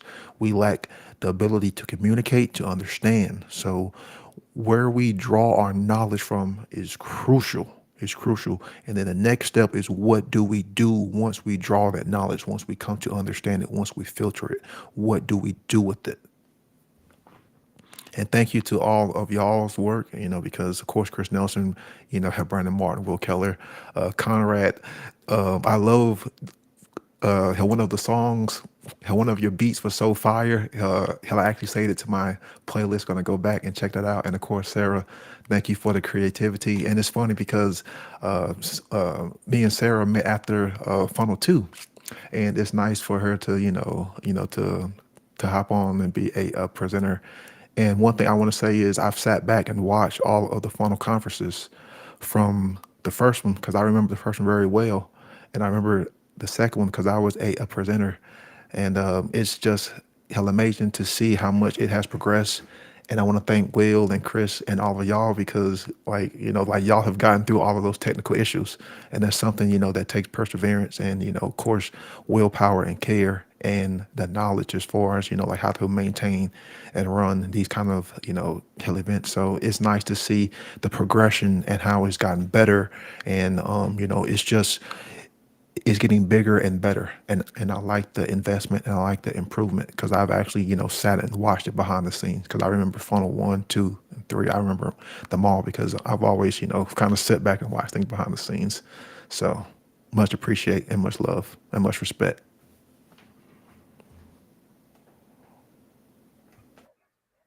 Leslie, you've been kind of quiet. What do you got? Well, I have said a lot of feedback already today, so I think I just want to, second the power of today, and really excited about tomorrow, and just want to encourage people to come back, and just like it's going to be. If you're happy with today, tomorrow is going to blow you away too.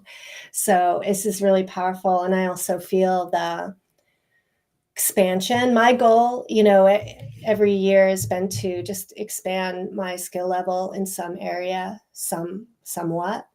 And so I'm pretty happy this year because some things that seemed really hard before kind of came through for me. So I'm just happy to have a presentation tomorrow that'll show that growth. And I think it's fun. But I'll bring a question up. We can maybe come back to it. But this was from Nick, and he's asking, can we, or how can we start better meeting people where they are at in order to appeal to the masses? And I think this theme of music that both Conrad and I came up with, or were inspired to talk about. I think, and this creative approaches that we're taking with art and music and varieties of people speaking from their own voices, all of that, I think, is how we start to appeal more to the masses. And I think we all are going to pick our own target, like audience. And some of us will be in this kind of everyday kind of street level, different and or more. It's that'll be their place, and others will be teaching teachers. So I think that's why we just want to have more and more people who are being compelled to do that level of work, that you're inspired to do and that comes to you. That's all I'll say. I'd like to jump in on that because I have a lot of thinking about how do you meet people where they're at. So there's two different, I'm not sure how the question is intended, but I'll answer it both ways. Like in conversation, I've thought about it a lot as well. I found that it's good to not lecture people, right? Because you won't even get there. Like first, they need to relate to you. You need to make yourself relatable. It's really the answer for both ways. So like you got to just strike a rapport with somebody and figure out what they care about. And you'll find we find this all the time, that we have way more in common with people than we have with our divisions and segmentations and everything. So that's how I see it, right? Like first you got to get talking, and then you go in and then you start kind of pushing back, right? But then as a content creator, how do you relate to people? The way I did it is I just started recording on a couch. Like, this is me. I'm a low budget guy. I'm a Polish guy, construction worker from Chicago. So kind of like really make yourself relatable, right? Because I don't have $1 million studio and all these other things, I didn't have like a big social media circle that I was going to get. So I was really going to pick up people one by one. So I think meeting people where they're at is first you put in the groundwork. It's like the grammar. First, you put in the groundwork just to kind of get connected and make yourself relatable and really have compassion for people before really you start taking them down the hard road, because it's going to be a hard road.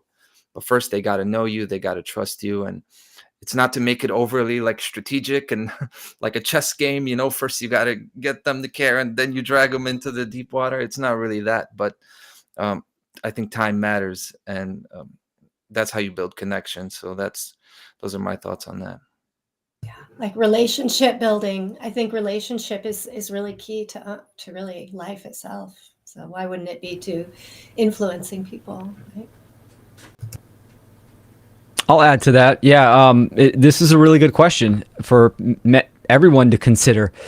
There's a couple aspects that I always kind of contemplate doing this work. I mean, there's willpower. There's courage, care, and there's imagination. Like, there's not that many people doing this work, so the sound, the volume is very low. And how do we reach people? That's where the creative aspect comes in. When I look at my work, what other ways can I present natural law or objective morality or the state of the world? Like Chris using kind of the carpenter analogy, bringing the tools in and what do they represent, the symbolism. that's where the creative aspect comes in. So I always say, like, we are artists in this endeavor. Why we still have that opportunity to use these tools in a public platform before we hit the next level of tyranny and enslavement where we can't. And then it's really picking up the self-defense principle and acting on that.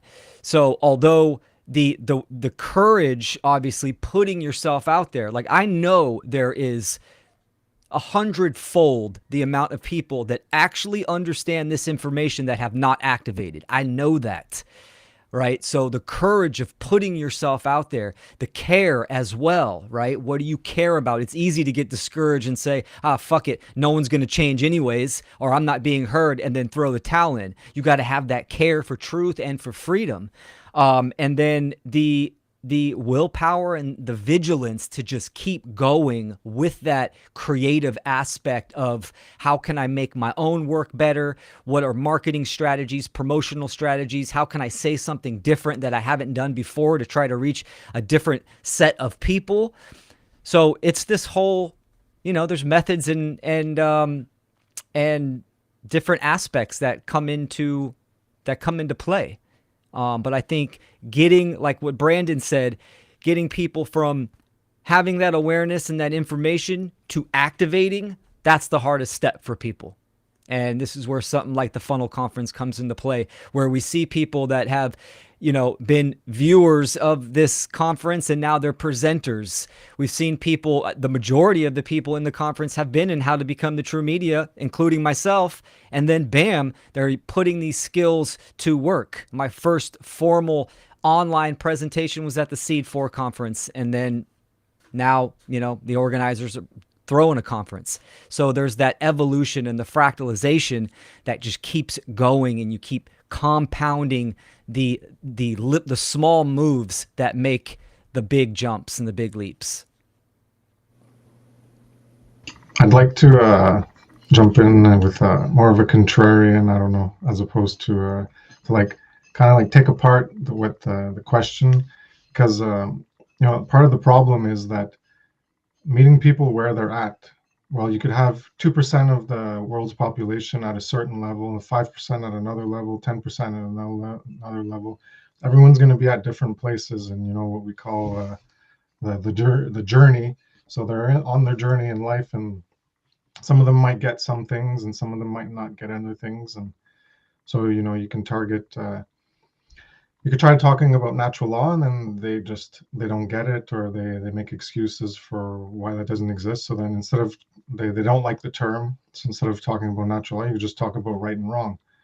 And then then when you bring up examples, well, they might engage in logical fallacies to try excuse things. So then you got to switch it up to like, okay, well, then you gotta actually, what you need to be doing is teaching them how to think, because that's the big problem under all of this is, why do people not understand right and wrong, and why do they make excuses for the wrongs?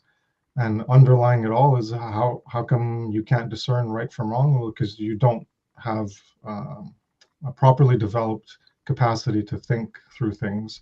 So we've all been through there. And that's ultimately what it comes down to, because you got to be able to discern truth from falsehood. And if you can't do that, well, then you're just going to be led by information, and you're going to just believe in it. So there's all these aspects, and the trivium is a good foundation for that. And learning logical fallacies and cognitive biases that keep you trapped. And like you bring in things as excuses and non sequiturs that have nothing to do with the point being made. And so people need to learn how they're in their own way as being their own opposition to the advancement in their learning, by understanding all these biases and these fallacies that they engage in, that keep them holding themselves back, because they don't even have the foundation of knowing themselves. Know thyself. Well, that's part, being able to reason properly, that's an important part of that. So that's how I would say that it's good to try to meet people where they're at, but then you have to get to know the person. And as you're conversing with them, then you can see all these barriers that they have to the acceptance and the realization of the truth.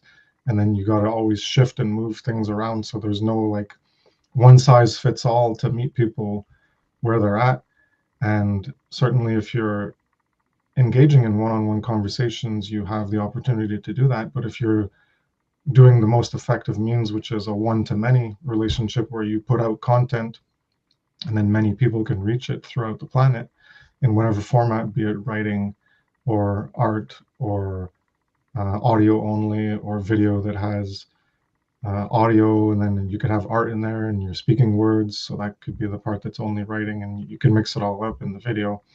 So this mechanism of creating content is the most efficient because it's a one-to-many relationship, and in that capacity you're not engaging in a like an interpersonal development of a relationship between a specific individual, so you can't really tailor it to that specific individual. So you just put out the content, and whoever comes across it has the opportunity to learn from it and develop themselves at their own pace. And so you can tailor a bunch of content. That's what I've done. I've focused on things of consciousness and understanding how to think better, and I've done morality and many aspects that I view as the most important to help get people to understand morality. But in the end, it's each person's own capacities that have to lead them there. They have to want to seek out the information. And people have reached my information. People have reached a lot of the presenters' information out of nowhere. Some people have come across my work without knowing Mark Passio. So if you put it out there, you have the opportunity for people to come across it, as opposed to a one-on-one rapport that you're trying to build and trying to get someone to understand something. Hey, it just fired me up. I'm sorry to stack my answer because I agree with you. You're so right. And we're really up against it. Like, we're not going to break through because our subject matter is attractive to people, because people got to face, look themselves in the mirror and look at their shadow.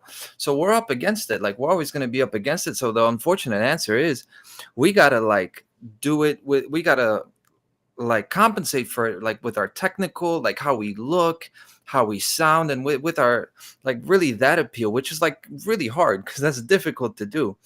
I see someone commented on it, and I saw it too. Douglas Martin, you're the background, it looks awesome and everything, and how we look with the microphone and everything and the audio, this stuff is really difficult to excel in, and it seems like the mainstream's got the upper hand in that too. So it's we're behind the 8 ball with that. But really, if we're trying to get to people, it's got to look good, it's got to sound good, and we got to make the shit appealing, which is really difficult. This is not easy. We're in the foxhole with this stuff. It's just how I feel about it. I would like to add in something on that. I think a lot of people have an issue with ego expectation of instant gratification. So what happens is that people go out and they do this work, and then people don't listen, and they continue to support the immoral, oppressive systems such as the state. And then they decide to just go back into their nihilism and apathy and self-loathing afterwards, because they don't see anybody making a change within themselves, doing the shadow work, and then manifesting that into the world. One thing we have to do is to make sure to mitigate that within ourselves, so that when that does happen, because this is a long-term battle, this is a spiritual war, and this is not going to happen in one day, that when we recognize those things, when we become aware of that within ourselves, we mitigate that so that we can continue to be motivated to do the work, because our service is to truth itself. And despite whether or not the majority understands natural law or not, which is the ultimate goal, to get people to be in alignment with natural law, to get them to understand the cosmic principles, even if you're the only person on the planet who's speaking these things, don't ever lose the spirit of freedom. That's what the Declaration was about. And I like the old Sam Adams quote. He says, it does not take a majority to prevail, but rather an irate, tireless minority keen on setting brush fires of freedom in the minds of men. And that means humanity, men and women, children, everybody. So just keep being persistent. That's what we have to do. We just have to keep being persistent, because the ideas are what is important, and progeny will, take those on. That's why I called my conference the Seed Conference, because it's about planting seeds of truth. It's not your responsibility to nurture and give nutrients to those seeds of truth. That's their personal journey to do that. You can provide them with the knowledge of that, of how to do that, where to find the nutrition, the sources. You can even teach them these things, but it's not about you doing that work for them. So we have to get out of this ego expectation of this.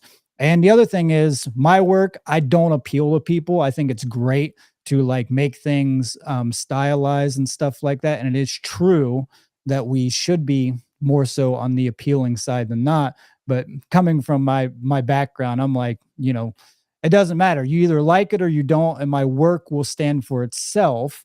And hopefully, more people will take take to the words of truth. Because I see, for example, I'll give you an example of this. Why style and presentations I've noticed sometimes works and sometimes doesn't. Look at the mainstream political streamers of today. They literally are sitting in a room like this, no backgrounds besides their bare walls, and they have hundreds of thousands of viewers.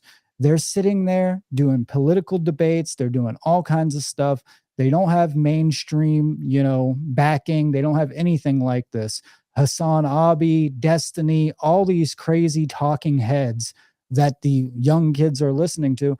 And they're literally just sitting in a room, just gamers sitting there, and they get hundreds of thousands of views constantly, millions across, a week or within a month span. So just make sure you understand that the content is the most important, and then the style. Then you add your creativity of the style and the color to that to really add the cherry on top so people will, like the cake a little bit more. But yeah, I think what you guys said is all on point, especially the teaching people how to think. And I also wanted to just say it's awesome to see all these great faces here.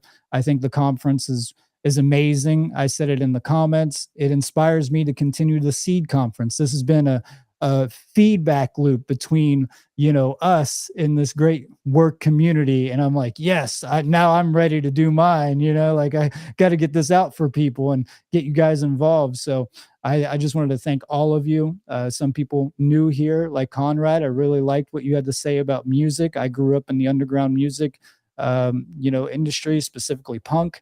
And I just love seeing so much creativity and music and, amazing, thoughtful, heart-filled, heart-based consciousness individuals here coming together.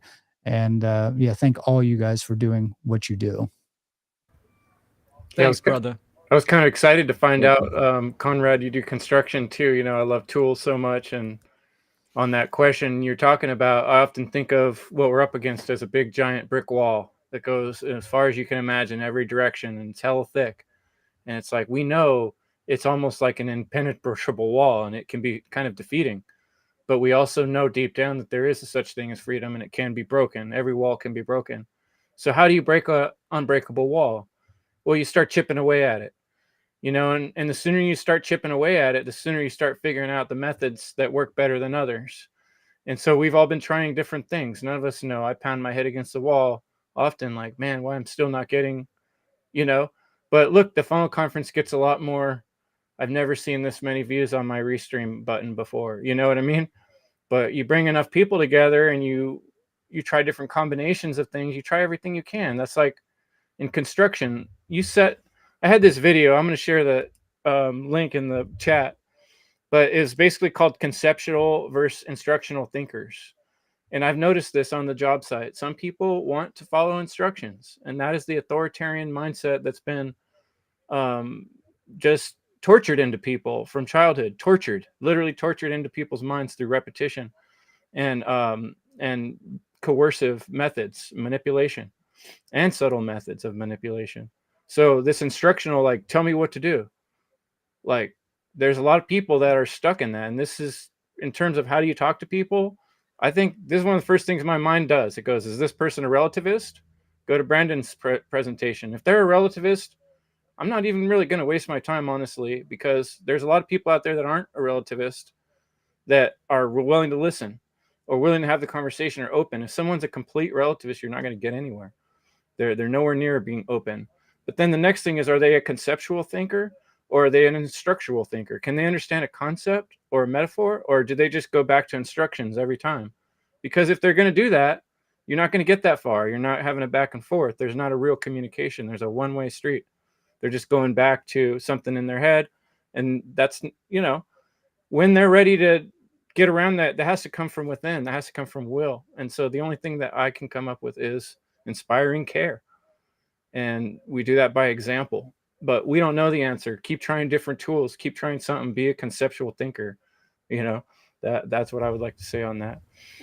We got another 5 minutes here before the stream kind of runs out. So free for all, whoever wants to talk about whatever, it's fine with me. I just wanted to add on that same topic a bit, because, in Brandon Spencer's video at the end, he talked about embodying the principles. And I think that is very important. I think it's essential. I think energetically, and we're talking about frequency and vibration and being an inspiration to others, that our embodiment of the principles has an effect out into the world, and people are going to be impacted by that one way or another, and it may be that it shakes them up, and it may be that it attracts them to want to learn more about how to have the flow. And, I, as a social worker therapist, I talk to a lot of people, and I definitely see in this sample of people that I talk to, how when people embody goodness, good things happen, and when people do wrong things, chaos occurs. And so we can start to talk to people, as we're talking to people both on podcasts and number, but as well individually, really bring it home to real life examples of how natural law principles operate in our day-to-day life, because those things are there. And but I think that bringing our authenticity and our honesty and being as continuing to grow and value our growth is really a part. So being the model of what we're trying to promote. And, as a therapist also, the foundational, one of the first kind of rules of the work is you meet people where they are at, because it's impossible to get someone to learn something that they don't even understand the point of it. No one wants to be coerced or forced in any way, and if they're not going to come to therapy and let's, have somebody make them do things, even people who are looking for a savior of some sort, tend to be really bad followers when it comes to, certain things. So I think that, like if a doctor tells you to exercise and eat well, how many people are doing that? So I think that we need to be creative. I think we need to be consistent, persistent, and get detailed for people to relate, to increase relatability, and help feed back the consequences of their own actions, because their actions are having consequences. And sometimes they don't draw those connections, but we can help shine the light and help them see those connections. And I think that's powerful. So I wanted to bring up an outside the box way. And this is something that Benny Wills is doing. So Benny Wills has started to do a course, right, to build entrepreneurial skills among people who are freedom-minded, so that we can ourselves break out more and more of this system, out of the cage, and develop. I mean, I'm telling you, going through this process of just starting to evolve into the mindset of being your own business person, your own boss, and exiting the system is part of this growth of understanding natural law in new ways, and taking personal responsibility and facing your fears and doing your shadow work. And so he's doing this great program at a very affordable price. It's another way people could go in and try to do work that is doing the great work, but also helping to be a win-win, in an agora kind of way, in a business new business sort of model. And so I'm going to be doing something. I'm a therapist, but I want to get totally out of insurance, and I want to be able to make a better living so that I can, do more of this work and go on to conferences and do different things. So I'm going to be creating a program geared towards women who have had relationship, dysfunctions in their life and are really, wanting a change. And I'm going to guide them through, learning about themselves and their relationships in such a way that I can weave in, natural law principles into their real life experiences in a way that maybe an average therapist doesn't do. But we who understand sort of how natural law operates in all our lives, I think through compassion and patience, and yes, meeting people, where they're at to some degree, can help move the dial, more so. So that's all I'll say. Your lighting's awesome tonight, Leslie. You look like a beautiful angel. So I have a question for everybody here. What is the biggest resistant response that you get from people when you approach individuals on natural law? I think it's go ahead. No, you go ahead, Leslie, please. What I see is the belief that it can only be solved through existing government structures. Like, people just can't make that shift out of the belief that this is the way it's always been. This is the only way we can do the work. I had someone tell me the other day, people are just animals, and this is a mother of three. It's crazy, but not in any kind of malicious way. But it's just like deep down, that is our innate metaphysical view, is just that people need to be told what to do. So a lot of people will hear me and they say, "Hey, I agree with everything you're saying," but then I see them not actually applying it. It's one thing to see something, hear it out. You'll see a movie. You can even be inspired by it. You can even, take an action based on it. But it still hasn't changed your habituated behavioral response that develop over the course of your life. And people still got that. So that's the number one resistance. It's really not that it's the resistance. It's the lack of resistance that they have to their behavioral patterns that they don't even know are acting against their interests.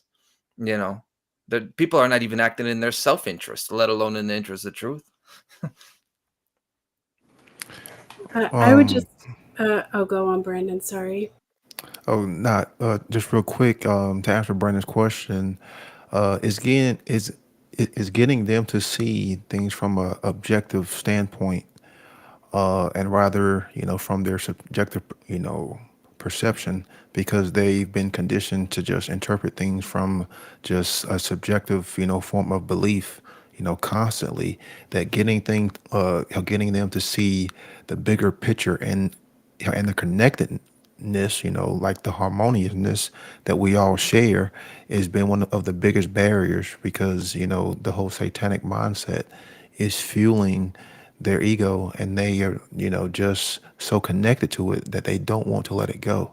So getting them to see things and from a bigger picture, a different perspective, has been one of the hardest things, as far as trying to spread this knowledge of natural law and objective morality. Sorry about that, Sarah. No, I always like to hear what you have to say about stuff. Derek, you're a warrior. I see you hanging in there.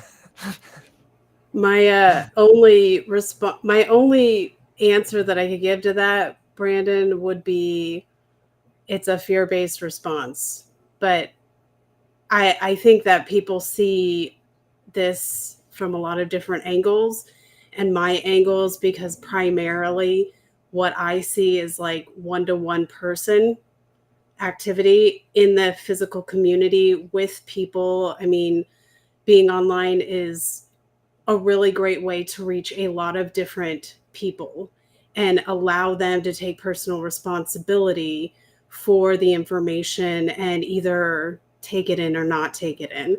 But one-on-one interaction can actually affect people in quite a different way, like just sitting there in like a circle and, you know, distracting them even with like some kind of minor activity, group activity, and doing this kind of work with them has so much power in it to really heal people. And so like I work with a lot of people. I end up, well, working around a lot of people where it's all a fear-based response.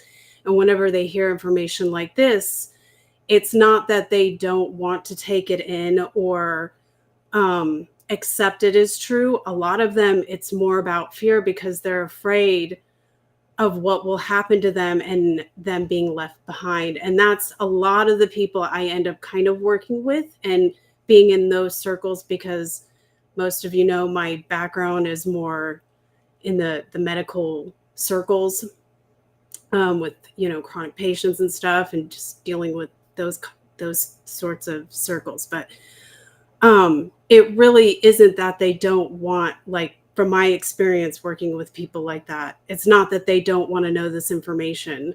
They're afraid of what it means if they just accept it outright, because they're really just afraid of being left behind.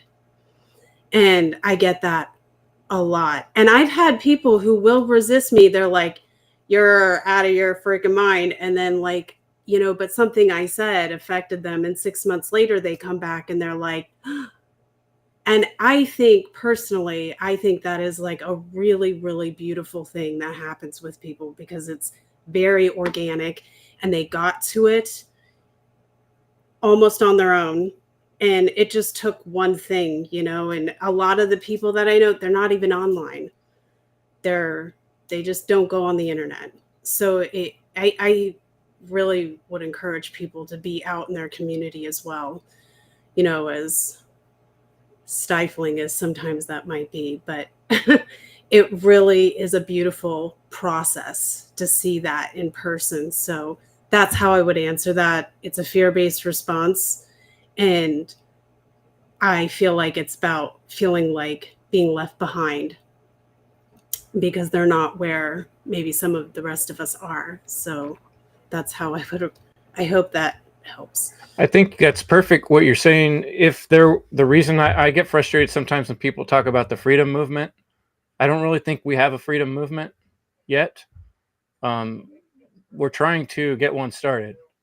But when you see a freedom movement happen, you're going to see problems being solved in the world. And that's when people are going to start realizing that the ship they're on is sinking and there's a better one, right? But that takes these levels of trust and communication that most people aren't ready to bridge that gap.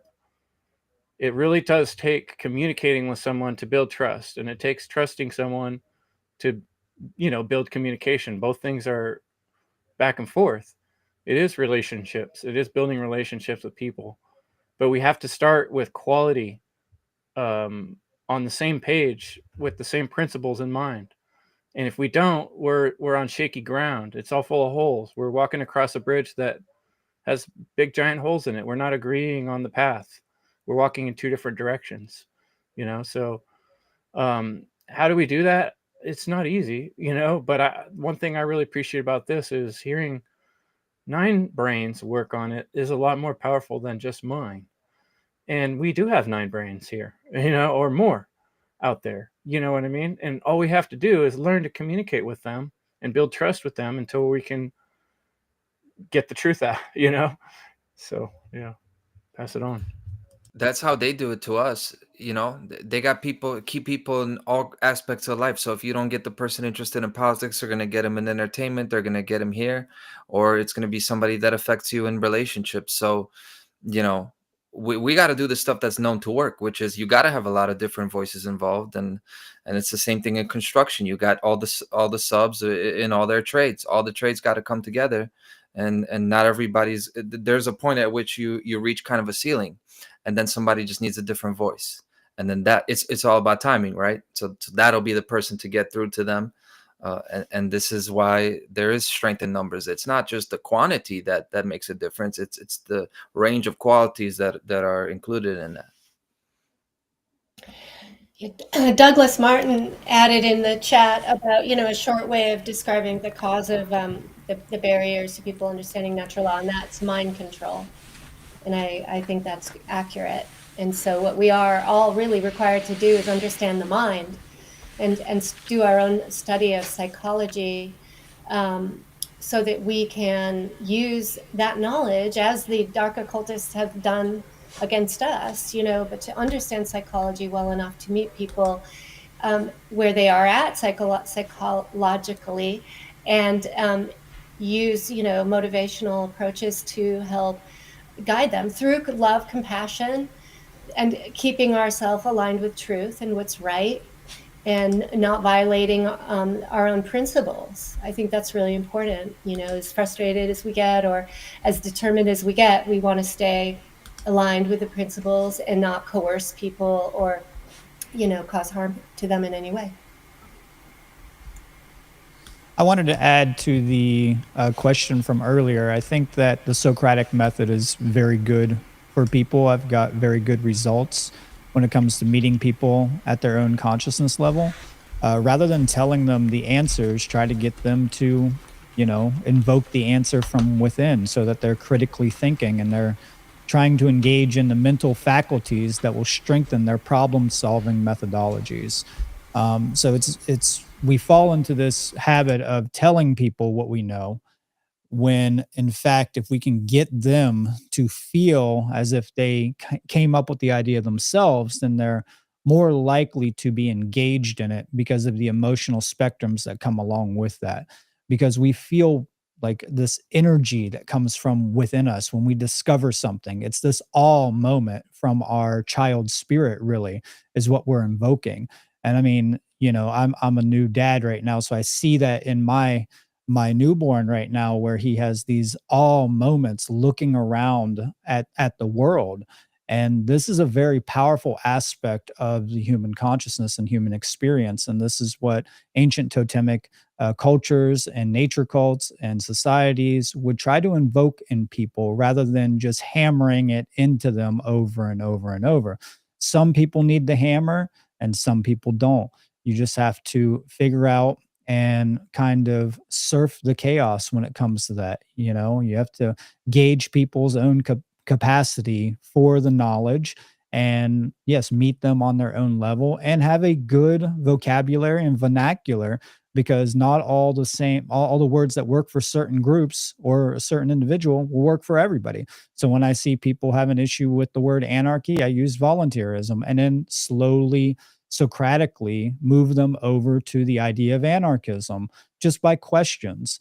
And I think that's a very good methodology, one on one. And I like what Sarah had to say about watching the people, come back, because I've had a lot of one on one in my personal experience. And some of you guys know about my background. And it's really nice to see people come back to you and be like, wow, I get it. It took me a minute, but I finally realized. And you see this beautiful light blossom within them, and their whole consciousness, their aura, their energy just explodes.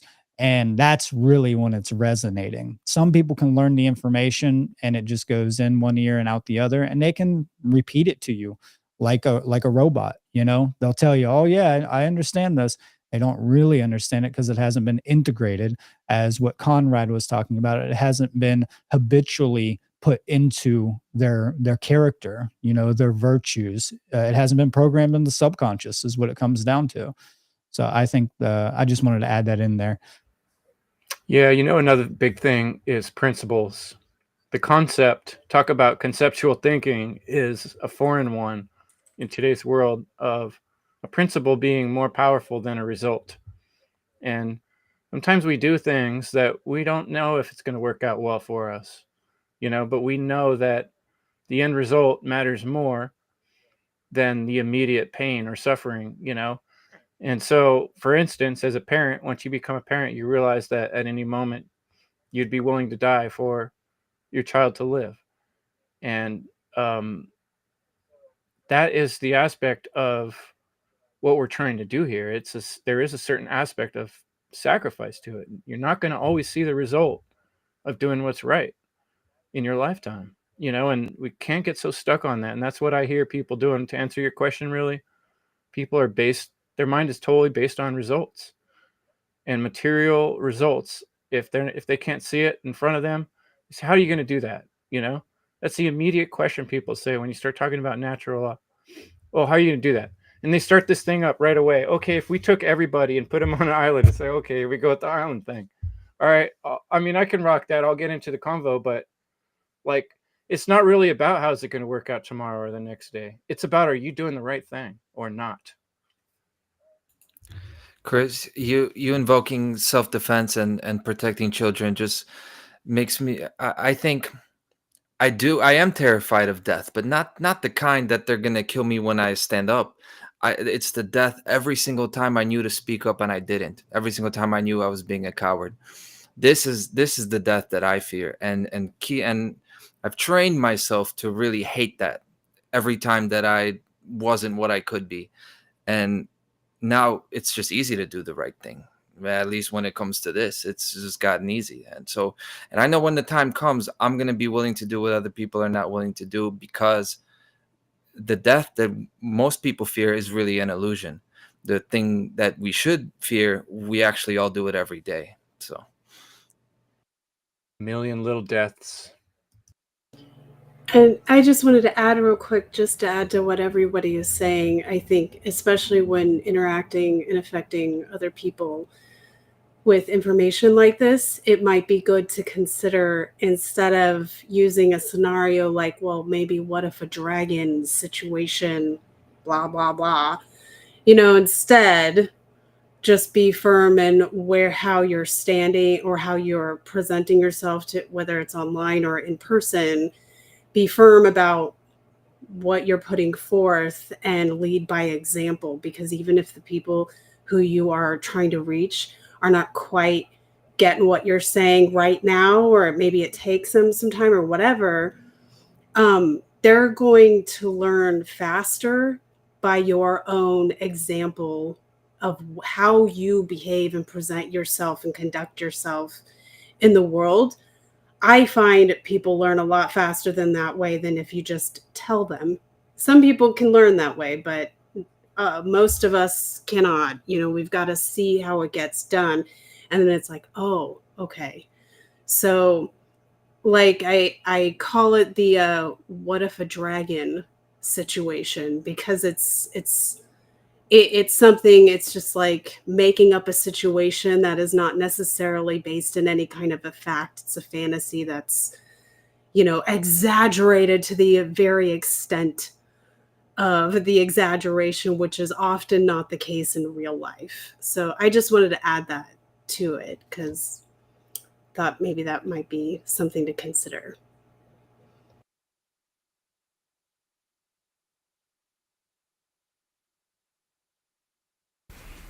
Great points by everyone, and I agree with all of those. It's ultimately qualitative and quantitative, and that's on the individual, on the micro and the macro, right? It's like, why do we want more people talking about the cause? Well, the cause is the quality. You have to be right in your information.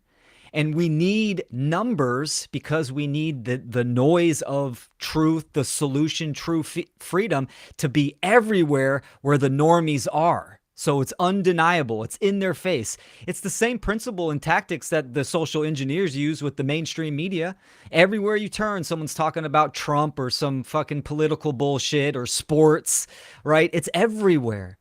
That same tactic of quantitative, meaning in numbers, it's everywhere. That's where we want the one great work to be. But again, that qualitative is in your message. You must be right in your dissertation and in the information that you're propagating. So it's, both of those factors to kind of drown out the noise of deception and lies. Very well said. I wanted to add to Sarah's point.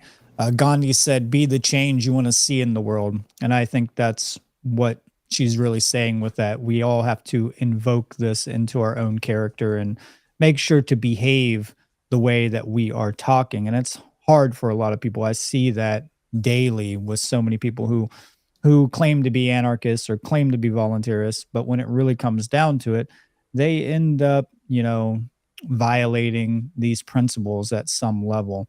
So you have to stay consistent with these things, and that is the best way people, especially young people, learn from us as the peers of this information. Absolutely. Yeah, to kind of talk about what Will was talking about is the voice of truth. And this is what Chris Nelson, talks about is the voice of truth right now is being drowned out with the voice of deception, the voice of, hell, distortion, the voice of the lies. And this is how we, fight this battle is by conscious creation. And the more of us who are involved in this conscious creation, then the stronger this voice of truth and morality, freedom and natural law is going to, be help we broadcast out for more individuals to learn and hear, the voice of truth. And that's all that we are trying to do is to spread spread this message and inspire more people to use their voice. Because if we don't have more conscious creation, we are never really going to inspire the individual, because that's really who we are trying to inspire is the individual, because it is the individual who is still under, mind control. It's not so much trying to target, like the whole populace. We have to target the individual, because the individual is the one who has free will, who has the ability to discern, who has thought, who can think. So we have to inspire and try to target the individual and lead by example for them to create change within themselves. And how do we do that? With the voice of truth, with more and more conscious creation. We put the knowledge back out there in the form of rhetoric, in the form of right action, in the form of what we are doing now. And the more and more of us that are doing that, then the more and more that possibility of others to come across this knowledge. And that's why it's so important for us to create with the tools that we have now, because if we don't, this opportunity is not going to be here, for decades, hell upon decades. We have to take advantage of the tools that we have now and create and put the voice of truth out there, because the voice of lies is drowning out. It's a deluge of lies. We live in a sea, a universe of lies. So we need more and more people to actually get engaged and activated to help us spread this message of truth. So then, therefore, we need more conscious creation, because we are never ever going to inspire the individual without more voices speaking the truth out there. Yeah, for sure. I'll just mention, I think it was my third to last slide presentation I did.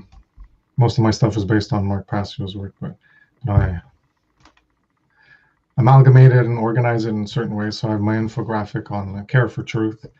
So, step 1, care for truth. Step 2, you got to seek truth. Step 3, then it comes to what several people have mentioned in the last few minutes, where you got to embrace and accept it. And then step 4, you got to embody and live it. And then finally, you share and speak and teach it.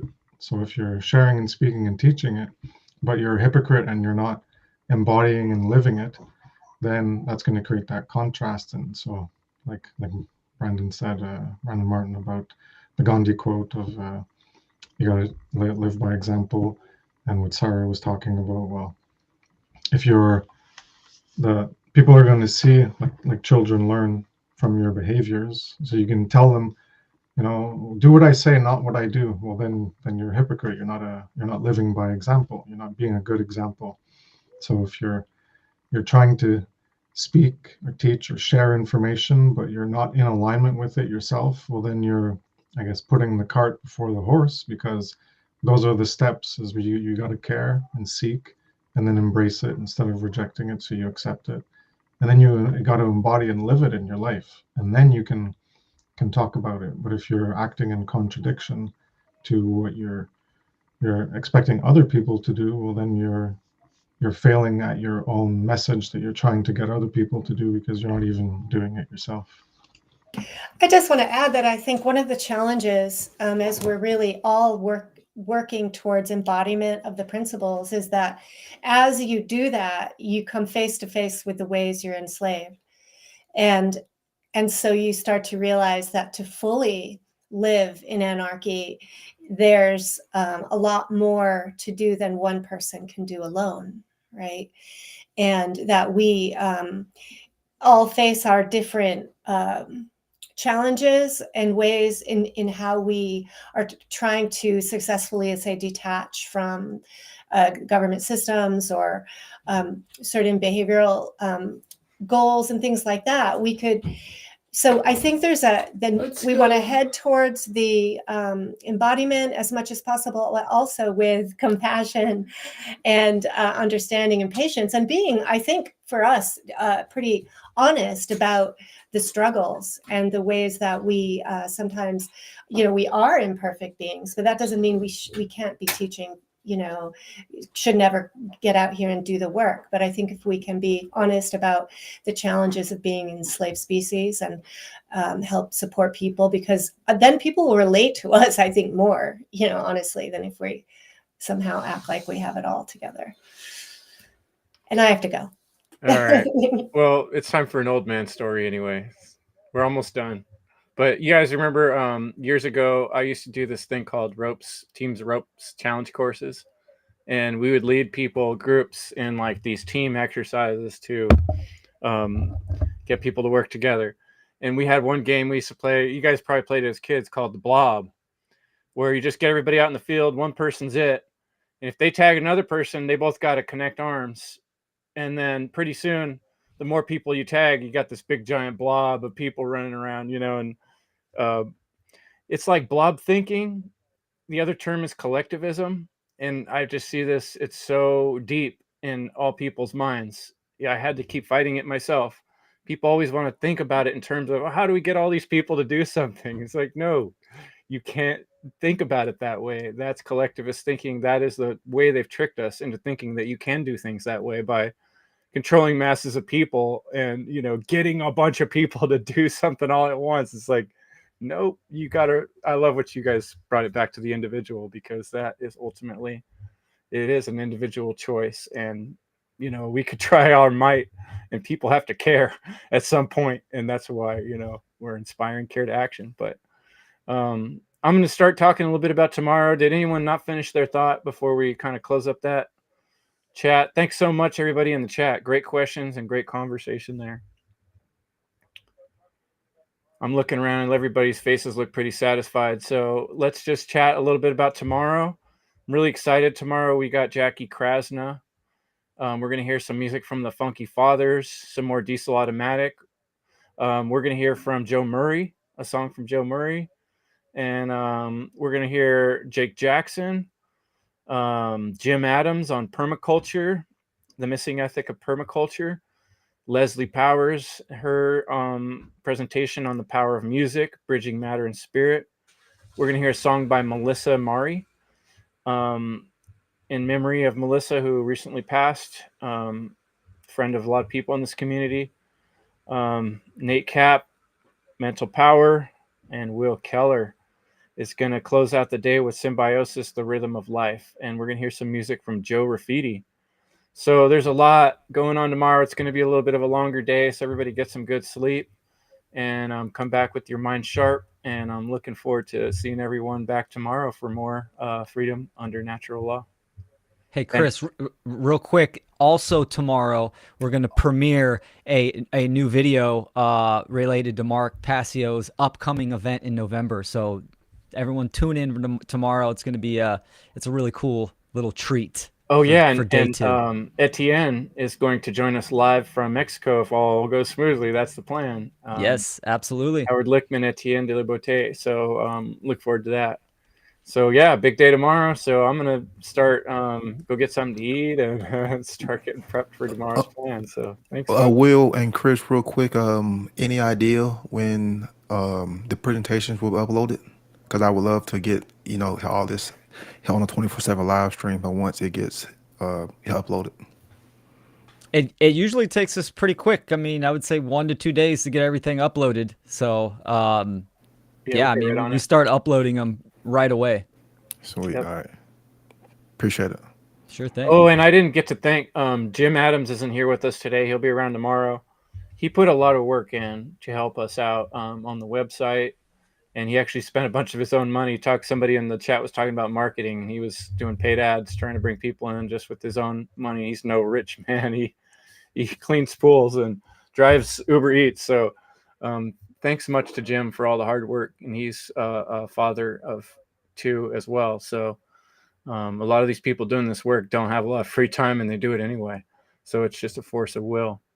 So thanks, wonderful presenters and roundtable people and our folks in the chat, and much love. We'll see you tomorrow. Evil is the destruction of freedom.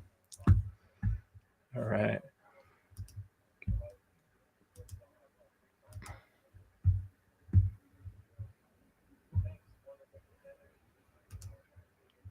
I'm going to try to bring in some music, but having a little trouble finding it.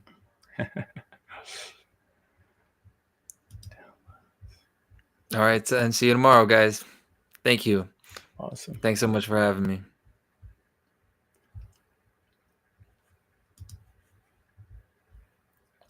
There it is.